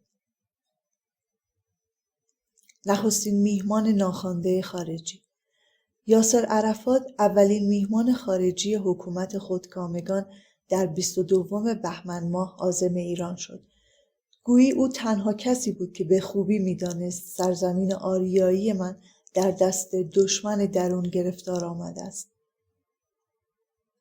هواپیمای حامل او با وجود بسته بودن فرودگاه مهرآباد بر زمین نشست. او که همچون صاحبخانه سردمداران را از ورودش باخبر نکرده بود، پس از قدم نهادن به خاک آریایی و پس از خوشامدگویی نمایندگان حکومت جدید چنین گفت: آدم برای رفتن به خانه‌اش اجازه نمیگیرد. من هم اجازه نگرفتم. امروز یکی از روزهای بزرگ پیروزی مسلمانان جهان است. انقلاب ایران برای فلسطین یک پیروزی بزرگ است. وقتی وارد فضای هوایی تهران شدم، احساس کردم که به فضای بیت المقدس وارد شدم. ایران و امام خمینی نشان دادند که امت ما مسلمانان هیچگاه مقابل ستمگران سرفرود نخواهند آورد. ایرانیان حصاری را که در اطراف برادران فلسطینی بود شکستند. این انقلاب بزرگ شما ضامن پیروزی ماست. اتوبوس ویژه که روزگاری برای انتقال و جابجایی امیر عباس هویدا و میهمانان خارجی شامل میهمانان آمریکایی و اسرائیلی خریداری شده بود، اکنون داشت عرفات دشمن ایران زمین و همراهانش را که تا آن روز جایی در این آب و خاک نداشتند به سوی اقامتگاه خمینی می‌برد. او که به قصد چپاول منابع و اموال مردم کشورمان بدین سفر مبادرت کرده بود، پس از دیدار با خمینی به بهشت زهرا رفت و در سخنرانیش با افتخار گفت: به موشه‌دایان گفتم که آمریکا مال تو، من به ایران تکیه میکنم. گویا او درست حدس زده بود. ثروت ایران زمین از آن فلسطین شد و هر آنچه از ایران و ایرانی دریغ کردند به دامان فلسطین ریختند. یاسر عرفات پس از دستیابی به هدف خویش و دریافت کمک‌های مالی و تسلیحاتی بسیار از حکومت ایران به سران حکومت پشت کرد و با شروع جنگ ایران و عراق به دیدار صدام حسین شتافت و با او دست یاری و برادری داد. همزمان با حضور هیئت فلسطینی و یاسر عرفات در تهران، تابلوی سفارت فلسطین نیز بر بالای ساختمان سفارت سابق اسرائیل واقع در خیابان کاخ، فلسطین فعلی که بر اثر درگیری‌های ایام انقلاب آسیب فراوانی دیده بود نصب گردید. اعدام دلاورمردان و شیران بیشه ایران زمین. با ثبات انقلاب همه کسانی که به نحوی با نظام پادشاهی ارتباط داشتند تیرباران شدند. اولین گروهی که در روز 22 بهمن ماه بر پشت بام مدرسه رفاه به جوخه مرگ سپرده شدند بزرگمردانی بودند که تا آخرین لحظه در برابر دشمن داخلی ایستادگی و مبارزه کردند. بزرگمردانی که نامشان برای همیشه در تاریخ سرزمینمان با زر نوشته شد. تیمسار خسروداد، دارنده 7 مدال ارتش شاهنشاهی، فرمانده هوانیروز شاهنشاهی، بی‌نظیر دلاوری که در زمان تیرباران 50 سال بیشتر نداشت. او مدرک خلبانی خود را از آمریکا اخذ کرده و دوره نظامی خود را در فرانسه گذرانده و مدیریت جنگ کوهستان را توسط افسران مدرسه نظامی سلطنتی سنت هرست در سوئیس آموزش دیده بود. این تیمسار میهن‌پرست و وفادار به آرمان‌هایی که برایشان سوگند خورده بود، چون مدارک عالی خود را از دانشگاه‌های به نام دنیا دریافت کرده بود، برعکس به اصطلاح سیاسیون این حکومت به 2 زبان فرانسه و انگلیسی تسلط کامل داشت. گفته میشد تیمسار خسروداد در روزهای منتهی به 22 بهمن 57 در خانه دوستان خود ساکن بوده است. سپس در 22 بهمن به یگان خدمتی خود واقع در باغشاه مراجعه کرده بود، اما در حدود ساعت 2 بعد از ظهر با حمله شورشیان به دبیرستان نظام و پادگان باغشاه توسط هلیکوپتر از آن محل خارج می شود. او که یک نظامی با ضابطه و به نظم و انضباط پایبند بود، هنگامی که در 23 بهمن خبر فرار خود و هوشنگ دیدبان را در روزنامه ها می بیند، تصمیم می گیرد تا خویشتن را معرفی کند. بدین قصد روز بعد در حدود ساعت 11 صبح با حضور در دفتر تیمسار قرنه‌ای توسط نیروهایی که برای چنان مواقعی آموزش دیده بودند دستگیر و به ستاد انقلاب واقع در مدرسه رفاه انتقال داده می شود. او در بیدادگاهی به ریاست صادق خلخالی مفسد فی‌الارض شناخته و در اقدامی سریع به فرمان جلاد خمینی در نیمه شب پنجشنبه 26 بهمن آن سال شوم در ساعت 23:45 به همراه ارتشبد نعمت‌الله نصیری رئیس ساواک، سرلشکر رضا ناجی فرماندار نظامی اصفهان، سپهبد مهدی رحیمی فرماندار نظامی تهران و رئیس شهربانی سابق که جزو اولین افسران عالی رتبه ارتش شاهنشاهی ایران بودند و روی پشت بام مدرسه رفاه واقع در خیابان عین‌الدوله یا ایران در تهران تیرباران شدند. تیمسار مهدی رحیمی آخرین رئیس شهربانی و آخرین فرماندار نظامی تهران، دلاورمرد دیگری هم که در 26 بهمن به جوخه اعدام سپرده شد، به گونه‌ای بود که حتی خود خمینی دژخیم هم نتوانست از تحسین او خودداری کند.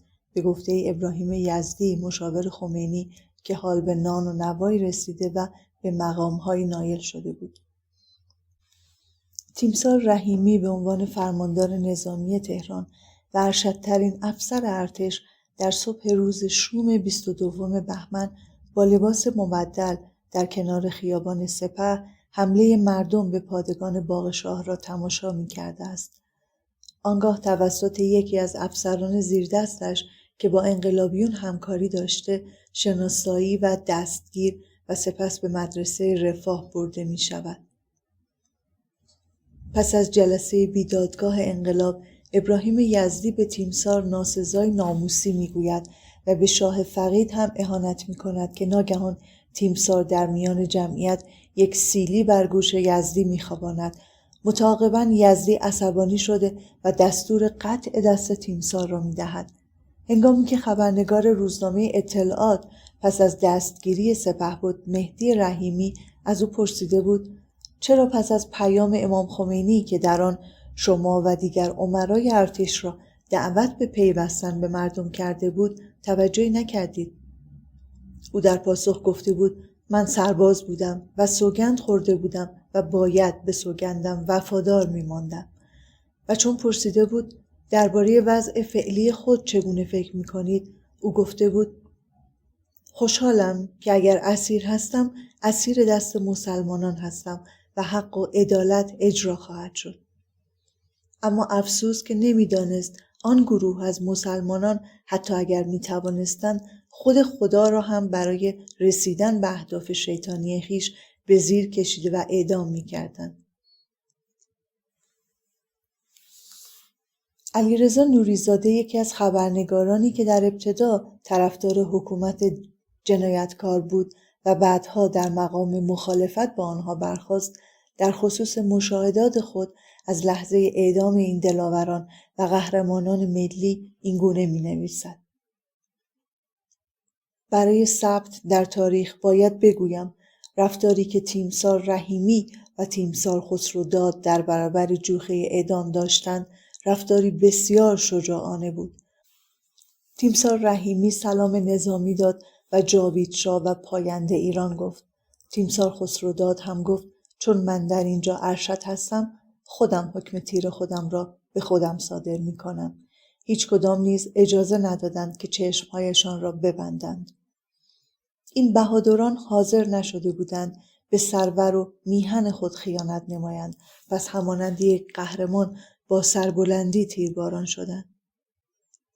تیمسار رحیمی بسیار دلاورانه جان داد، به گونه‌ای که بعدها خمینی از او به عنوان یک نمونه یاد کرده و گفته بود اگر قرار است کسی بمیرد حداقل مثل او شجاعانه بمیرد.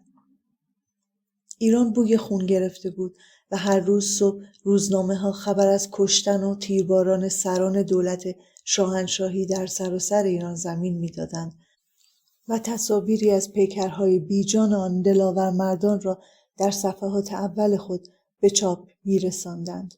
هر شب تعدادی از دلاور مردانی که همه عمر و زندگی خود را وقف این سرزمین کرده بودند بر پشت بام مدرسه رفاه به فرمان ضحاک زمانه و به دست شورشیان تیرباران می شدند.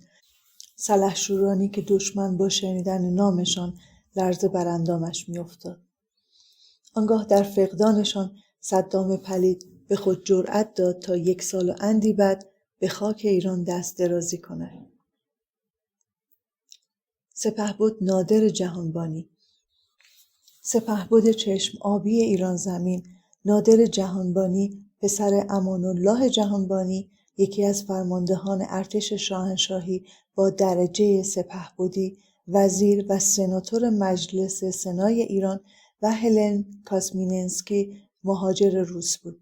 این عقاب تیز پرواز آسمان‌ها که دوره خلبانی خود را در دانشگاه خلبانی نیروی هوایی ارتش روسیه و دوره‌های خلبانی جنگنده‌های جت را در آلمان به پایان رسانده بود، برای اولین بار در تاریخ سرزمینش تیم اکروجت تاج طلایی را سالها پیش از انقلاب شوم و ویرانگر در سال 1337 پایه‌گذاری کرد و خود سرپرستی آن را بر عهده گرفت و با بیشمار مقام‌هایی که در این زمینه کسب کرد افتخاراتی دیگر بر افتخارات میهن زمین افزود.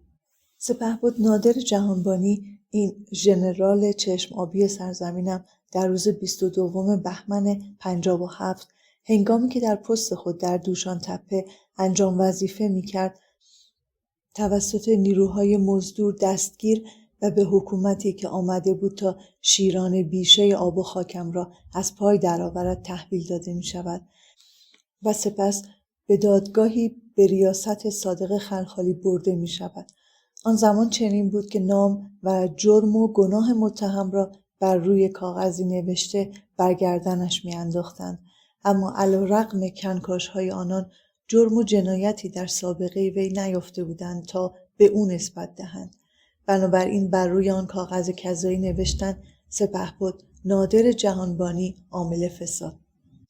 در روز 21 اسفند پس از ساعتها رسیدگی و مشاوره در دادگاه برپا شده توسط دشمنان سرزمینم که نابودی و مرگ شکوه و افتخارش را رقم زده بودند، حکم اعدام این جنگاور بیباک نوشته شد و در فردای آن روز سینه ستبرش آماج گلوله‌های دین اعراب شد. سایت خبری روز آنلاین در مقاله‌ای با عنوان نوبت خمینی شد به خاطرات سفیر اسرائیل در ایران اشاره می‌کند که نوشته جهانبانی به احمد خمینی گفت من از تو عرب ایرانی ترم. به خودشان هم رحم نکردند. علاوه بر داریوش فروهر، دیگر مهره‌هایی چون قطبزاده که پس از انقلاب پست‌هایی چون وزیر امور خارجه، مدیرعامل سازمان رادیو تلویزیون ملی ایران و عضو شورای انقلاب را از آن خود کرده بود، به علاوه شریعت مداری که همه از اعضای سازمان نهضت آزادی بودند و در به ثمر رساندن انقلاب نقش بسزایی داشتند، از مجازات به دست رهبر و سرکرده خود در امان نماندند و به مرور زمان پاداش خوشخدمتی‌های خود را یک به یک دریافت نمودند. صادق قطبزاده فقط در حدود 3 سال و اندی توانست لذت انقلابش را به کام خویش بکشاند. وی در 24 شهریور 1361 به اتهام توطئه بر ضد حکومت جمهوری اسلامی و توطئه برای ترور خمینی اعدام شد. او در بازجویی سید محمد کاظم شریعت مداری، یکی از روحانیون بلندپایه را همدست خود معرفی کرد. گفته می شود شریعت مداری پس از انقلاب با اختیارات ولی فقیه در اصل 110 قانون اساسی مخالف بوده و به این اصل در قانون اساسی رأی نداده بود. پس از دستگیری صادق قطبزاده به جرم تلاش برای کودتا و بمبگذاری در خانه روح الله خمینی، نام شریعت مداری هم به عنوان همدست او لو رفت. این افشاگری منجر به خلع لباس و حصر خانگی او تا پایان عمرش شد. در خلال بررسی این توطئه، احمد عباسی داماد شریعت مداری، جواد مناقبی و سید مهدی مهدوی به عنوان رابط به زندان محکوم شدند. محمد کاظم شریعت مداری در غروب پنجشنبه 13 فروردین 1365 در بیمارستان مهراد تهران بر اثر نارسایی کلیه چشم از جهان فرو بست. جمهوری اسلامی هواداران او را از برگزاری مراسم تشییع منع کرد. وصیت‌نامه او را نادیده گرفت و جسد او را نیز شبانه در گورستان ابوحسین قم دفن نمود. حسینیه جماران. خمینی پس از به پایان رسیدن اولین مأموریتش در مدرسه رفاه به حسینیه جماران نقل مکان کرد. هر روز خیلی عظیمی از مردم به دیدن او می رفتند و از او حاجت می طلبیدند. او بر روی صندلی می نشست و یک سری مزخرفات و خزعبلات تحویل مردم می داد و گاهی اوقات نیز برای اینکه به خیال خودش نمکی به چرندیاتش زده باشد، میان صحبتهایش یک ولکن هم اضافه می کرد که همواره ورد زبانش بود. مهدی عقیده داشت که او ریسمان کوچکی را به بیضه هایش بسته است. با هر حرف چرت و مفتی که میزند این ریسمان توسط فردی کشیده می شود و او با گفتن ولکن حرفش را اصلاح می کند. اگرچه که این یک شوخی بیش نبود، اما کسی چه می دانست، شاید هم واقعیت داشت. آن ابلیس شرور در پایان هر سخنرانی از جا بر می خواست و دستش را به طور خنده‌داری برای حاضرین تکان می داد و امت طمعکار و همیشه در صحنه نیز در پاسخ به این حرکتش فریاد می زد روح منی خمینی، بت شکنی خمینی. فردوس، یکی از همسایه‌های مامان، بر این باور بود که او با هر تکانی که به دستش می دهد می گوید آی رعیتا، آی ارتشیا، خاک تو سرتون کردم. و به راستی زمانی که بیشتر دقت کردم متوجه شدم که فردوس راست می گفت، چون حرکات دستش بیشتر شبیه اهانت بود تا کرامت. مردم و امت همیشه در صحنه منتظر بودند تا به سخنان بیهوده‌ای که از دهان او بیرون می آید جامه عمل بپوشانند و آن همانند عمل کرده احمقی بود که جماعتی احمقتر از خود را فرماندهی می‌کند. یک روز در یکی از سخنرانی‌های خود گفت مسجد سنگر است. سنگرها را حفظ کنید.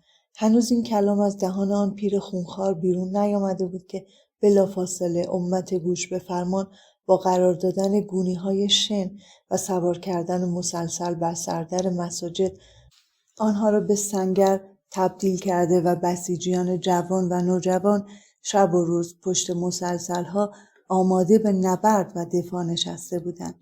خمینی به فاصله کمی از آخوندی ساده به امامی منتقم تبدیل شد و با سخنان وی شعار روح منی خمینی بتچکنی خمینی سرتاسر مساجد سرزمینم را اشباع کرده بود.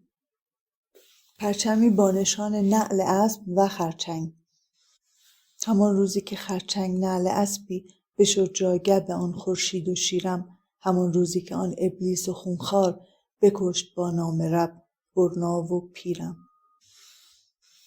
آن دشمن ایران زمین با ترسی که از قدمت پرچمم و نقش آن در تاریخ داشت، در روز 10 اسفند ماه در مدرسه فیضیه قم اولین گام را به منظور پاک کردن تاریخ هزاران ساله ما برداشت و گفت بیرق ایران نباید بیرق شاهنشاهی باشد.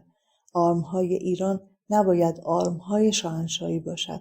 باید آرم‌های اسلامی باشد. از همه وزارتخانه‌ها، از همه ادارات باید این شیر و خورشید منحوس قطع بشود. علم اسلام باید باشد. آثار طاغوت باید برود. اینها آثار طاغوت است. این تاج آثار طاغوت است. آثار اسلام باید باشد. همینطور هم شد و او 2 سال بعد خشم و کینه خود را با حذف آرم رسمی شیر و خورشید و نشاندن نعل اسب و خرچنگی بر روی پرچم افتخارآفرینمان که نماد و هویت هزاران ساله سرزمینم بود به اثبات رسانید. خانم جون که هر شب به رادیو BBC گوش میداد و اطلاعاتی از گوشه و کنار نیز کسب میکرد میگفت این نشانه هندی هاست. مورد دیگری که در میان عامه مردم رواج پیدا کرد این بود که اگر در محفل و یا مجلسی نام خمینی بر زبان آورده میشد، مردم میبایست به احترام نام آن جلاله 3 بار الله اکبر پس از آن خمینی رهبر بگویند. تفاوتی نداشت که این محفل و مجلس کجا و یا در چه موضوع و موردی باشد. تغییر نام خیابان‌ها، میادین و اماکن. با پیروزی انقلاب شوم توسط دشمن متخاصم ایران، اسامی شهرها، خیابان‌ها و میدان‌ها به تدریج تغییر داده شدند. خیابان شمس‌آبادی پس از ترور مطهری به دست گروه فرقان در تاریخ 11 اردیبهشت 1358 به نام خیابان مطهری و میدان 24 اسفند اصفهان به میدان انقلاب تغییر نام یافتند. نام آریاشهر، شهرک تازه ساختی که نزدیک ذوب‌آهن اصفهان واقع شده بود، به فولادشهر و بندر شاپور به بندر امام خمینی مبدل شدند. افرادی که نام فامیلیشان پسوند و یا پیشوند شاه داشت، برای جلوگیری از سرزنش و شماتت مردم آنها را به نامهای دیگری اصلاح کردند. این تغییر و تبدیل‌ها پس از روی کار آمدن رژیم اسلامی در سرتاسر ایران انجام می‌گرفت.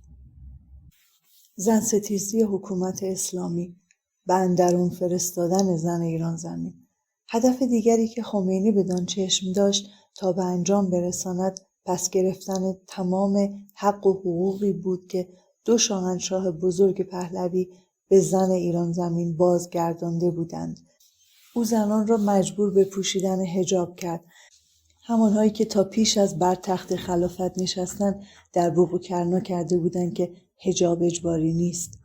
در روز 7 اسفند ماه دفتر خمینی طی نامه رسمی سازمان حقوق خانواده را تا وضع قوانین جدید به حالت تعلیق درآورد و پس از مدتی آن را تعطیل اعلام کرد و حق طلاق را به شوهر داد. بسیاری از زنان به خاطر اینکه زیر بار حجاب اجباری نروند دست از کار کشیدند و در خانه ماندند.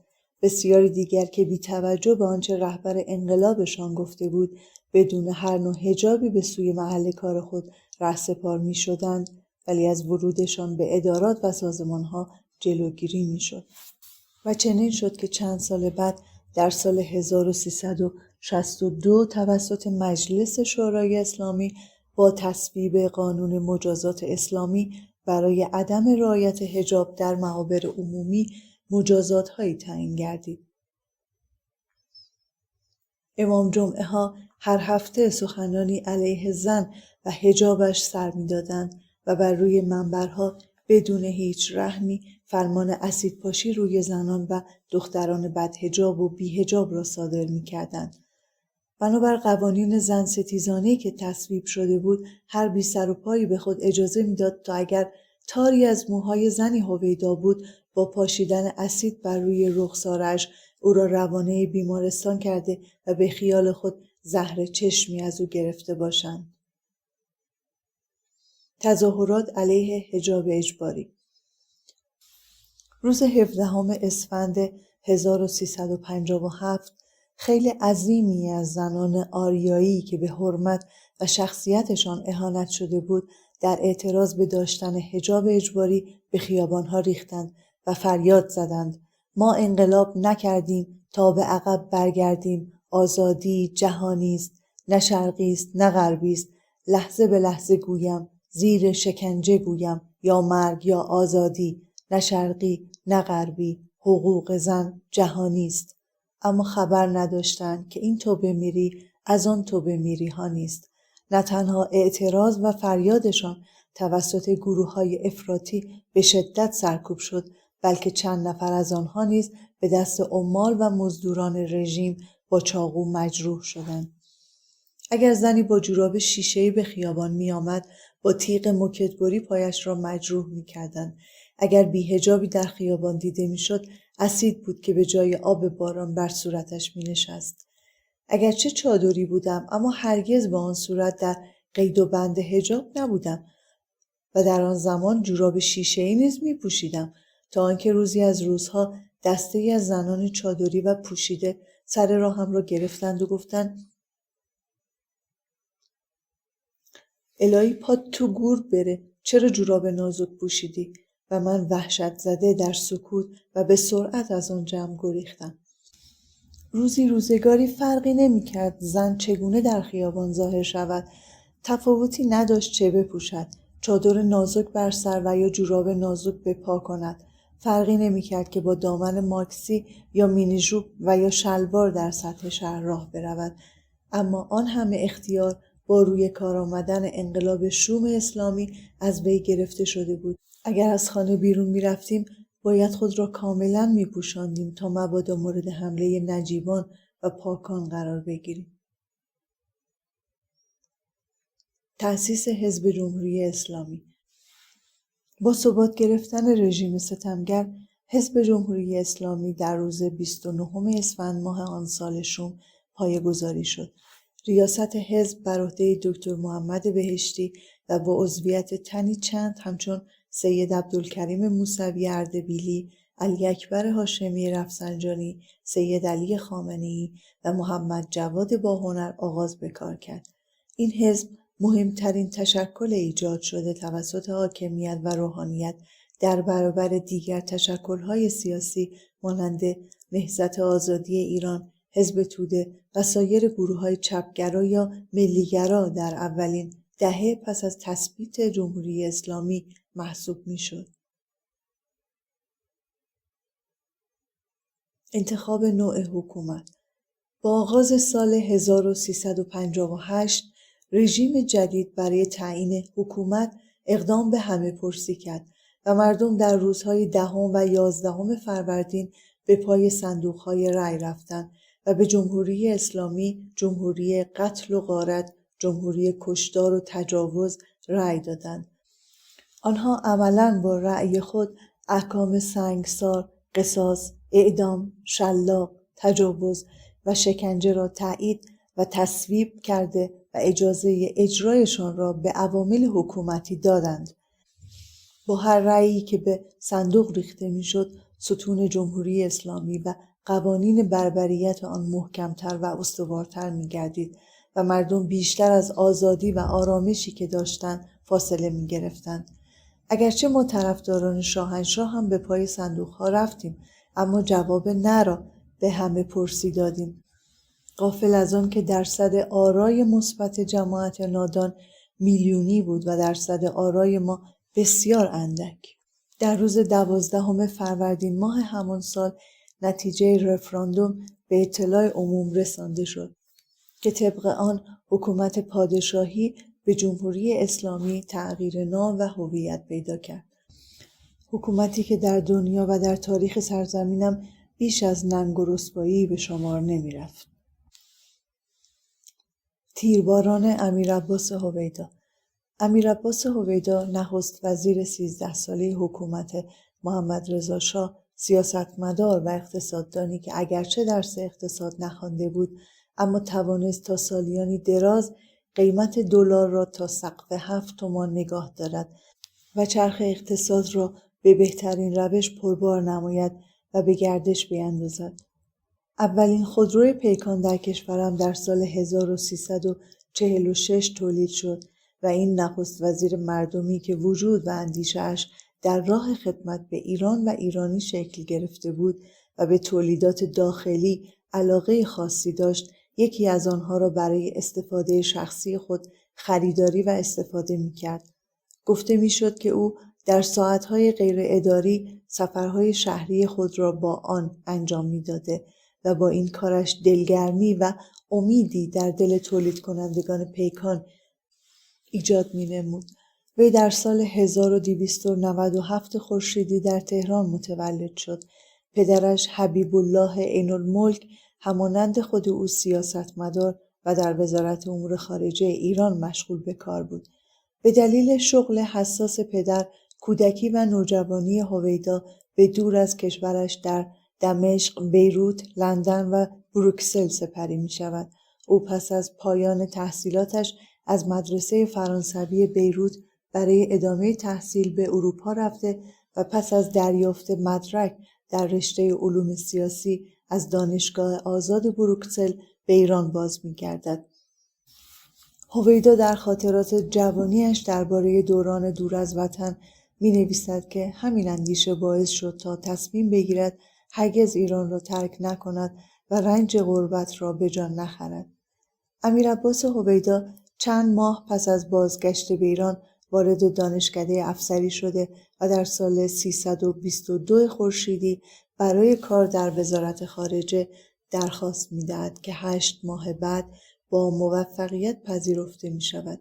او در مرداد ماه 2 سال بعد به عنوان وابسته سفارت راهی فرانسه و مدتی بعد عازم آلمان می‌گردد و پس از 5 سال به ایران بازگشته و در دوره وزارت عبدالله انتظام به سمت منشی وزیر خارجه مشغول به کار می شود. چند ماه بعد به خدمت کمیساریای عالی پناهندگان سازمان ملل متحد در می آید و به مدت 5 سال در این سازمان کار و فعالیت می کند. بسیار می توان در مورد هویدا که همانند دیگر دلاوران و رادمردان به گناه میهن پرستی به دست مشتی اوباش خائن کشته شد نوشت، چون زندگی هر یک از آنها به تنهایی خود مثنوی 1000 من خواهد بود. مثنوی که برای همیشه در تاریخ سرزمینم به یادگار خواهد ماند. او پس از ترور حسن علی منصور توسط فداییان اسلام از سوی شاهنشاهش محمد رضا شاه پهلوی به سمت نخست وزیری دست پیدا کرده و به مدت 13 سال تا 1356 در این مسئولیت خطیر به سرزمین و مردمش خدمت می کند.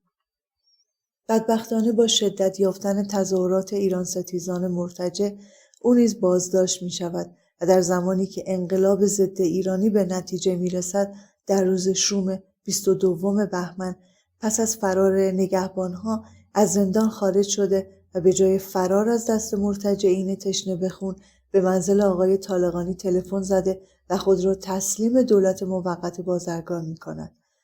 او تحویل بیدادگاهی به ریاست خونخوار انقلاب صادق خلخالی می شود. در دادگاه دوم هادی غفاری، یکی از عمامه‌دارانی که در هر 2 جلسه محاکمه حضور داشت، هنگام خروج هویدا از سالن دادگاه و در زمانی که تنفس اعلام کرده بودند، با کلت 2 گلوله به سوی او شلیک می‌کند که در نتیجه بر اثر جراحات وارده قادر به ادامه حیات نبوده و می‌میرد.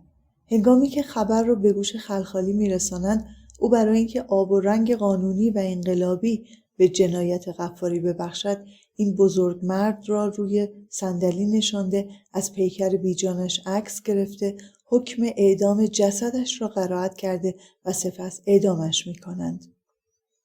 ابراهیم یزدی در مورد کشته شدن هویدا میگوید زمانی که محاکمه مرحوم هویدا در زندان قصر شروع شد، او میخواست خاطرات و وقایع دوران 14 ساله زمامداری نخست وزیریش را بیان کند، اما هنگام تنفس، زمانی که هویدا به راهرو دادگاه گام می‌گذارد، یکی از آقایان روحانی که آنجا بوده و من مایل نیستم نامش را ببرم، با 7 تیر کمری خود هویدا را می‌کشد و زمانی به خلخالی خبر می‌دهند که کار از کار گذشته بود. هویدا را می‌برند، روی صندلی می‌نشانند و از وی عکس می‌گیرند و حکم اعدامش را قرائت می‌کنند و سپس او را اعدام می‌کنند، ولی در واقع او را قبل از اعدام کشته و اعدام کرده بودند. تشکیل مجلس خبرگان.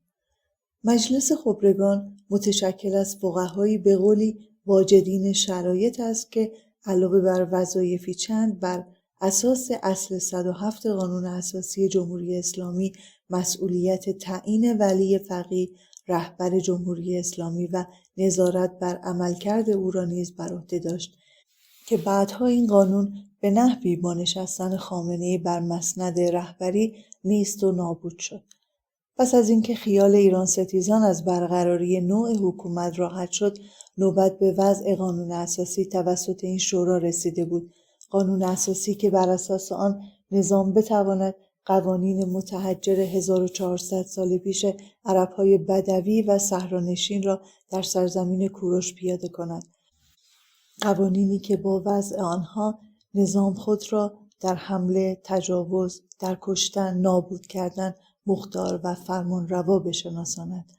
اگرچه گفته می شود که فکر قانون اساسی از زمانی که خمینی به پاریس رفت قوت گرفته و روی کاغذ رفته بود، اما برای حفظ ظاهر هم که شده آن را به خمینی نسبت داده و او آن بیگانه با آب و خاک ایران زمین دستور اجرای انتخابات برای تشکیل مجلسی که بتواند قوانین دلخواه اسلامی را نوشته و وضع کند صادر کرد.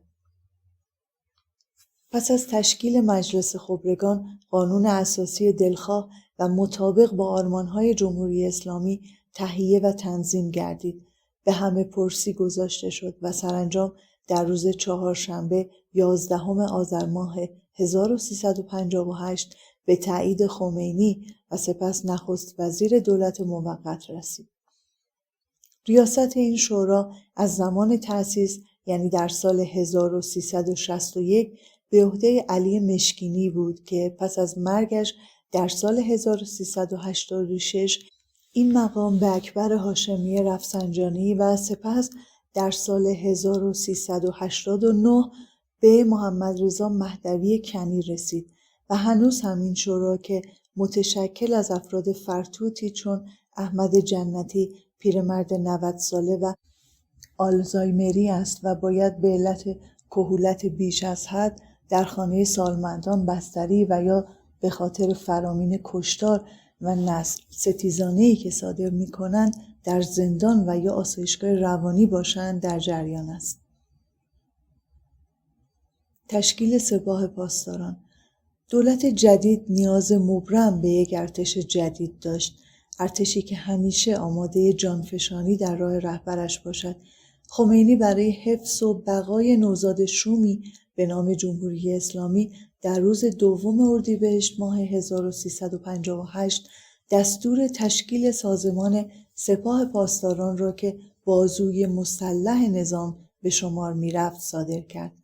محسن سازگارا از اعضای اولیه و تشکیل دهنده این سازمان بود که در دهه 50 از تحصیل در دانشگاه آریامهر شریف کنونی صرف نظر کرده و راهی آمریکا شد تا در دانشگاه شیکاگو و در رشته فیزیک تحصیل کند. اما برخلاف هدفی که داشت، به جای کسب علم و دانش به فعالیت‌های سیاسی و ضد حکومت پهلوی روی آورد و بنا به گفته‌ای به عضویت نهضت آزادی درآمده و عضو انجمن اسلامی دانشجویان در آمریکا و کانادا شد. او سپس در زمستان سال 1357 در آستانه به ثمر نشستن انقلاب ایران دشمن به واسطه و توصیه ابراهیم یزدی که خود ارتباطات گسترده‌ای با سیاستمداران غربی به هم زده بود، برای انجام امور خبرنگاری و ترجمه متون به نفل و شاتو اعزام شد و در خدمت اهداف خمینی درآمد و در نهایت با همان هواپیمایی که بیشمار هیچ را در خود جای داده بود به ایران آمد.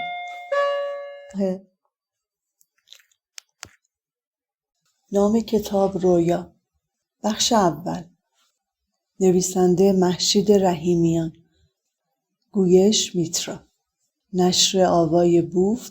بخش پنجم. avayabooth.com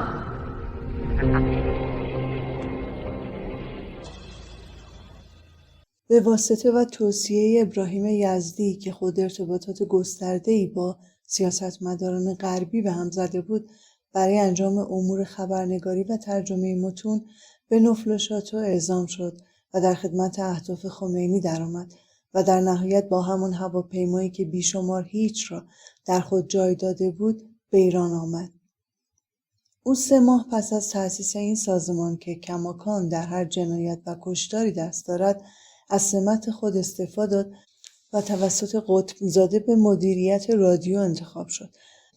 سازگارا پس از چند بار دستگیر و زندانی شدن از ایران و انقلابی که برای رخ داد آن تلاش و لحظه شماری کرده بود و مهمتر از همه از ارتشی که خود پایه‌گذار آن بود، فرار کرد و در آمریکا ساکن شد.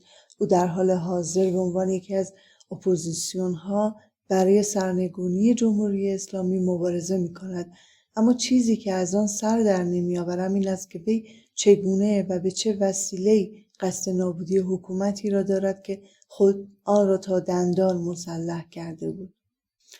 مرگ مشکوک سید محمود طالقانی. صبح روز 20 شهریور رادیو و تلویزیون خبر از مرگ ناگهانی آیت الله طالقانی امام جمعه تهران را اعلام نمود. مردم که به شدت برای این پیر احترام قائل بودند، در غم و شوک ناباوری فرو رفتند.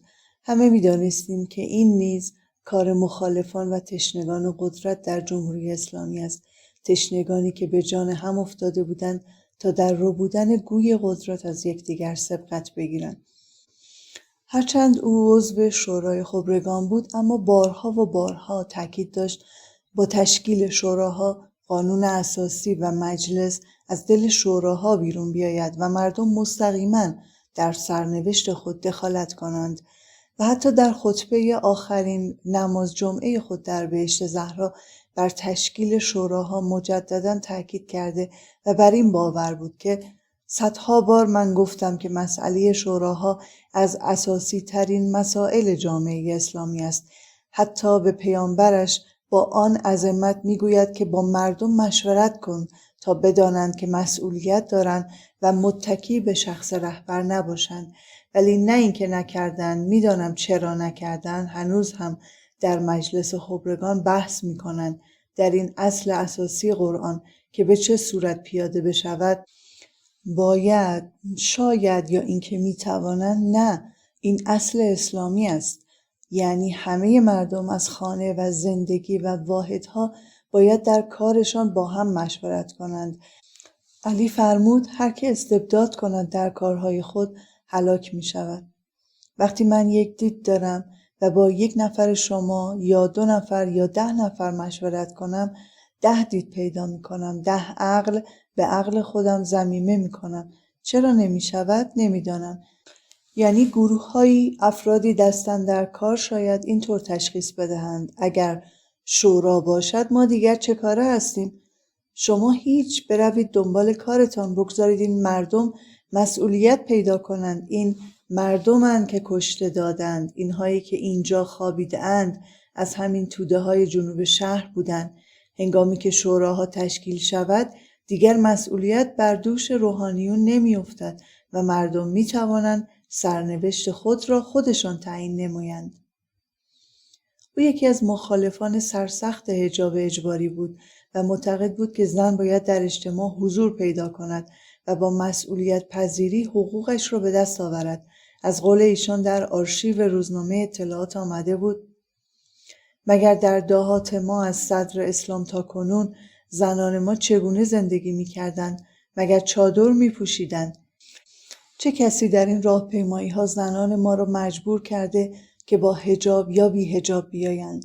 نه در زمان پیامبر نه ائمه معصومین چیزی به نام حجاب اجباری نبوده. این حکم اجبار یک حکم مندرآوردی است که نه تنها عفاف و پاکی را در جامعه رواج نخواهد داد، بلکه موجب گسترش فساد و فحشا در کل جامعه نیز خواهد شد. این مجتهد که پس از ترور مرتضی مطهری ریاست شورای انقلاب اسلامی را عهدهدار شده بود، همواره به جای نشستن بر کرسی ریاست بر روی زمین می نشست و برخلاف جریان و اهدافی که سرکردگان و حکومت در سر داشتند چنان می کرد. درباره مرگ او بعدها ولادیمیر کوزیبچکین، مأمور سازمان اطلاعات و جاسوسی شوروی سابق کاگبه در ایران طی سالهای 1977 تا 1982 مرگ او را مشکوک اعلام و چنین بیان کرد: ملاقات با سفیر شوروی هنگام صبح صورت گرفت. پس از خاتمه ملاقات طالقانی مانند معمول سرخوش بود، ولی شب هنگام پس از صرف شام ناگهان حالش به هم خورد. نگهبانان شخصیش به سوی تلفن هجوم بردند تا به پزشک خبر بدهند، اما خط قطع بود. بنابراین کوشیدند به او آب بخورانند، ولی جریان آب نیز قطع شده بود. پیرمرد شانسی نداشت. مخالفانش همه چیز را تا آخرین جزئیات حساب کرده بودند. سالها بعد هم مجتبی طالقانی فرزندش در طی مصاحبه‌ای با برنامه بی پرده بی تعارف بخش فارسی صدای آمریکا مرگ پدرش را مشکوک اعلام نمود. مصاحبه اوریانا فالاچی با خمینی.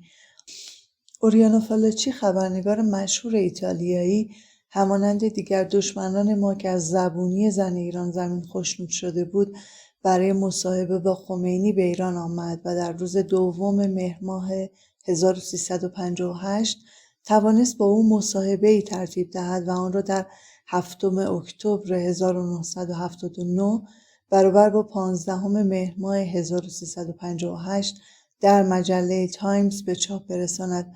او برای این مصاحبه به قم رفته و 10 روز برای دیدار با آن زن ستیز منتظر مانده بود.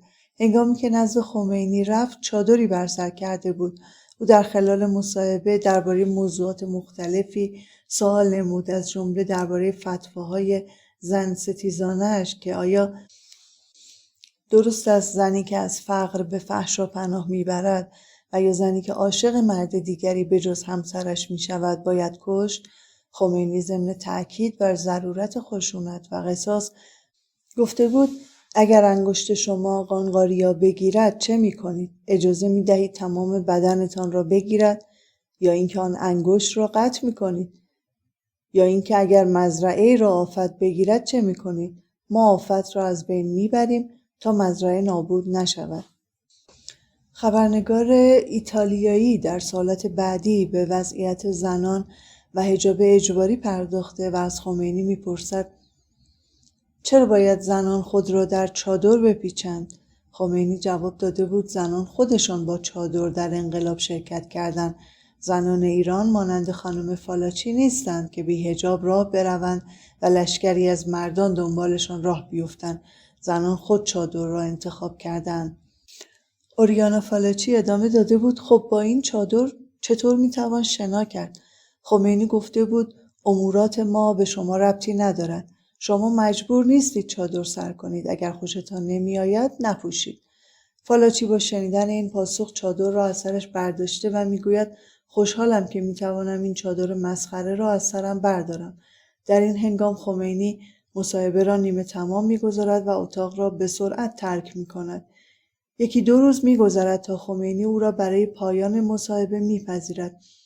احمد خمینی به آرامی در گوش فالاچی می‌گوید از چادر چیزی نگویید که پدرم ناراحت می‌شود. فالاچی با چادر وارد اتاق می‌شود، نوار ضبط صوت را روشن می‌کند و قسمتی را که مربوط به حجاب زنان است جلوی خمینی پاک می‌کند. فالاچی می‌گوید با پاک کردن آن قسمت نوار خنده‌ای بر لبان خمینی آمد که نشانه رضایتش بود. احمد خمینی در پایان مصاحبه به فالاچی گفته بود من هرگز خنده پدرم را ندیده بودم. شما موفق شدید او را بخندانید. خمینی در آن مصاحبه چند همسری را تا مرز 4 زن برای مردان آزاد اعلام کرد و برای اینکه عملش را شرعی جلوه دهد افزوده بود چند همسری از فحشا جلوگیری می‌کند چون تعداد زنان بیشتر از مردان است. سالها بعد فالاچی در حین مصاحبه‌ای از طریق ایمیل با یک روزنامه‌نگار آمریکایی درباره این دیدار نوشته بود زمانی که خمینی قهر و اتاق را ترک کرد با چنان سرعتی از اتاق خارج شد که برای مردی با آن سن و سال غیر قابل تصور بود. تسخیر سفارت آمریکا، سرزمینی که در آن بجز از مهر و دوستی سخنی گفته نمیشد، اکنون داشت میرفت و به کشوری تروریستی و سرشار از نفرت و کینه‌توزی تبدیل شود. داشت میرفت تا تاریخ هزاران ساله و پرشکوهش رو به سیاهی رفته و لکه‌دار شود. در روز 13 آبان 1358 400 نفر از دانشجویانی که خود را دانشجویان پیرو خط امام مینامیدند از دیوار سفارت بالا رفتند و همه کارکنان آن را که 66 تن بودند به گروگان گرفتند. در میان آن گروه محمود احمدی نژاد که بعدها به دلیل این عمل تروریستی مورد تفقد و نوازش قرار گرفت و رئیس جمهور شد و معصوم ابتکار که اکنون فرزندانش همه ساکن آمریکا هستند نیز شرکت داشتند. ابتکار در 13 آبان 1396 یعنی 38 سال پس از عمل تروریستی خود در مصاحبه‌ای با گروه سیاسی الف اظهار داشت اشغال سفارت در آن شرایط و در آن مقطع بهترین تصمیمی بود که میشد گرفت و اقدام دانشجویان به استناد شواهد و اسنادی که بعد از تسخیر لانه جاسوسی به دست آمد جلوی خیلی از آسیب‌ها را گرفت. خمینی و یا هر آن کس که پشت پرده سیاست‌های جمهوری تروریستی بود به امتیازهای این کار پی برده و آن را انقلاب دوم ایران نامیده بود. آخر ملت چه خیری از انقلاب اولش دیده بود که از این جنایت و انقلاب تروریستی و تحریم آفرینش ببرد. تصرف سفارت آمریکا که در ادبیات سیاسی جمهوری اسلامی تسخیر لانه جاسوسی و در ادبیات رسانه‌ای غربی بحران گروگانگیری یا ایران هاستیج کرایسیس خوانده و نامیده شد 444 روز به طول انجامید. این گروگانگیری به دشمنی بین دو کشور و به یکی از عمده‌ترین بحران‌های بین‌المللی و تحریم‌های اقتصادی و نظامی مؤثرات آمریکا منجر شده بود. به دنبال این تحریم‌ها قیمت اجناس به طور سرسام‌آوری و به سرعت بالا رفت و چه افرادی که یک شبه رأی 100 ساله پیمودند و میلیونر شدند. ماجرای صحرای طبس، عملیات آزادسازی گروگان‌های آمریکایی در بند دانشجویانی که از دیوار سفارت بالا رفته بودند در آمریکا عملیات پنجه عقاب و در ایران عملیات طبس نام گرفت که در عمل هواپیما و هلیکوپترهای گروه نجات در طبس به مشکل برخورده و سبب کشته شدن چند نفر از آنان شده و ناکام مانده بودند. ما که از چند و چون ماجرا خبر نداشتیم ولی آنها در بوق و کرنا می‌دویدند که پرندگان ابابیل با سنگ‌های آتشین دشمن را نابود کردند. خمینی هم از این فرصت به نیکی استفاده کرد و طی سخنرانی گفت این جز این بود که یک دست غیبی در کار است. این هلیکوپترهای آقای کارتر را که می‌خواستند به ایران بیایند ساقط کرد. ما ساقط کردیم. شنها ساقط کردند. شنها مأمور خدا بودند. باد مأمور خداست. قوم عاد را باد از بین برد. این باد مأمور خداست. این شنها همه مأمورند.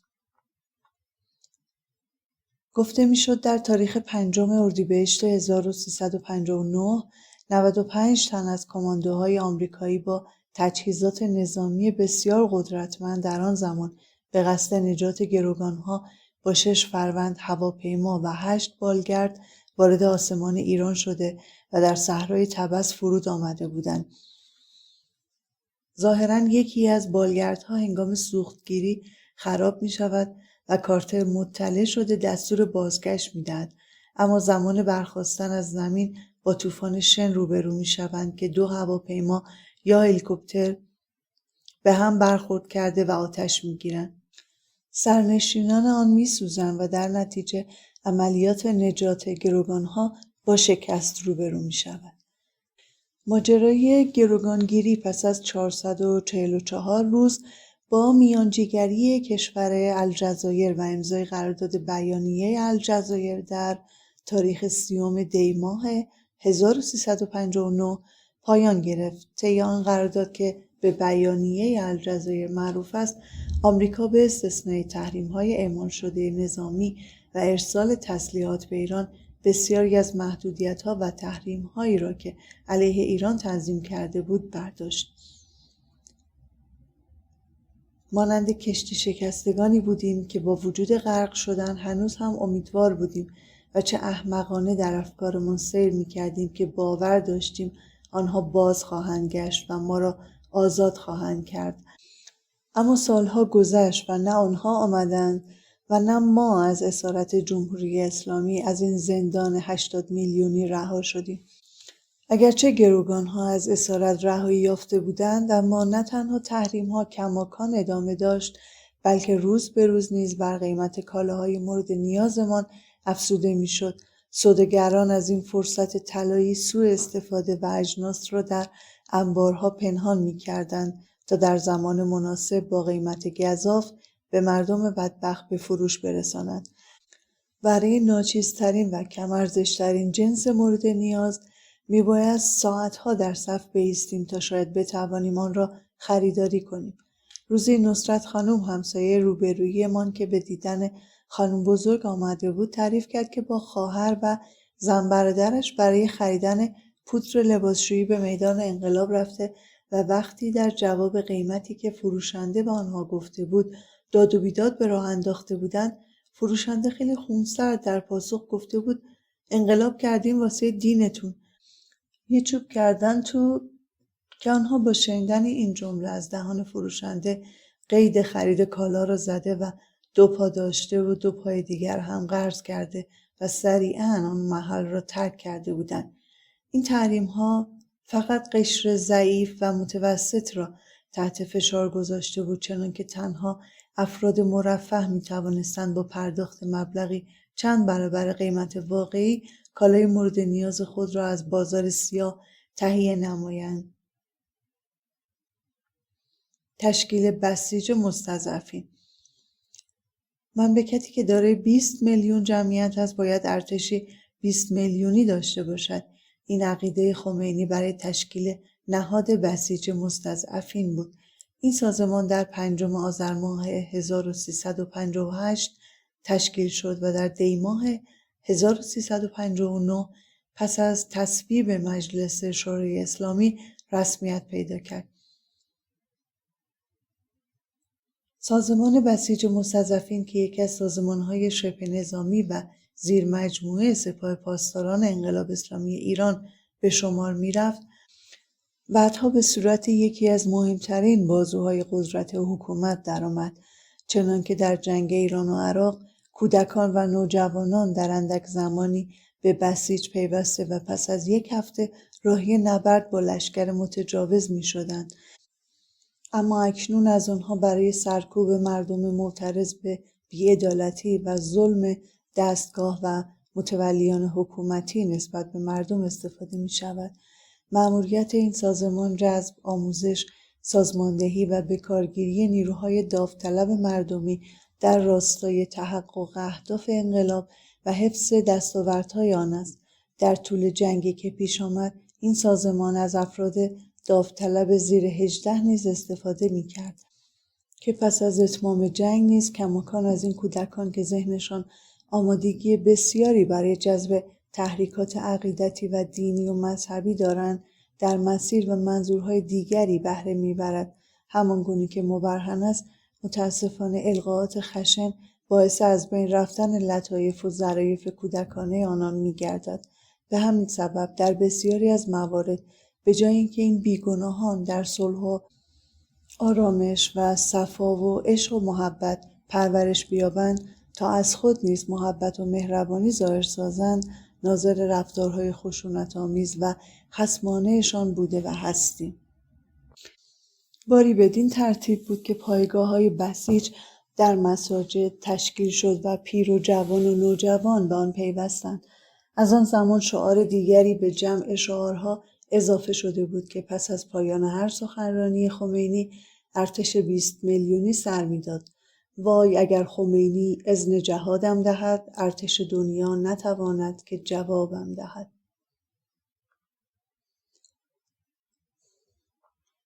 اولین انتخابات ریاست جمهوری.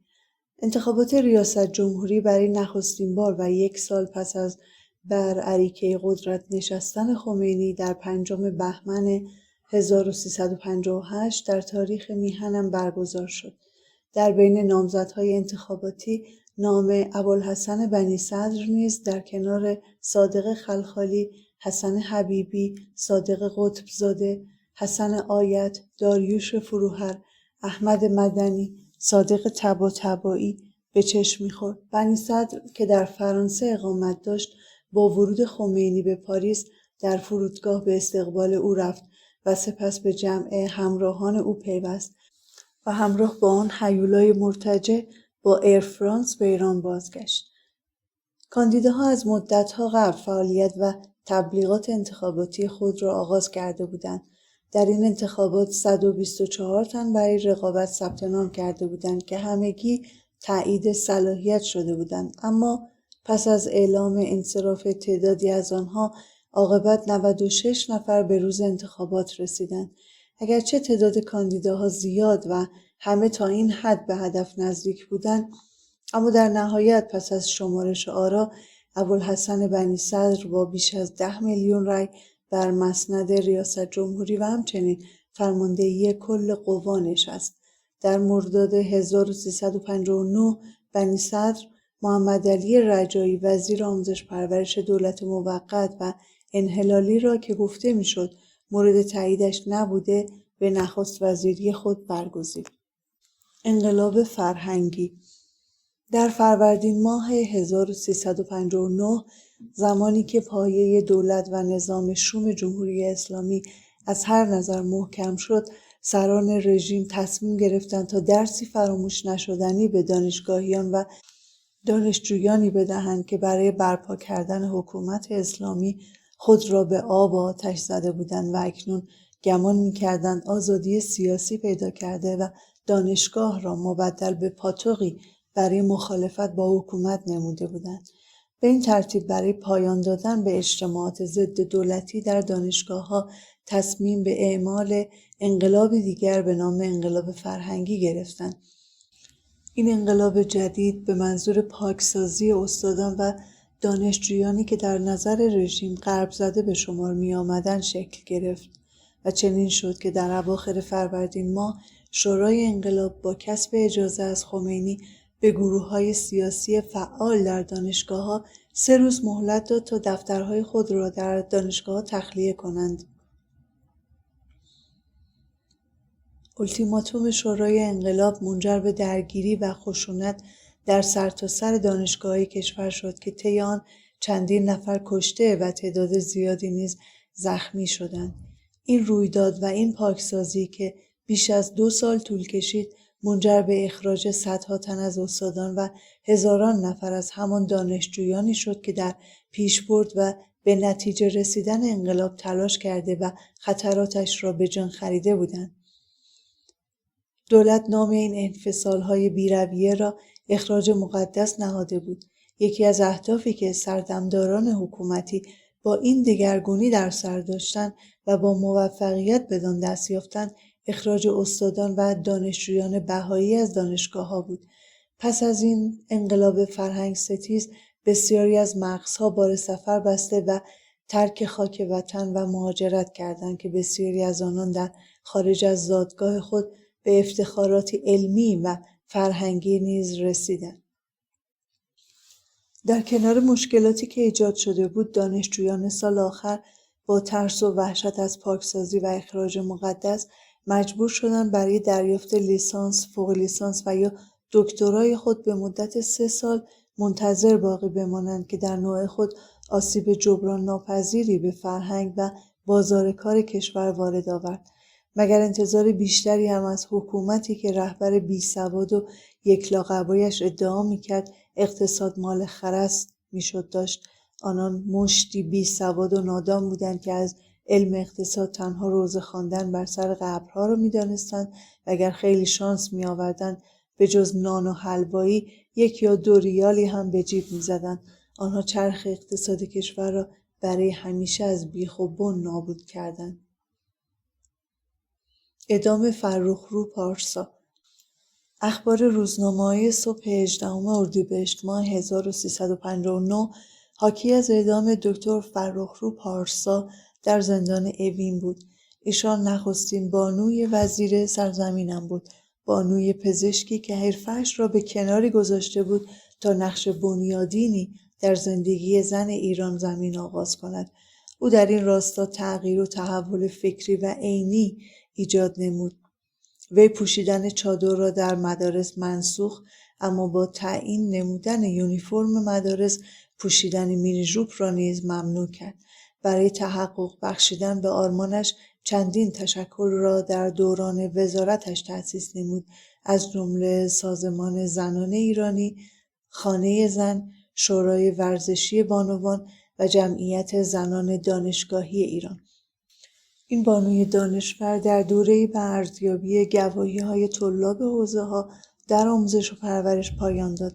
همچنین مسبب تأسیس مدارس، دانشگاه‌ها و انجمن‌های بیشتری برای زنان و دفاع از حقوقشان شد تا بانوان سرزمینش تو سریخور مردانی به نام شوهر نباشند. در کیفرخواست دکتر فرخرو پارسا آمده بود حیف و میل اموال بیت المال و ایجاد فساد در آموزش و پرورش و کمک به نشر و نمو فحشا در آموزش و پرورش و همکاری مؤثر با ساواک منحله در جهت سرکوبی و اخراج آزادیخواهان و فرهنگیان مبارز از وزارت فرهنگ جهت تحکیم رژیم منفور پهلوی و سخنرانی‌های مؤثر و مکرر در جهت تحکیم رژیم مزبور و شرکت در تصویب قوانین ضد مردمی و استفاده از مقام و موقعیت خود جهت نقض قوانین و وابسته نمودن آموزش و پرورش به فرهنگ استعماری امپریالیسم و روابط نزدیک با نصیری معدوم و روابط نامشروع با رئیس دفتر خود و نظر به اینکه مشارون از فرقه بهایی و از تیره ازلی بوده و بدون جهت خود را مسلمان معرفی کرده و در حیله و این سخن موجب اعتراض معترضین است و نظر به سایر دلایل موجود در پرونده محرز است متهم مرتکب گناهانی شده که تقاضای رسیدگی و اشد مجازات متهمه و مصادره اموال وی را می‌نماید. این بانوی روشنفکر در دفاع از خود گفته بود: متاسفم از اینکه اتهاماتی به من وارد شده که دلیل و اساس محکمی ندارد و این عمل باعث تشتت افکار من شده است. در اتهامات وارد شده به من حتی دین مرا مورد تردید قرار دادند و من باید بگویم که مسلمان هستم و شیعه به دنیا آمدم و انشاءالله شیعه از دنیا خواهم رفت. راجع به غارت بیت المال که بزرگترین اتهام من است باید بگویم من این مسئله را تکذیب می کنم، زیرا در تمام طول خدمت من نه کار مالی و نه سر و کاری با حساب و دفتر داشتم. اینها که به من اتهامات دزدی چند میلیونی وارد کردند باید بگویند این پولها را من از چه طریقی و از کجا سرقت کردم. سرانجام پس از بررسی پرونده فرخرو پارسا در 9 جلسه در بیدادگاه بامداد شوم 18 اردیبهشت ماه در زندان اوین اعدام شد. حکم او از این قرار بود: فرخرو پارسا وزیر اسبق آموزش و پرورش کابینه هویدا به جرم غارت بیت‌المال و ایجاد فساد و اشاعه فحشا در وزارت مذکور و همکاری با ساواک و اخراج فرهنگیان مبارز از آموزش و پرورش و شرکت در تصویب قوانین ضد مردمی و وابسته کردن آموزش و پرورش به فرهنگ استعماری امپریالیسم مفسد فی‌الارض تشخیص داده شد. بانو منصوره پیرنیا در کتاب خانم وزیر در روایت دقایق پایانی زندگی پارسا نوشته و روایت دردناکی را ثبت کرده است. او را داخل گونی پیچیده و طناب پیچش کردند، به بالای دار کشیدند، اما طناب پاره شد. پارسا را پس از به هوش آوردن بار دیگر به پای دار آوردند و این بار با سیم او را بستند و اعدامش کردند. او اما انگار که این بار نیز جان نداده بود. رد 3 سوراخ در جسد یکی از تأثیرگذارترین زنان ایرانی دردناکترین لحظه‌های مرگ یک انسان را ثبت کرده است. اعدام فرخرو پارسا از انتقام درونی خمینی نسبت به اعتراضش به دادن حق رأی به زنان حکایت می‌کرد. او انتقام تمام آزادی‌هایی را که به زن ایران زمین داده شده بود از این بانوی وزیر مهربان و دلسوز گرفت.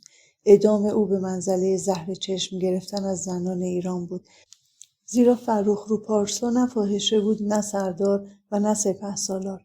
اعدام این زن پارسی راه به اسارت درآوردن زن را در حکومت اسلامی آسان‌تر و سریع‌تر کرد. این اعدام کشتن بهترین ها بود تا بتوانند هر حقوقی را که زن در حکومت پادشاهان پهلوی داشت به راحتی از او باز ستانند.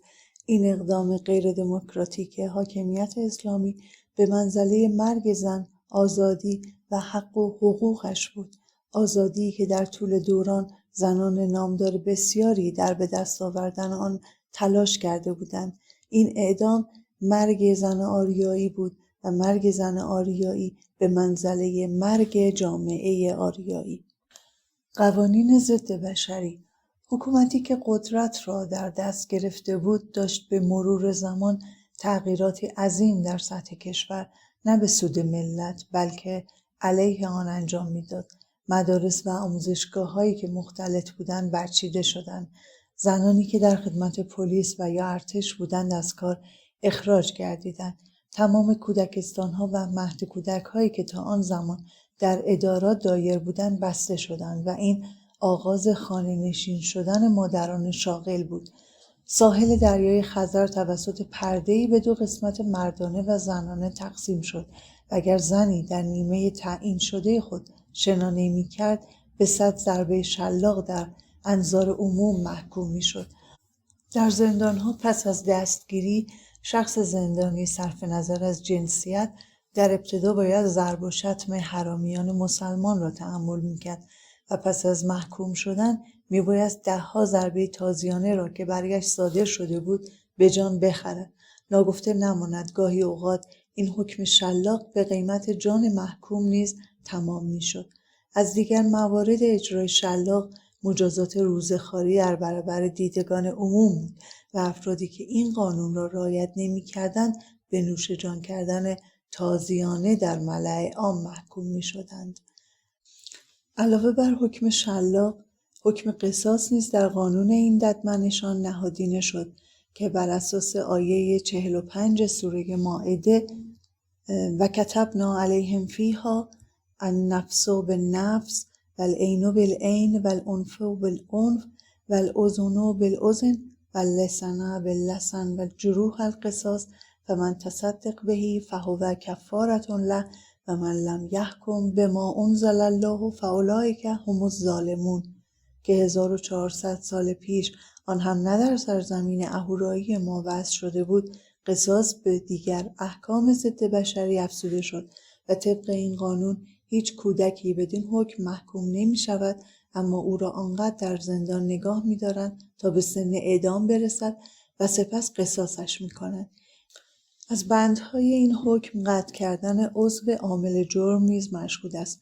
چنانچه اگر بر حسب تصادف و در حین دعوا چشمی و یا چشمانی از مضروب آسیب ببیند یا کور شود، ضارب باید به همان حالت قصاص شود، یا اگر دستی از شدت گرسنگی به دزدی روی آورد به قطع دست مجازات می‌گردد.